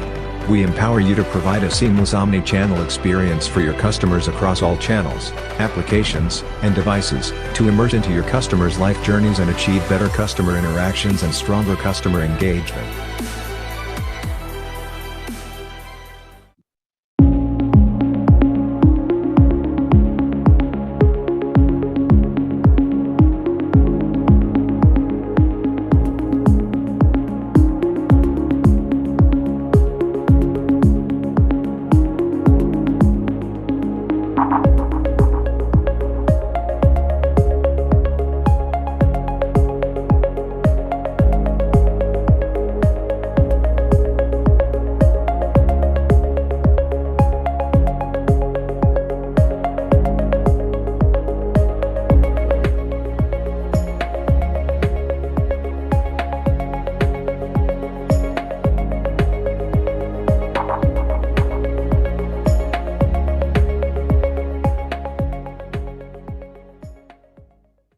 TAIF, Training and Awareness of Islamic Finance. Rooted in tradition, ready for tomorrow. Training is our core business. We have an evolving catalog of extensive, well-planned courses created by industry experts. We provide end-to-end digital learning solution which combines the knowledge of Islamic finance with technology and meets all your capacity building related needs most cost effectively. Islamic finance learning made simple and memorable.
find yourself surrounded by promises that you can hardly believe?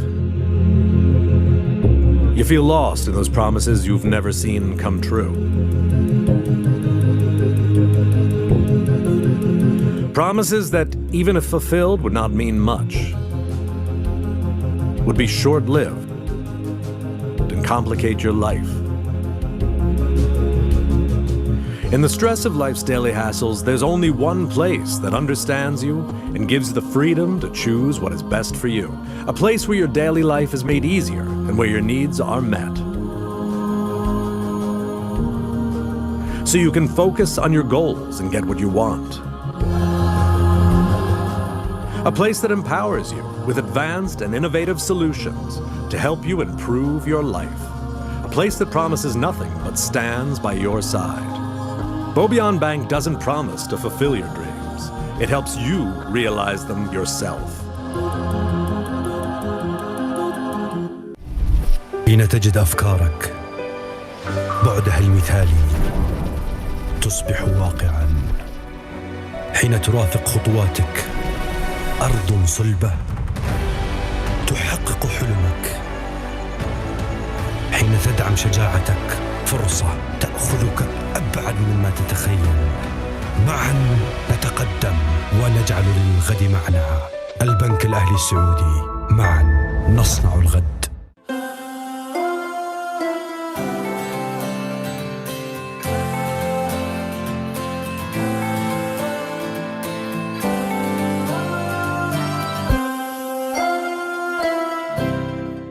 Welcome to DDCAT and our corporate headquarters in London. تعمل مجموعة ديدي كاب في أسواق الجملة المالية وتقدم خدمات وسيطة للمؤسسات المالية التي تلتزم بقواعد الممارسات المالية الإسلامية وغيرها من القواعد المسؤولة.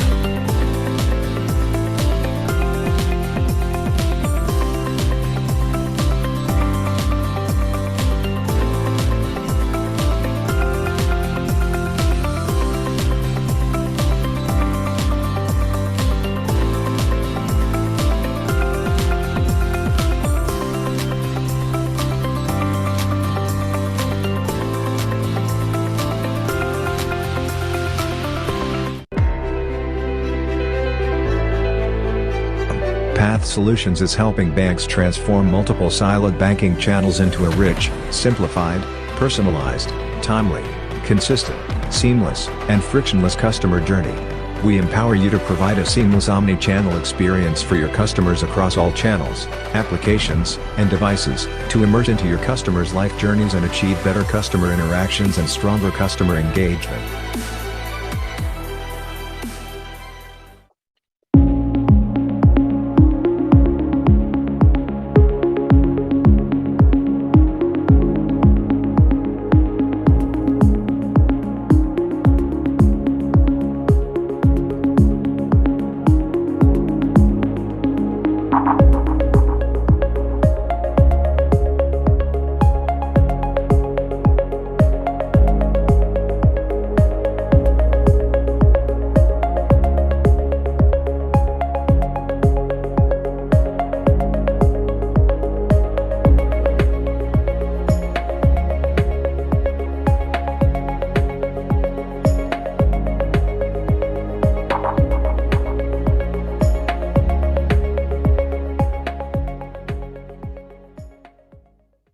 TAIF, Training and Awareness of Islamic Finance. Rooted in tradition, ready for tomorrow. Training is our core business. We have an evolving catalog of extensive, well-planned courses created by industry experts. We provide end-to-end digital learning solution which combines the knowledge of Islamic finance with technology and meets all your capacity building related needs most cost effectively. Islamic finance learning made simple and memorable.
When you find yourself surrounded by promises that you can hardly believe, you feel lost in those promises you've never seen come true. Promises that, even if fulfilled, would not mean much, would be short-lived and complicate your life. In the stress of life's daily hassles, there's only one place that understands you and gives you the freedom to choose what is best for you. A place where your daily life is made easier and where your needs are met. So you can focus on your goals and get what you want. A place that empowers you with advanced and innovative solutions to help you improve your life. A place that promises nothing but stands by your side. Bobian Bank doesn't promise to fulfill your dreams. It helps you realize them yourself. حين تجد أفكارك بعدها المثالي تصبح واقعا.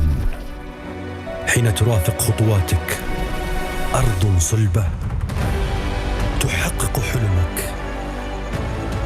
حين تدعم شجاعتك فرصة تأخذك أبعد مما تتخيل. معا نتقدم ونجعل للغد معنى. البنك الأهلي السعودي، معا نصنع الغد.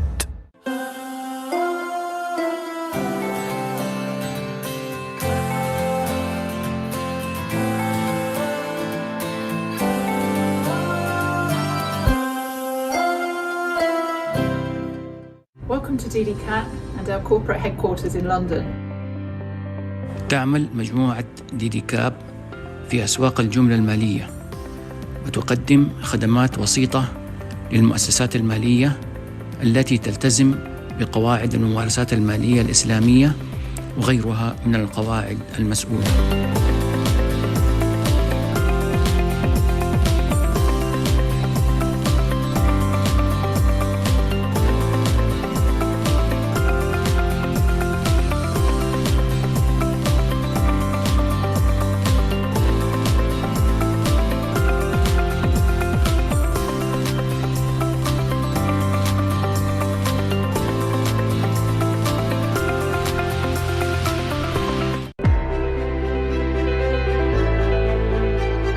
Path Solutions is helping banks transform multiple siloed banking channels into a rich, simplified, personalized, timely, consistent, seamless, and frictionless customer journey.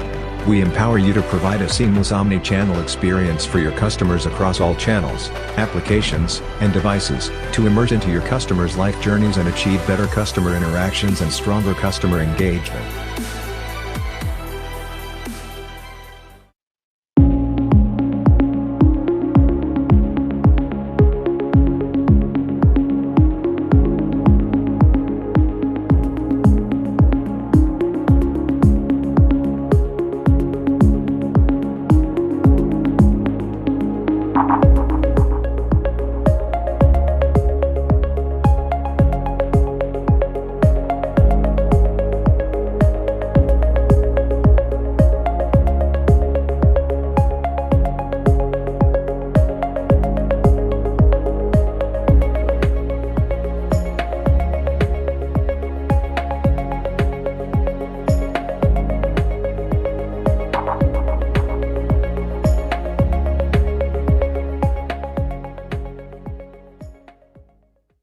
TAIF, Training and Awareness of Islamic Finance.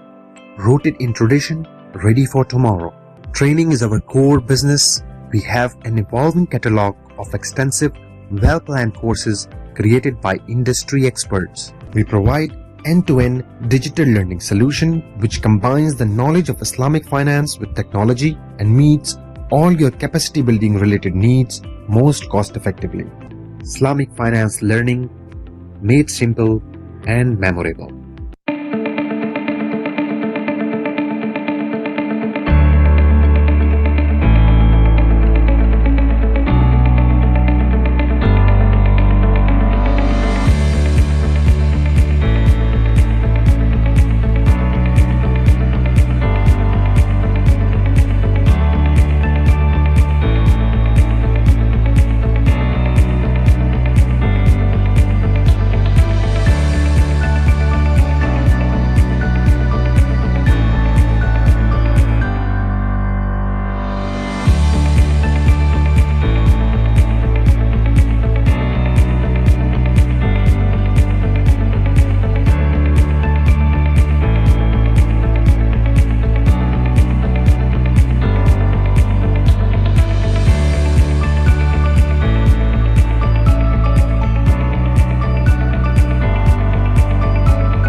find yourself surrounded by promises that you can hardly believe?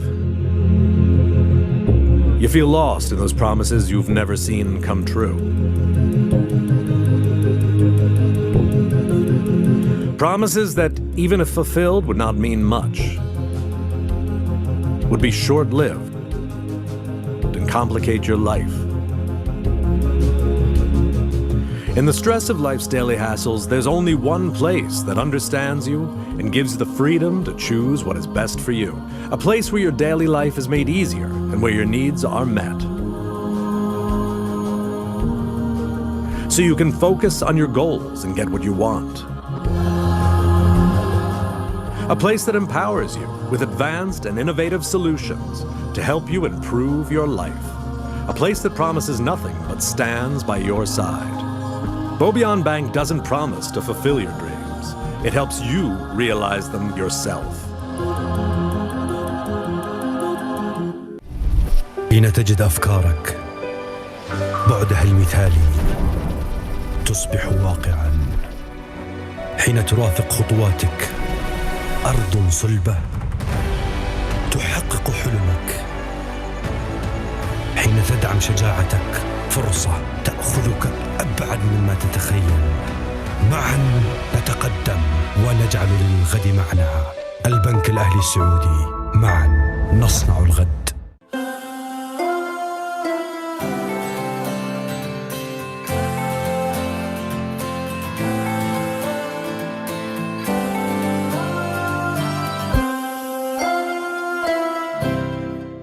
Welcome to DDCAT and our corporate headquarters in London. تعمل مجموعة ديديكاب في أسواق الجملة المالية وتقدم خدمات وسيطة للمؤسسات المالية التي تلتزم بقواعد الممارسات المالية الإسلامية وغيرها من القواعد المسؤولة.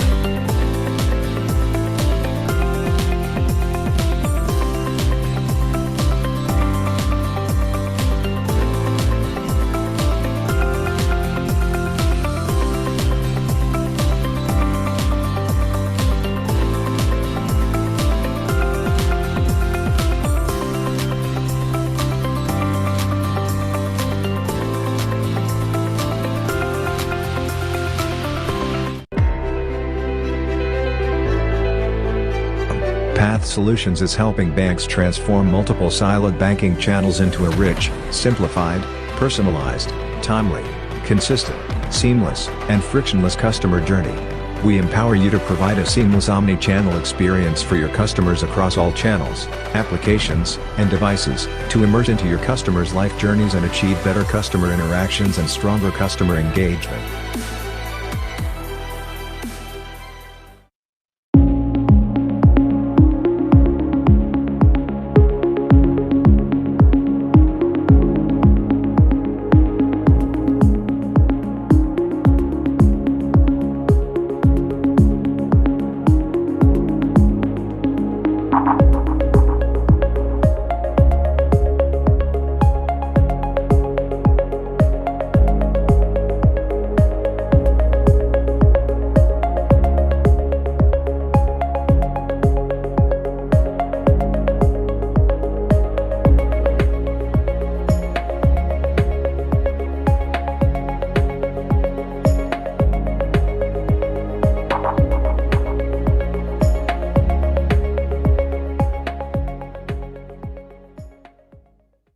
TAIF, Training and Awareness of Islamic Finance. Rooted in tradition, ready for tomorrow. Training is our core business. We have an evolving catalog of extensive, well-planned courses created by industry experts. We provide end-to-end digital learning solution which combines the knowledge of Islamic finance with technology and meets all your capacity building related needs most cost effectively. Islamic finance learning made simple and memorable.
When you find yourself surrounded by promises that you can hardly believe,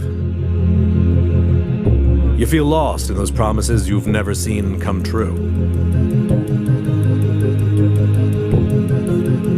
Promises that, even if fulfilled, would not mean much, would be short-lived and complicate your life. In the stress of life's daily hassles, there's only one place that understands you and gives you the freedom to choose what is best for you. A place where your daily life is made easier and where your needs are met. So you can focus on your goals and get what you want. A place that empowers you with advanced and innovative solutions to help you improve your life. A place that promises nothing but stands by your side. Bobian Bank doesn't promise to fulfill your dreams. It helps you realize them yourself. حين تجد أفكارك بعدها المثالي تصبح واقعا. حين ترافق خطواتك أرض صلبة تحقق حلمك. حين تدعم شجاعتك فرصة تأخذك أبعد مما تتخيل. معا نتقدم ونجعل للغد معنا. البنك الأهلي السعودي، معا نصنع الغد.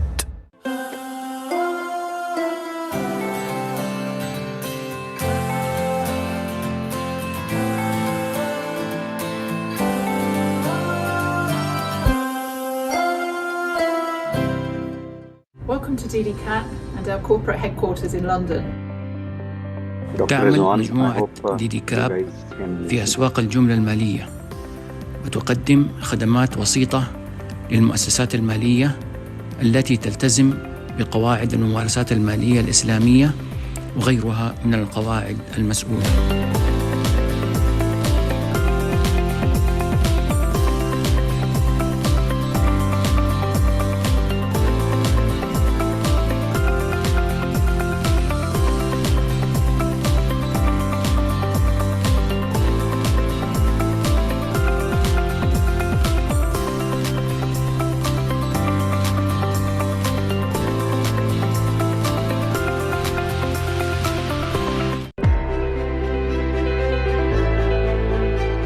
Path Solutions is helping banks transform multiple siloed banking channels into a rich, simplified, personalized, timely, consistent, seamless, and frictionless customer journey.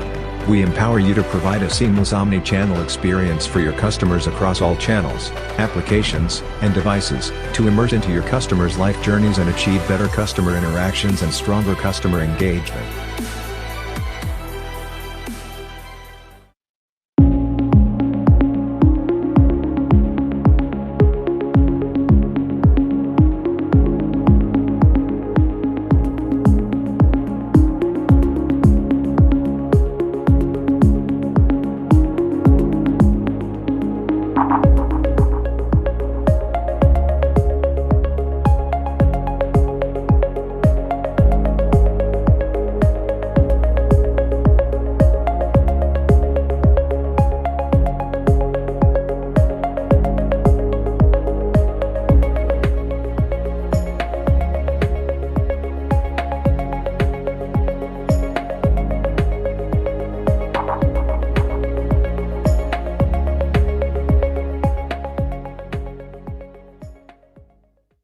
TAIF, Training and Awareness of Islamic Finance.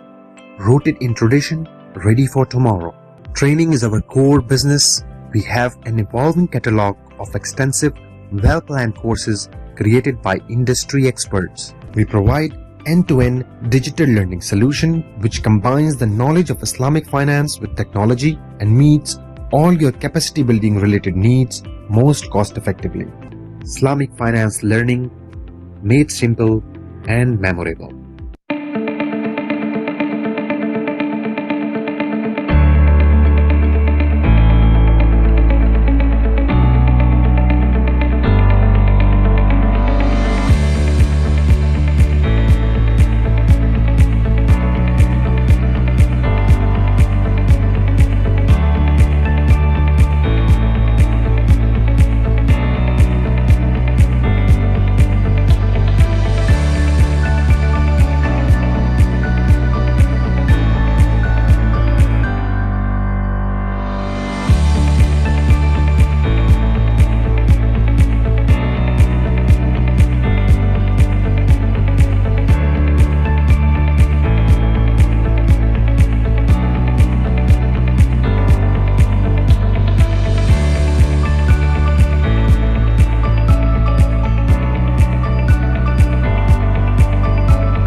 find yourself surrounded by promises that you can hardly believe?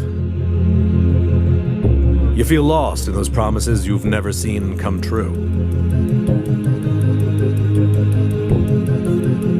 Promises that, even if fulfilled, would not mean much, would be short-lived and complicate your life.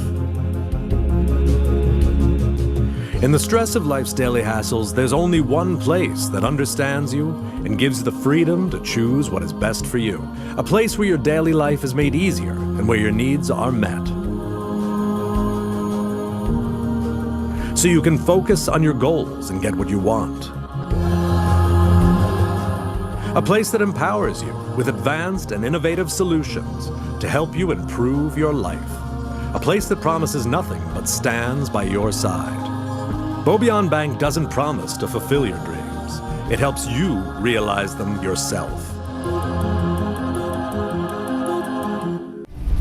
حين تجد أفكارك بعدها المثالي تصبح واقعا. حين ترافق خطواتك أرض صلبة تحقق حلمك. حين تدعم شجاعتك فرصة تأخذك أبعد مما تتخيل. معا نتقدم ونجعل للغد معنى. البنك الأهلي السعودي، معا نصنع الغد.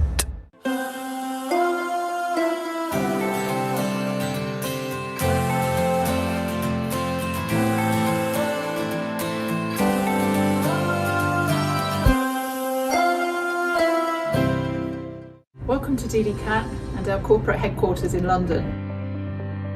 تعمل مجموعة ديديكاب في أسواق الجملة المالية وتقدم خدمات وسيطة للمؤسسات المالية التي تلتزم بقواعد الممارسات المالية الإسلامية وغيرها من القواعد المسؤولة.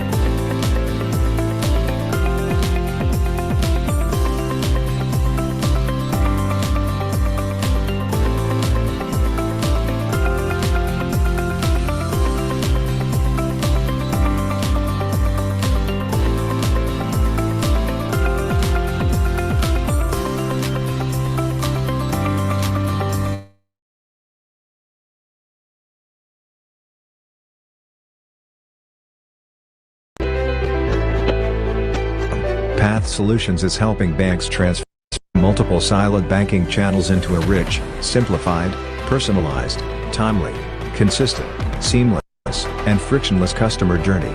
We empower you to provide a seamless omni-channel experience for your customers across all channels, applications, and devices, to immerse into your customers' life journeys and achieve better customer interactions and stronger customer engagement.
Mr. Nadeem, if you can hear me, kindly unmute your microphone and the floor is yours.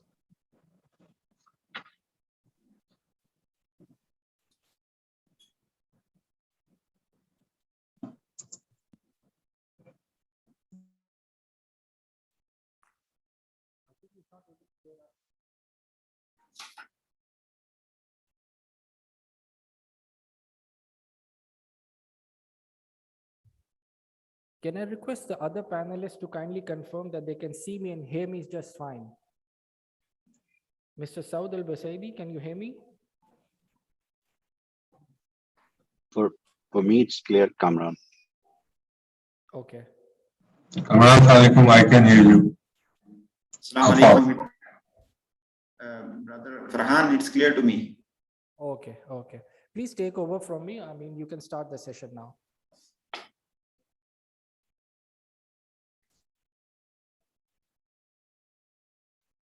Shall we start? Do you hear me, Nadeem? Yeah, I can hear. Yeah. I can't hear you well. It's a bit low. Brother Saud, can you try without the headphones? I can't hear you. Who's this, Rizwan? Aywa, can you try I without the hardly headphones? hear you. You can't hear me.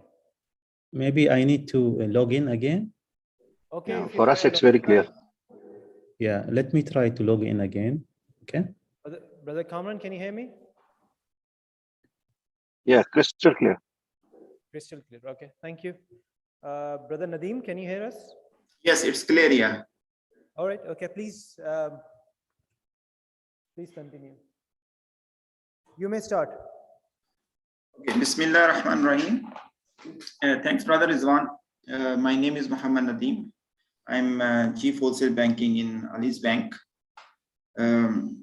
Islamic Windows has been very important for the growth of Islamic banking, as we all know, and has been historically proven across the globe. AAOIFI has already developed the Islamic banking Islamic accounting standard FAS 18, which is under revision now. And there would be some dedicated presentation for this standard as well.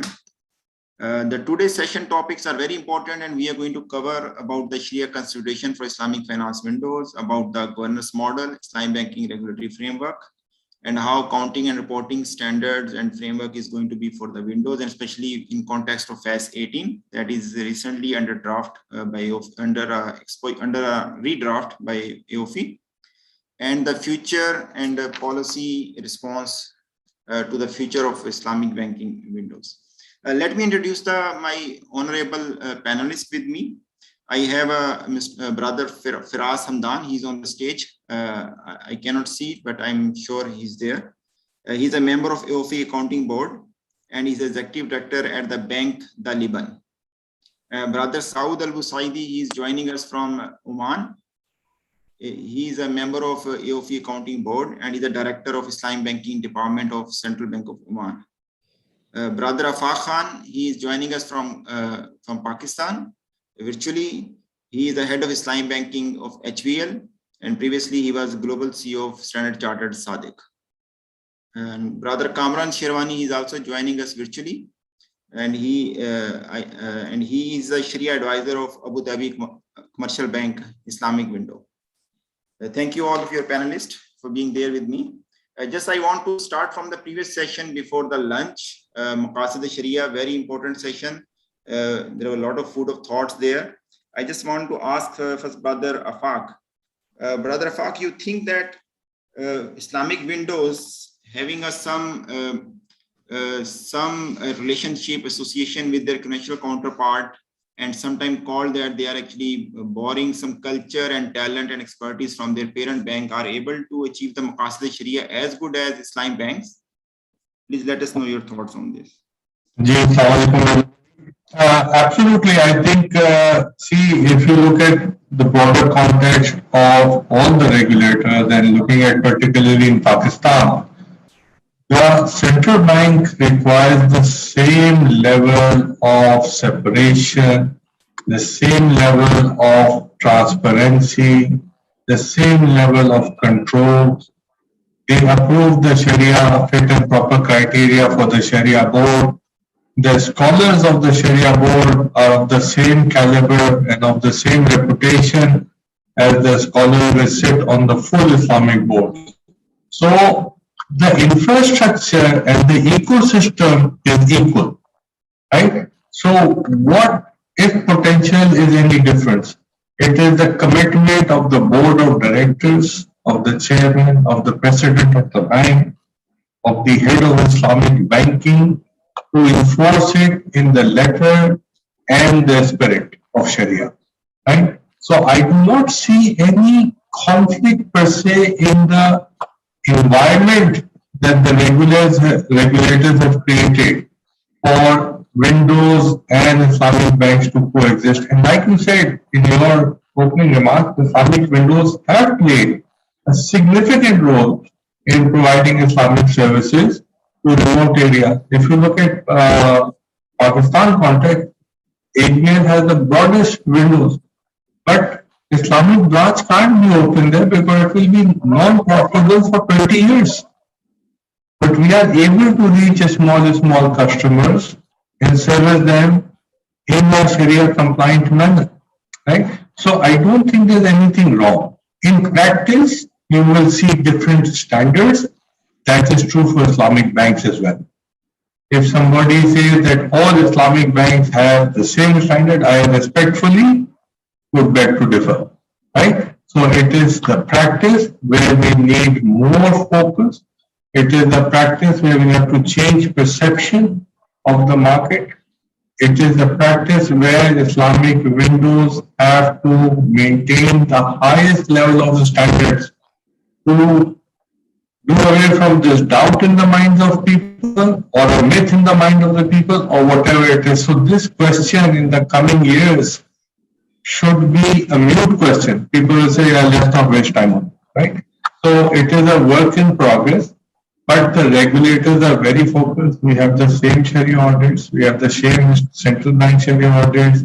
We have the same external Sharia audits. We follow the same IOP standards, right?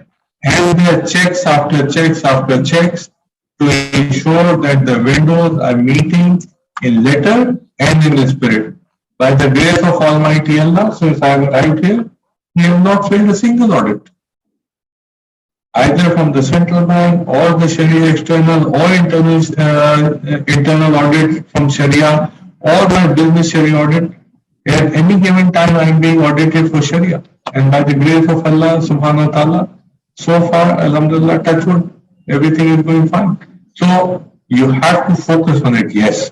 Right? It has to be front and center in a window.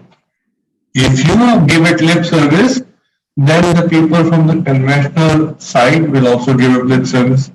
If you take the very hard stand that this is non-negotiable period, then they will also, obey. Right? And there are various forums that you can escalate. If the conventional partner is paying lip service, you can certainly escalate it to the executive committee. You can take it to the president's office. You can raise it to the chairman of the board, right? And then because there is reputational risk involved, right? Obviously, the senior management will adhere, take corrective measures. So I think overall, so far, it's less of a problem and more in the minds of the people. Thank you.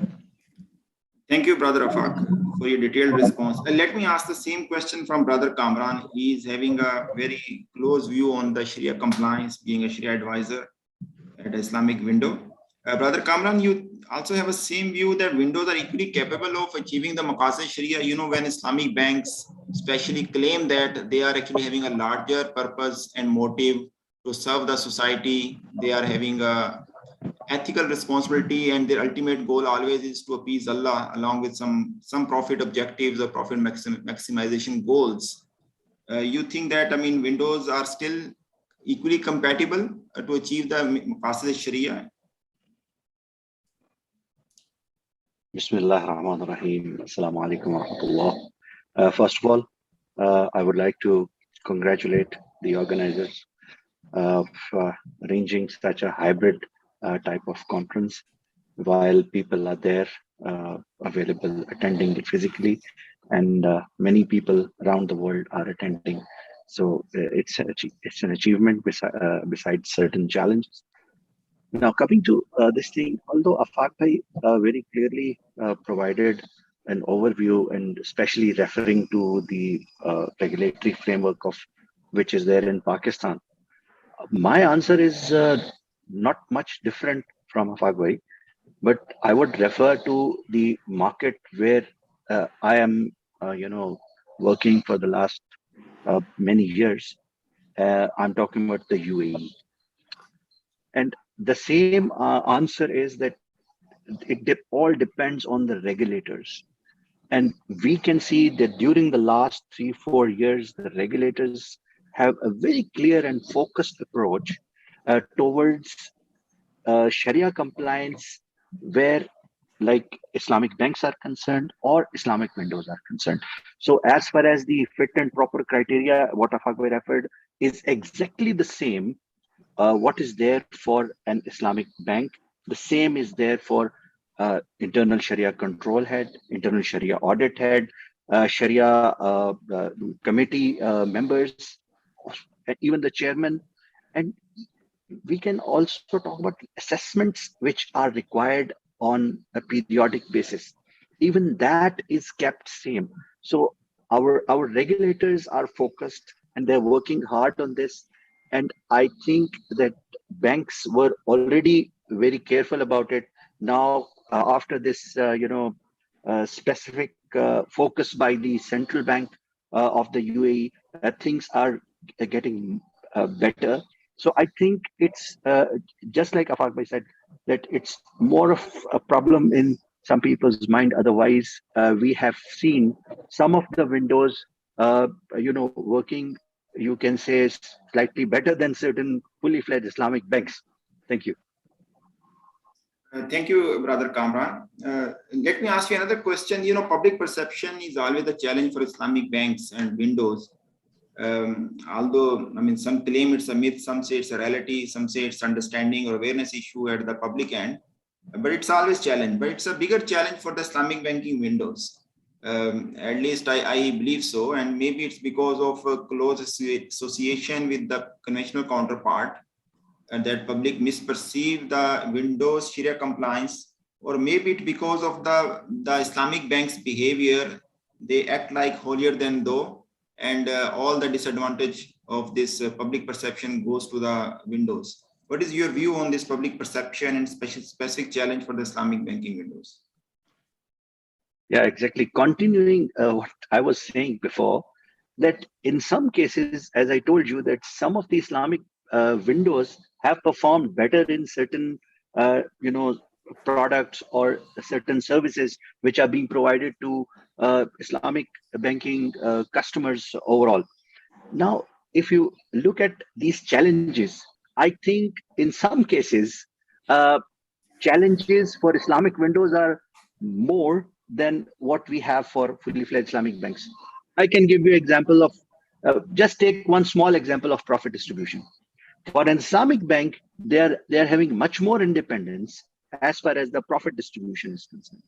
But when it comes to Islamic windows, they're having a challenge of competing with the market, and then they have a challenge of not creating a cannibalization situation, while the parent also gets offended that, okay, you are just killing our business. So I think that again, there are certain more regulations which are in the pipeline.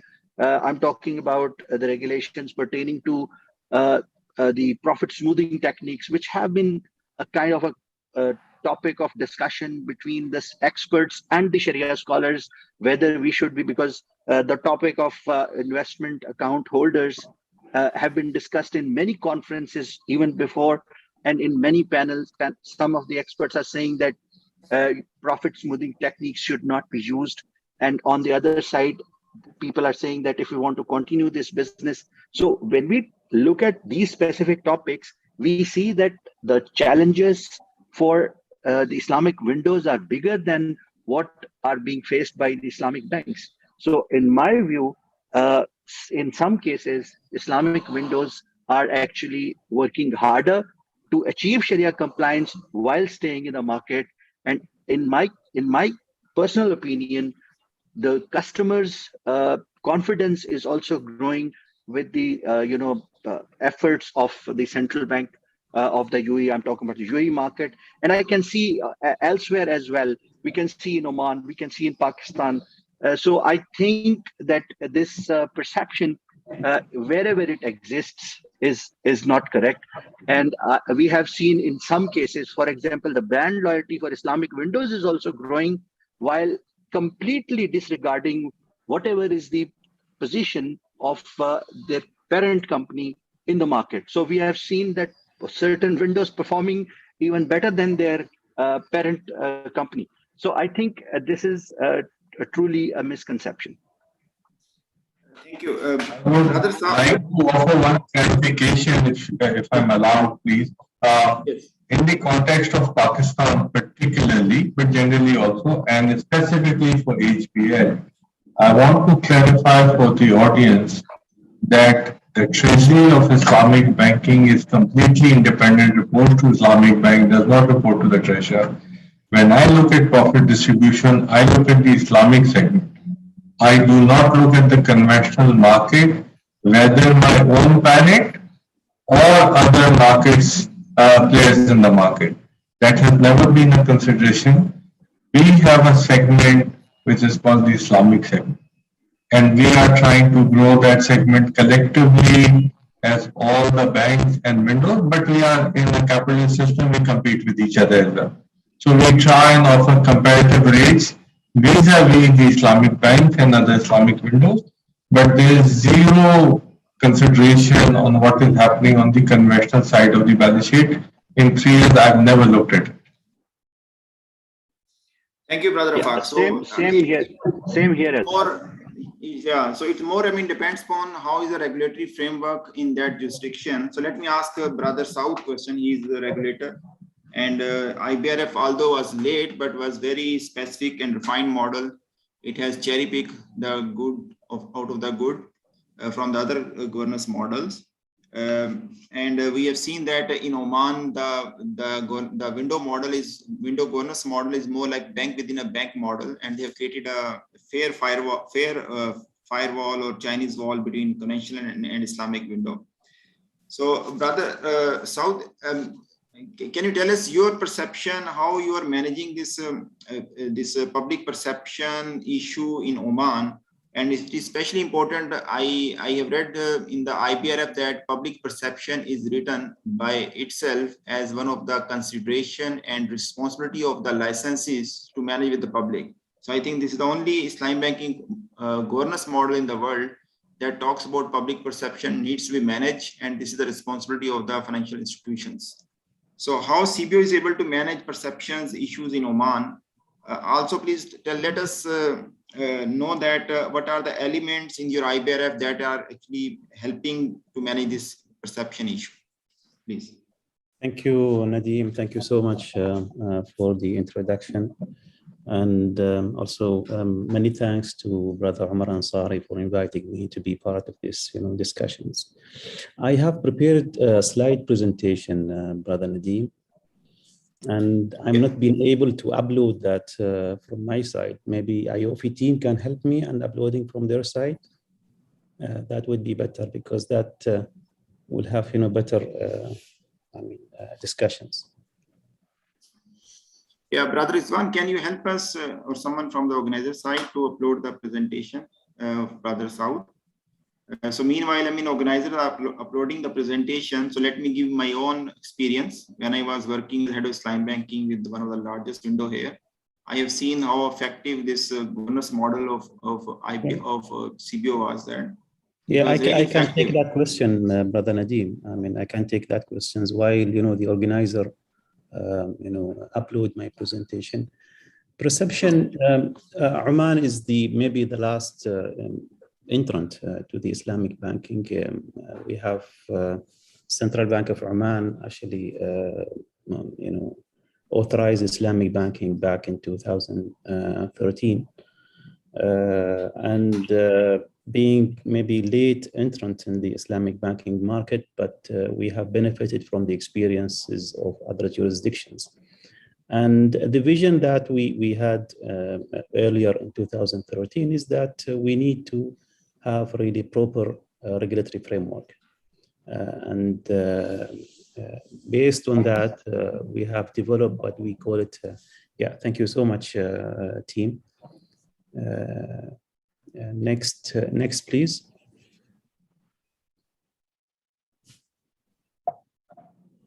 Next slide. Yeah, thank you so much, Brother Razwan. This is the snapshot of my presentation, dear colleagues. Why we need Islamic banking windows, the model governance and reporting structure. And of course, despite having, regulatory framework for the Islamic banking for the windows, there are, matters of continued concern. And I will share some of these, continued concern and the way forward that we feel where should the Islamic banking, be in the next, perhaps 3 to 5 years. Next, please. Next. I don't want to actually take so much time from this slide because it's already known why we need Islamic banking and why so many markets opt for Islamic banking windows. Many of course benefits. One of these is low cost to launch. Can take advantage of existing infrastructure, being part of the conventional bank. Quick to launch also. Time required to launch is much lesser compared to a fully fledged bank. It will leverage on the distribution channels of the the parent bank. Existing distribution channels can be utilized and can provide support to dedicated channels. And of course, sharing of resources, that is also very important, and be it on capital, infrastructure, human resources and other resources as well. Next, please.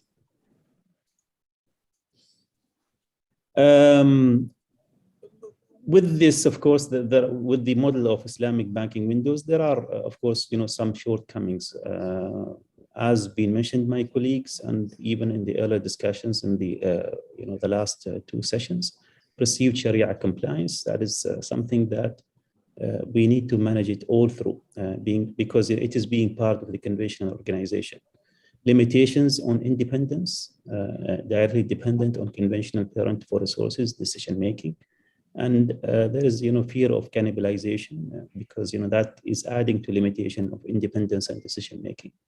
And there are some limitations in effective governance. Above factors result in limitation on effective governance of Islamic banking window. Next, please. What are the specific challenges for regulators? There are many. Commingling of funds is one of the, I think, the most important. And that will have impact on the, Sharia perception of the window. Prudential limits, whether, one of the example, the limit that we have in central banks is single obligor limit. Should it be on the window capital? Should it be on the parent capital? And what is the level playing field between the window and the full-fledged banks? That is something of a limitation. Segregation of roles and responsibilities. Shared services may impact effective dependence, independence of governance, decision making, perception of Islamic banking, as I mentioned earlier, reporting requirements and related limitations, and transition model once window achieves significant growth. What is the next step? Next, please. Next. This is the case of Oman. I'm just specifically discussing the case of Oman here. We have dual system having separate regulatory framework for the Islamic banking entities and conventional banks, and we feel that is very, very important, so we can have proper segregation, proper regulatory framework, Sharia governance framework based on industry best practices. I will talk about it in details in the next slides. compliance with accredited standards for Islamic banking business, be it the AAOIFI, be it the IFSB, dedicated banking services to manage stakeholder perception, and robust regulatory oversight. Next, please. How we have done it in terms of regulating the Islamic banking windows. We consider the Islamic banking windows as a small bank, bank within a bank model with clear segregation.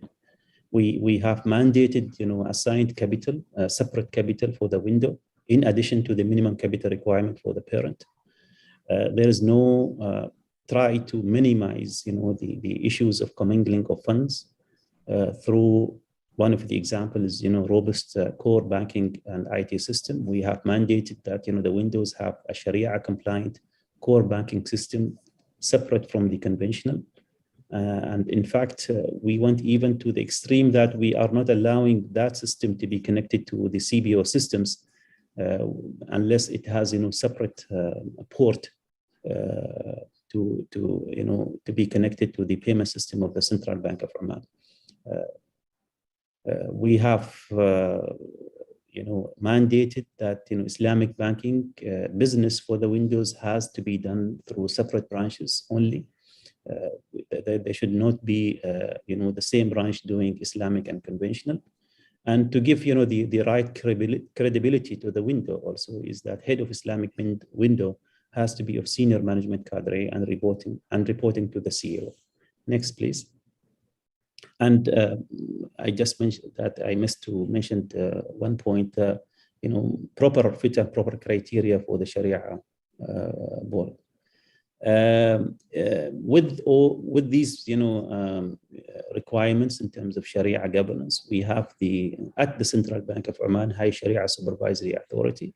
And, the role of that is just, to provide the proper harmonization in the market. Capital adequacy compliance requirements independently for windows as well as parent, and that is what I had mentioned earlier. We look at a window is a small bank within the bank.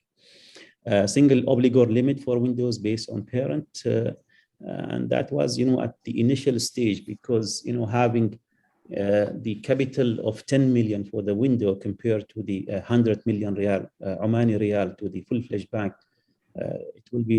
windows will be at disadvantage. So we felt that the single obligor limit for the windows to be based on the parent. Dual reporting consolidated as per IFRS and windows as per AAOIFI. AAOIFI accounting standards are mandatory here in Oman. Windows and Islamic banks can take funds from conventional on Islamic mode and not the other way. Next, please. Although we have, the regulatory framework for the Islamic banking here in Oman, there are still, some concern that we have to deal actually all through. One of them is, prudential limits and, providing the right level playing field between the window and the full Islamic bank is really something, challenging. Though we have, we have asked windows to have, separate services. Of course, at the end of the day, there will be some shared services between the conventional, the parent, and the window, and that may create, in some cases, limitation in independence. Sophisticated products complicate reporting requirements, and that is, I think, Brother Firas will share some lights on the accounting standards. Next, please.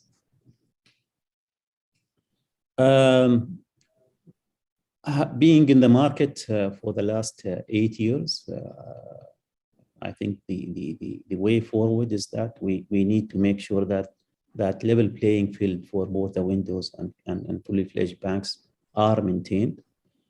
Consumer protection is an important issue, and it has to be managed all through, by building market awareness through training and workshops. We need actually, after almost 9 years now, that a roadmap for the Islamic banking, especially for the windows,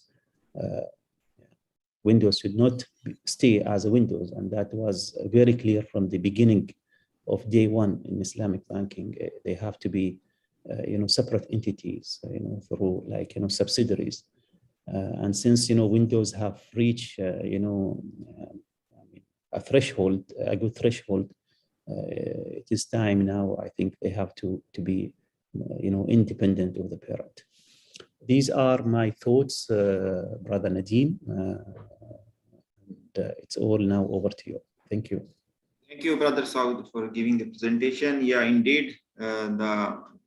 the money governance model is very thorough and robust, and it has helped up to a large extent in managing the Windows issues, including public perception, segregation of funds, and independence of the window.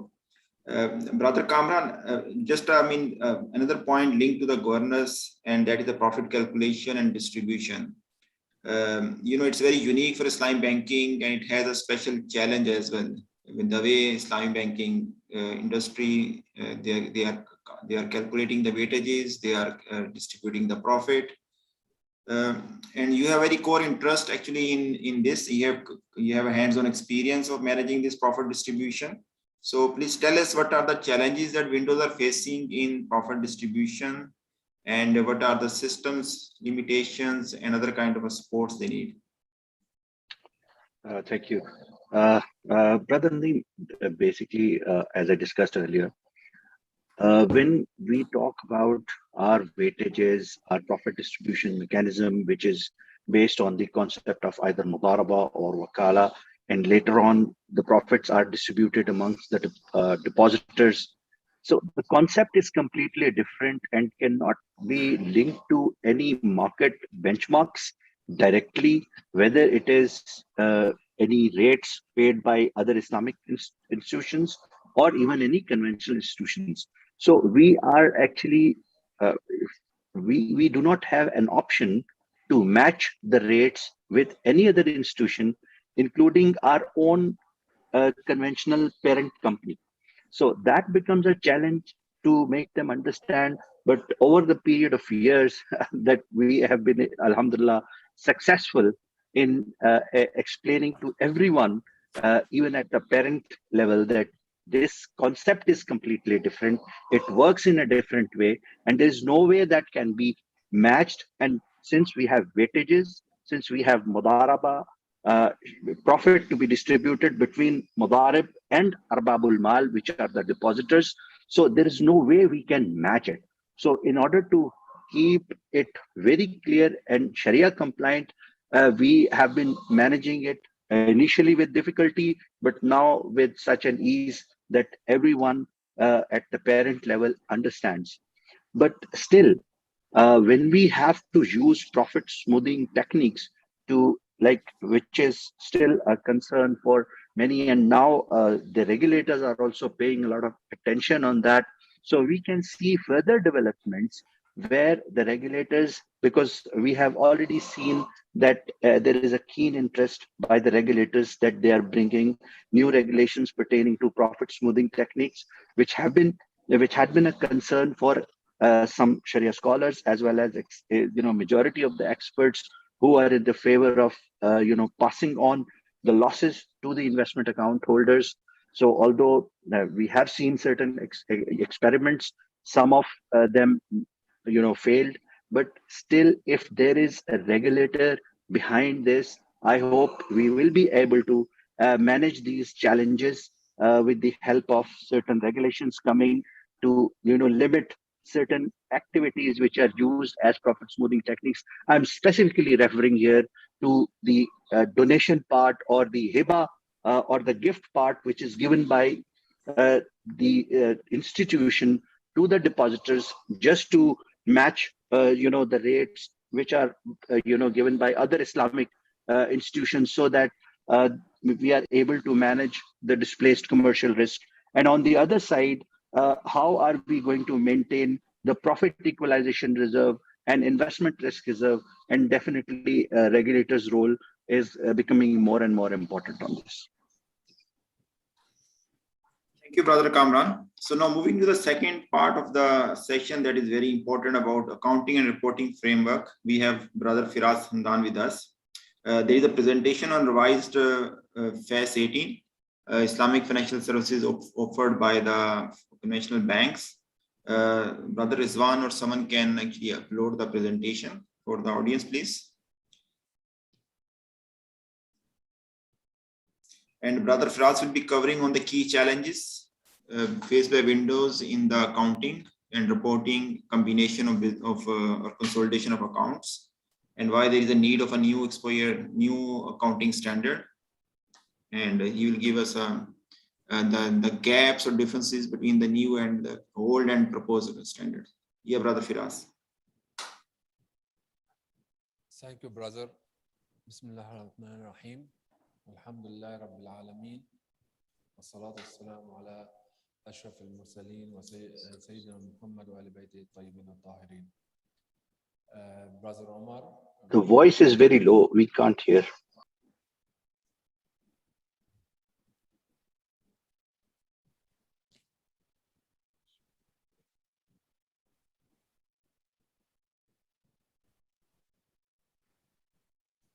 Okay, now. Brother Omar, my distinguished guests, my fellow board members and fellow panelists, Assalamu alaikum wa rahmatullahi wa barakatuh. I'm glad to be here today with you in this conference. After such a gap, 2 years or more from due to the pandemic, I hope humanity will overcome this pandemic soon.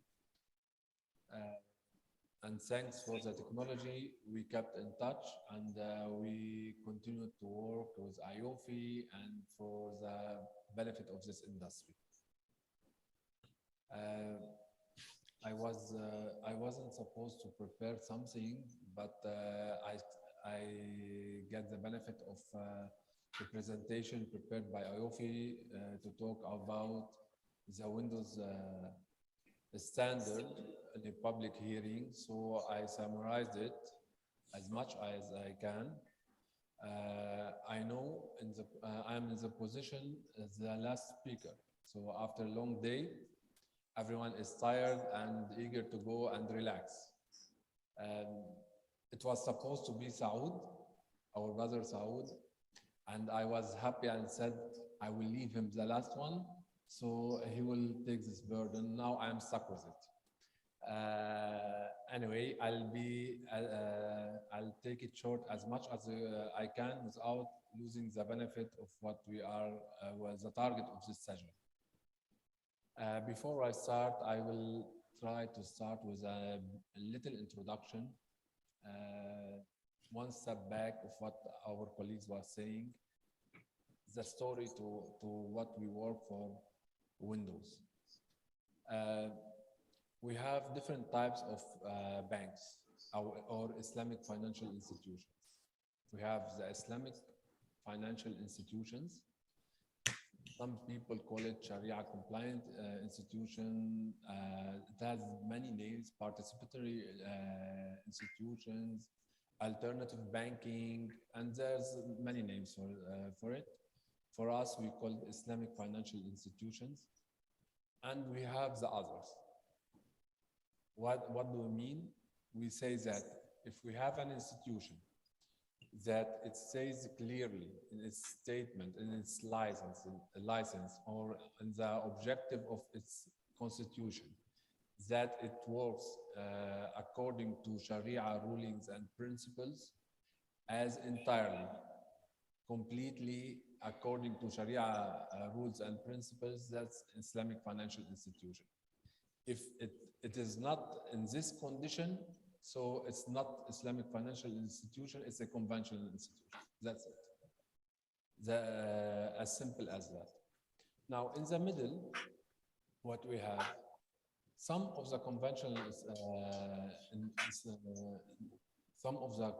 institutions provide some services that are in compliance with Sharia. Sometimes they are targeting the market to have more share in the market.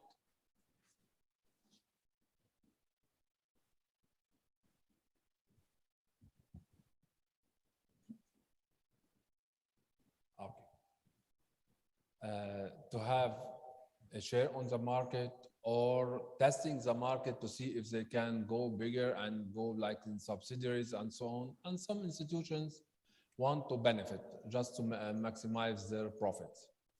At IOFI, our concern is that to promote this industry as Islamic financials and to develop it.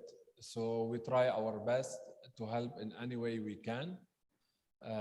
That's why we encourage following the windows if it's working in the proper way. So we had some conditions that should apply in order to consider it in that matter. Now, if we take into consideration what we were talking during the day about Sharia requirements, Sharia rulings, Sharia principles, and what are the governance challenges that exist, there are many points that should be covered. But for me, I'm covering the financial aspect, what we have as a financial framework to help in this matter. IOFI had a standard, which is FAS 18, currently active. It was issued in 2002, and this was effective starting 2003, practically 18 years till now. What's new? Well, IOFI in 2018 started a new project to revise most of the standards and to see what is more suitable for the market. The main standards that it worked on is a FAS 1, which is a general presentation for Islamic financial institutions, and the conceptual framework, the accounting conceptual framework. After that, as a consequence, there's a lot of standards that are changed, including FAS 18. So what we did is we revised FAS 18 and we are reaching a new standard. This standard is already an exposure draft in the market, and we have a lot of public hearings about that and a lot of remarks. And we have, I think, in a couple of days, the board meetings that will decide the final touches for this standard, and it will be ready to be issued soon, inshallah. What are the main points that we have? In a conventional bank can present some Islamic financial services or products. Okay. They are comply with Sharia. Okay. How can they present it? They can present it via branches, departments, units, or even a desk. Our concern is that what constitutes a window for us? What IOFI said is that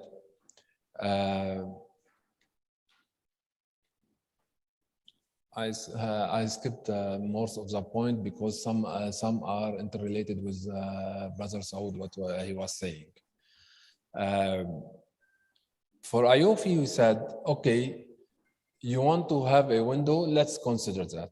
We said either we have a licensed window, which is licensed by the regulators, that's one solution, or we can have a virtual window. What do we mean with virtual window? A virtual window when we have the ability to assign and allocate the resources of funds that are used for providing these services and products. So if you can assign the funds directly that are used for these products, so you can say we have a virtual window. If you cannot assign these funds and there's no clear cut for this matter, it's not considered a window for us.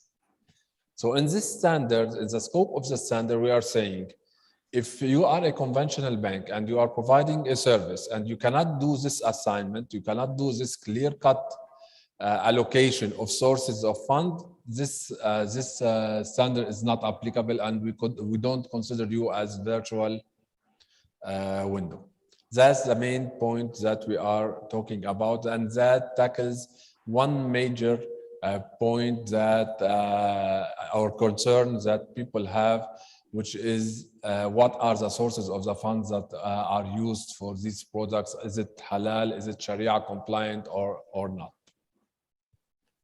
That's one point. Second, we summarized the accounting guidance, and what we did is now we have financial reporting, standard for financial reporting, and we presented levels of financial reporting. So either we go with the full set of financial reports that are required by FAS 1, or we go with summarized notes to the financial reports of the conventional bank. Now, the thing is that this is related to a conventional bank. The conventional bank usually works according to IFRS. Why he will be interested in working or presenting reports according to requirements of AAOIFI? There's many reasons. Basically, sometimes you have the regulator's requirement. So to present it as AAOIFI, as according to the standards of AAOIFI, that's one. Second, if he wants to grow bigger and take real share of the market, he has to do so, because this will give confidence and trust for the people that are buying these products and services, that he is really in compliance with Sharia. What we did also, we introduced the terms, as I said in the beginning, for Islamic finance window and for conventional financial institutions.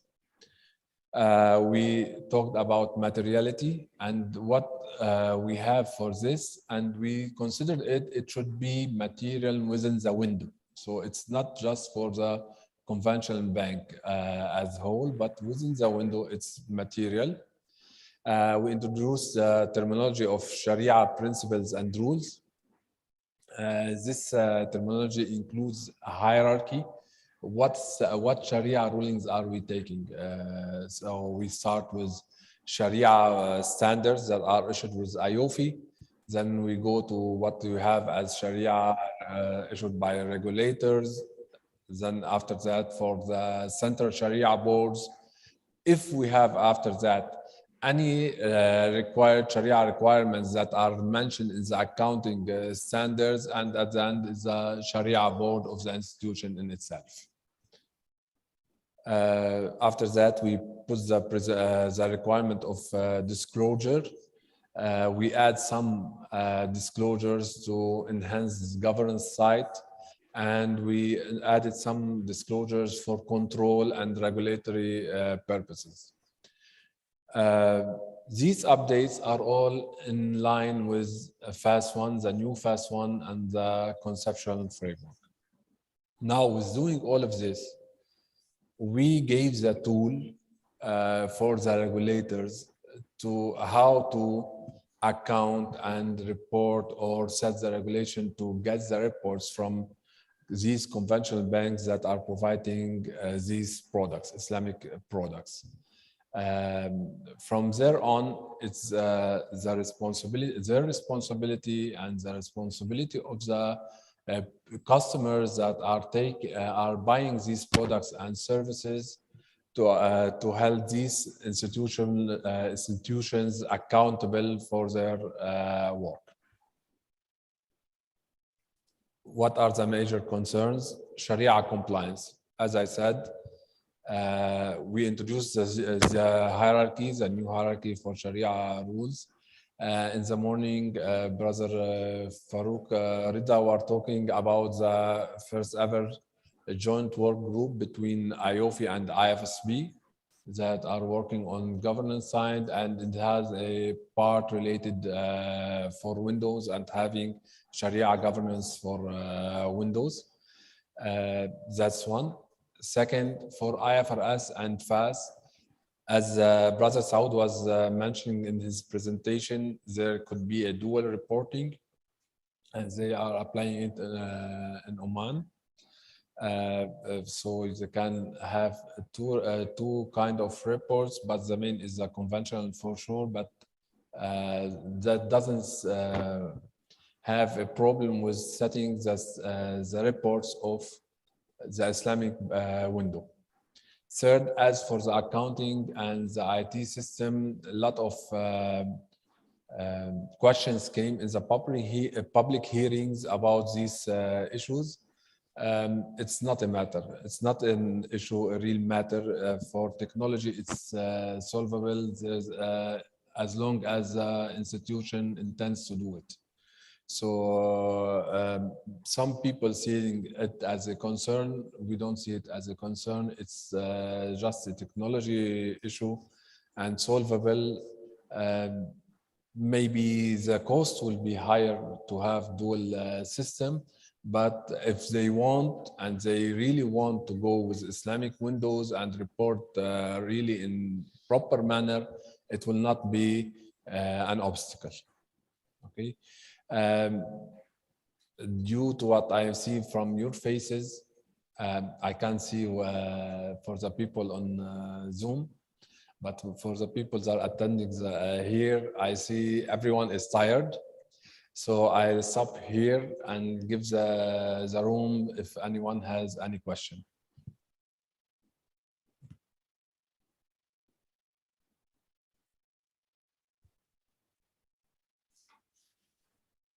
Thank you, Brother Firas. So meanwhile, let me ask a question from Brother Afaq. His view on the accounting challenges, especially when he is combining the books of Windows with the conventional counterpart. He has any specific view on the FAS 18 revised one? Brother Afaq?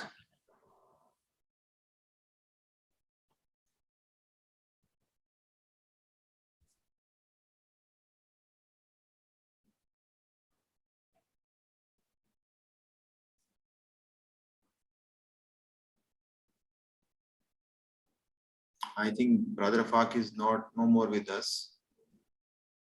Yeah. So any question from the audience? So that answers something. I said from the people that are here, I see them tired. So also on Zoom, they are tired. No. This is not the case. We are fresh.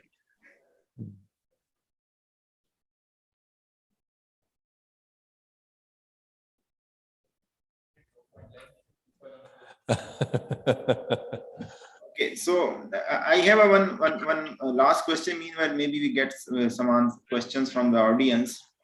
So what do you think, I mean, Brother Firas, and even, I mean, from the practitioner side, Brother Afaq or Brother Kamran, what is the future of Windows? Should it be policy driven, forced by the regulator, or you think it should be based on market dynamics and let the Windows decide they want to spin off, they want to grow as on their normal pace, or there should be a shutdown of Windows? So just, I mean, a question, and open for your answer, please. Well, I don't think we should shut down Windows.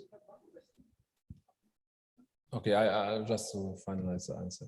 I don't think we should shut down Windows, but on the contrary, we say, I'm not encouraging Windows, but we are saying that let's keep on and getting bigger and bigger in order to become like fully fledged banks and so on, but not as just to keep as Windows. Taking into consideration what we said in IOFI, that Windows in its meaning, the virtual Windows that is in compliance with Sharia, and you can assign the sources of the funds. Okay, if it's not that, it's not considered as window as all, and we are not in concern of that. And yes, we prefer not to have it. There's a question on the floor. بسم الله الرحمن الرحيم. السلام عليكم ورحمة الله. وعليكم السلام. أحمد الحاج حسن الطاهر, AUB Group, Al Hilal Islamic Banking. My comment is that Islamic branches and window must be as a cornerstone stone for conversion. Some banks, they are objecting or in the objective of setting such window or branches to convert all these activity to Islamic activity.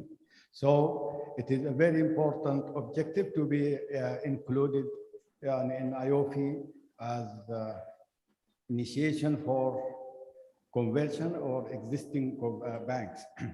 Second thing, that this windows or branches, there is a difference between windows and branches according to the practice, because this is three style of Islamic banking: either full-fledged Islamic bank, or branches, or windows. Branches are more segregation and more management than windows. There is segregation location, the system, Sharia board, and all this, even though it is within the frame of the conventional license. Then one of the other objectives that it is satisfy the needs of those who are needing fully Sharia compliant product, Islamic banking product. So for the conventional bank, the objective, as mentioned, that is to take profit from the market, but by keeping this client to move to other entity. So it is very important to differentiate between windows and branches in the practice.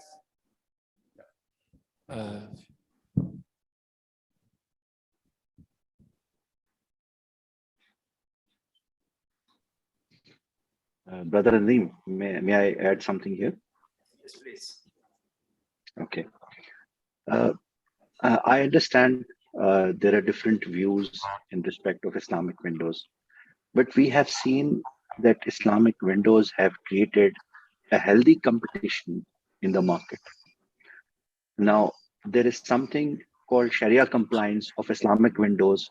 Definitely, regulators are paying a lot of attention and they are successful in that. Now, coming to the quality of service, this service level is a very important thing, and it develops with the help of healthy competition between the institutions. We can see that even the larger Islamic banks are very small as compared to the size of bigger conventional institutions having smaller Islamic windows. And the service quality, which some of the conventional banks, or you can also take the example of international or multinational, their service quality level is in some cases very good. And this gives a healthy competition as far as, so the customer is not only getting a Sharia compliant product, but is also getting better quality of service, whether it is coming from a conventional institution having an Islamic window or a fully fledged Islamic bank.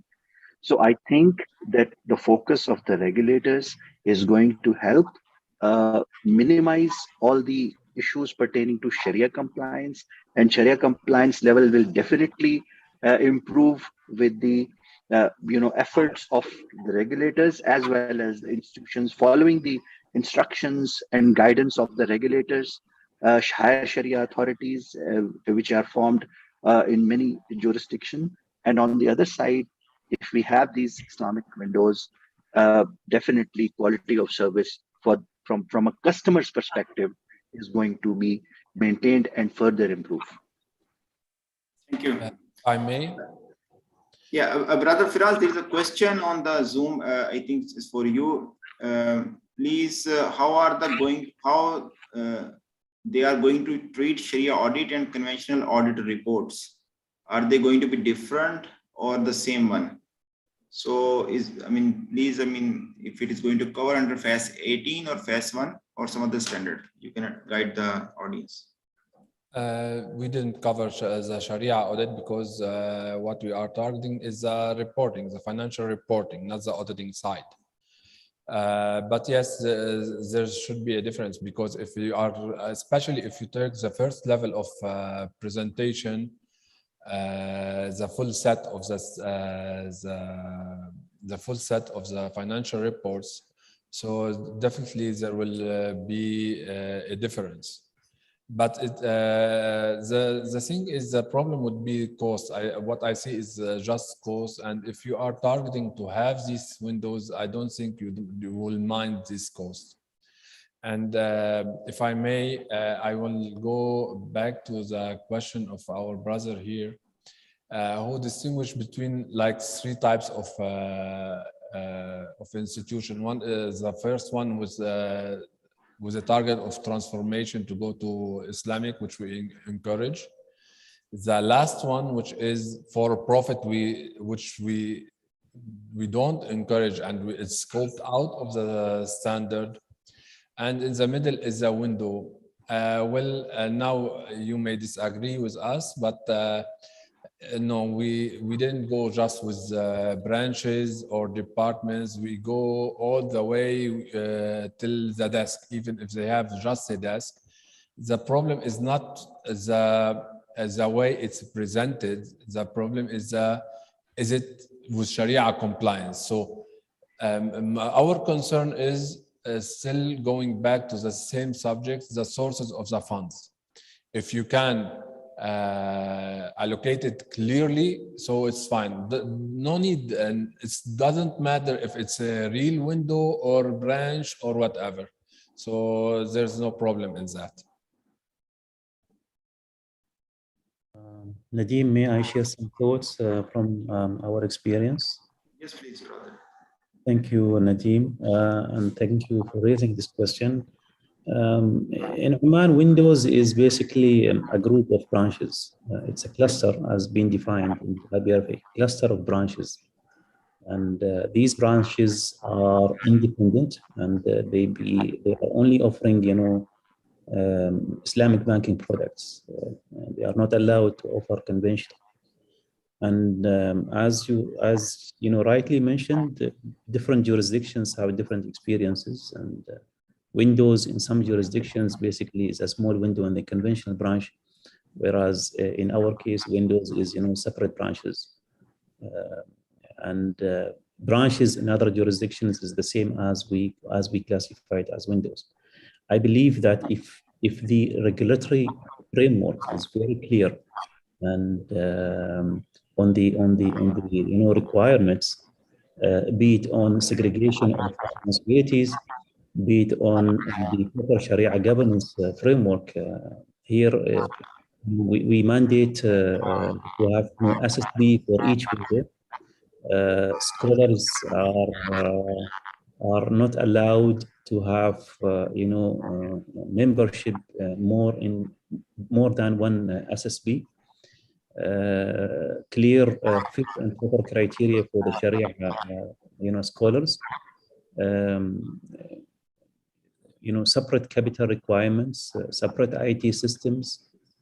This is what I had mentioned, earlier, that we look at Windows as a small bank within the bank.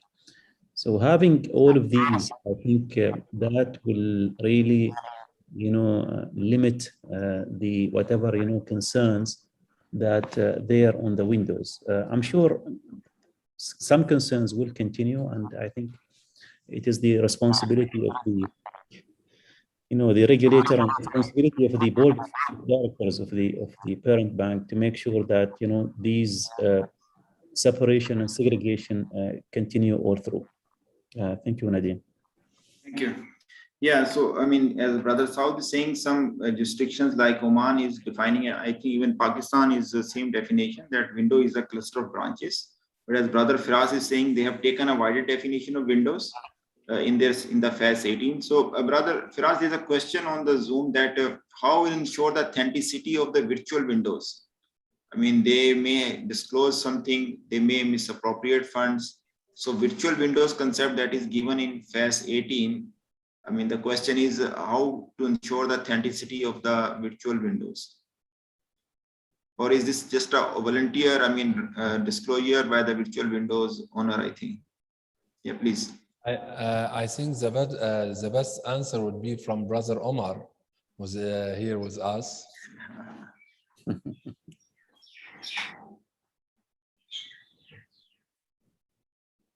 Yeah.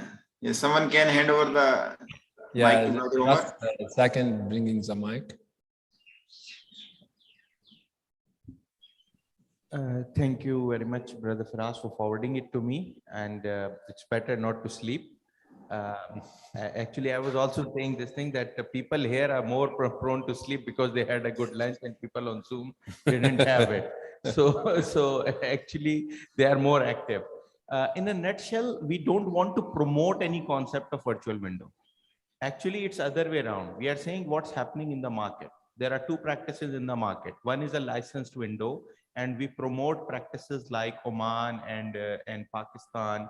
And inshallah, in the joint framework of AAOIFI IFSB that we discussed today in the morning, once it comes out as exposure draft shortly in next few days, inshallah, you will see that actually there is a chapter on Windows which actually covers and clarifies these things.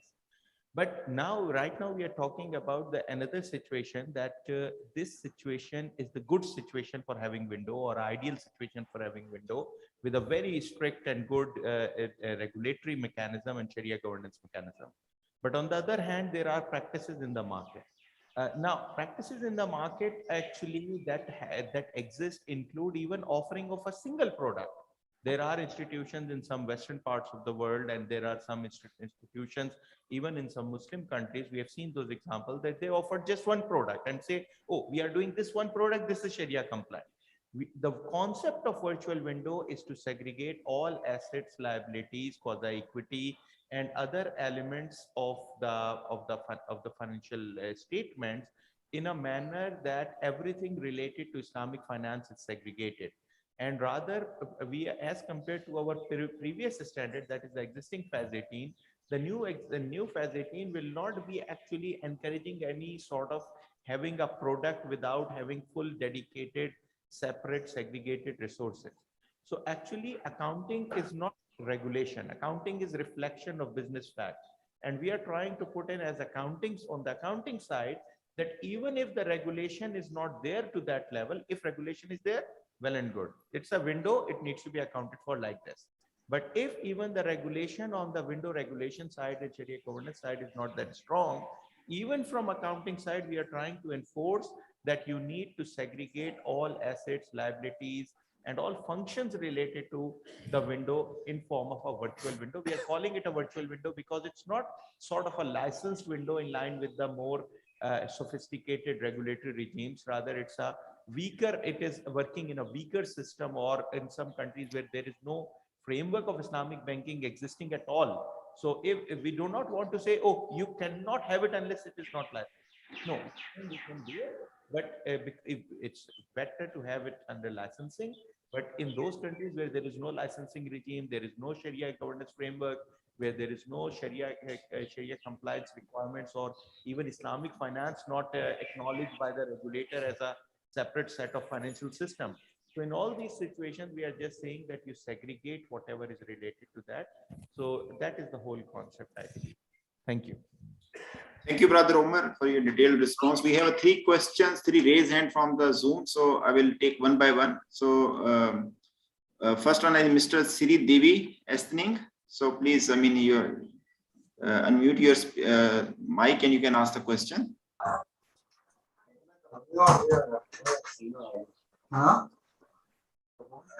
Brother Siri Devi, can you ask your question, please?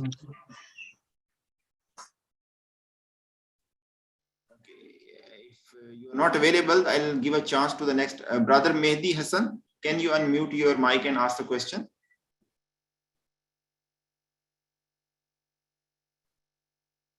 Brother Mehdi Hassan?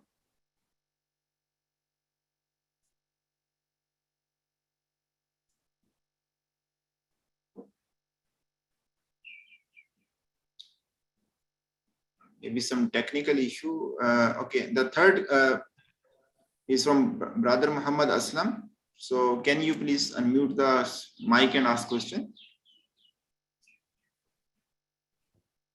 I think, Brother Nadeem, we can move forward. Okay.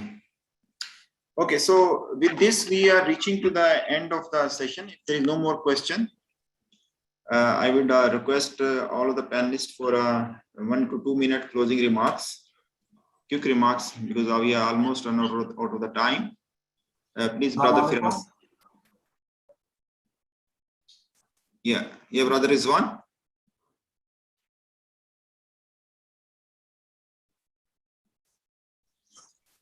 Assalamu alaikum. Wa alaikum assalam. Yeah, Brother Mehdi Hassan. Assalamu alaikum wa rahmatullah. Wa alaikum assalam. Please raise your question. Assalamu alaikum wa rahmatullah. Wa alaikum assalam wa rahmatullah. كيف حالكم؟ الحمد لله. الله يحفظكم. الحمد لله. Thank you for all. شكرا نشكركم نشكر الجميع بجميع مقاماتهم المختلفة على ما قدمتموه.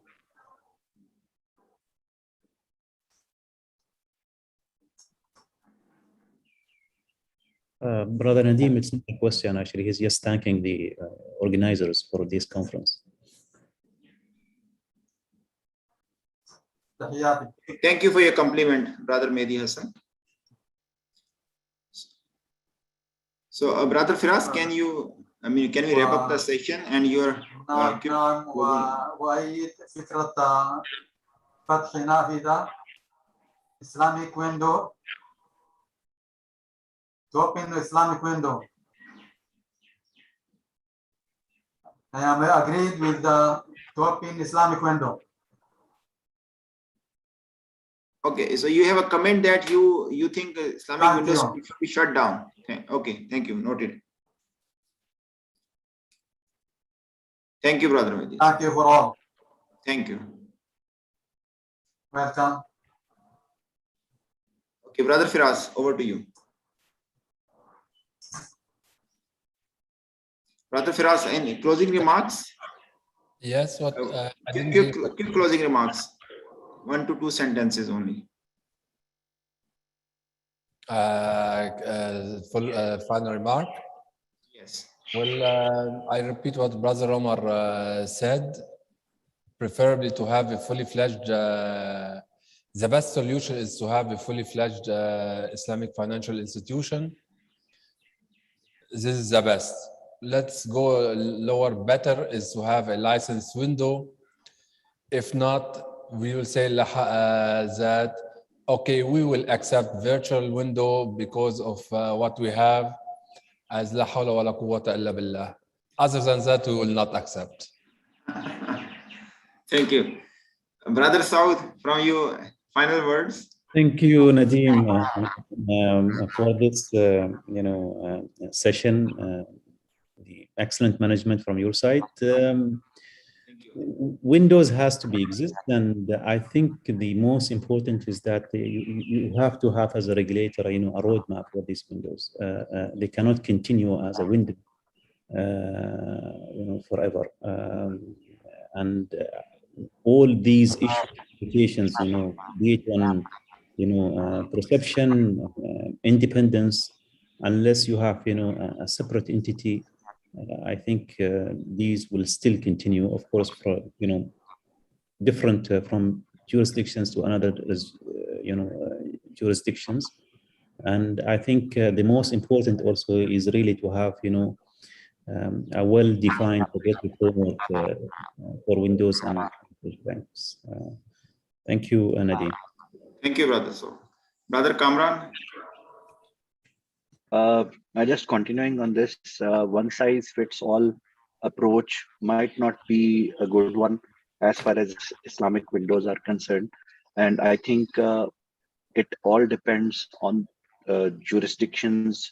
What are the regulatory, framework which are existing in those jurisdictions? And in case there is a the regulatory, oversight is developing. So it's a work in progress. Okay, so in that case we can work with the existing models, and wherever we have a strongly developed and regulated sector, then definitely we can talk. So it's a step-by-step approach which should be preferred everywhere wherever we want to develop this business and grow this business. Thank you, Brother Kamran. Thank you, all of the panelists. Yeah, window is a very important pillar of the Islamic banking growth. And although they could not perform as initially expected, and they could not, leverage on their conventional counterpart for so many reasons, but as agreed by all the panelists that there should be a policy response in the form of a strategic roadmap for the windows, and they must evolve into some bigger institution and can serve better Islamic banking going forward. Thank you, all of you. Thank you, audience, for your listening and for your questions. With this, we end this session, and I hand over to Brother Rizwan. Brother Rizwan, over to you.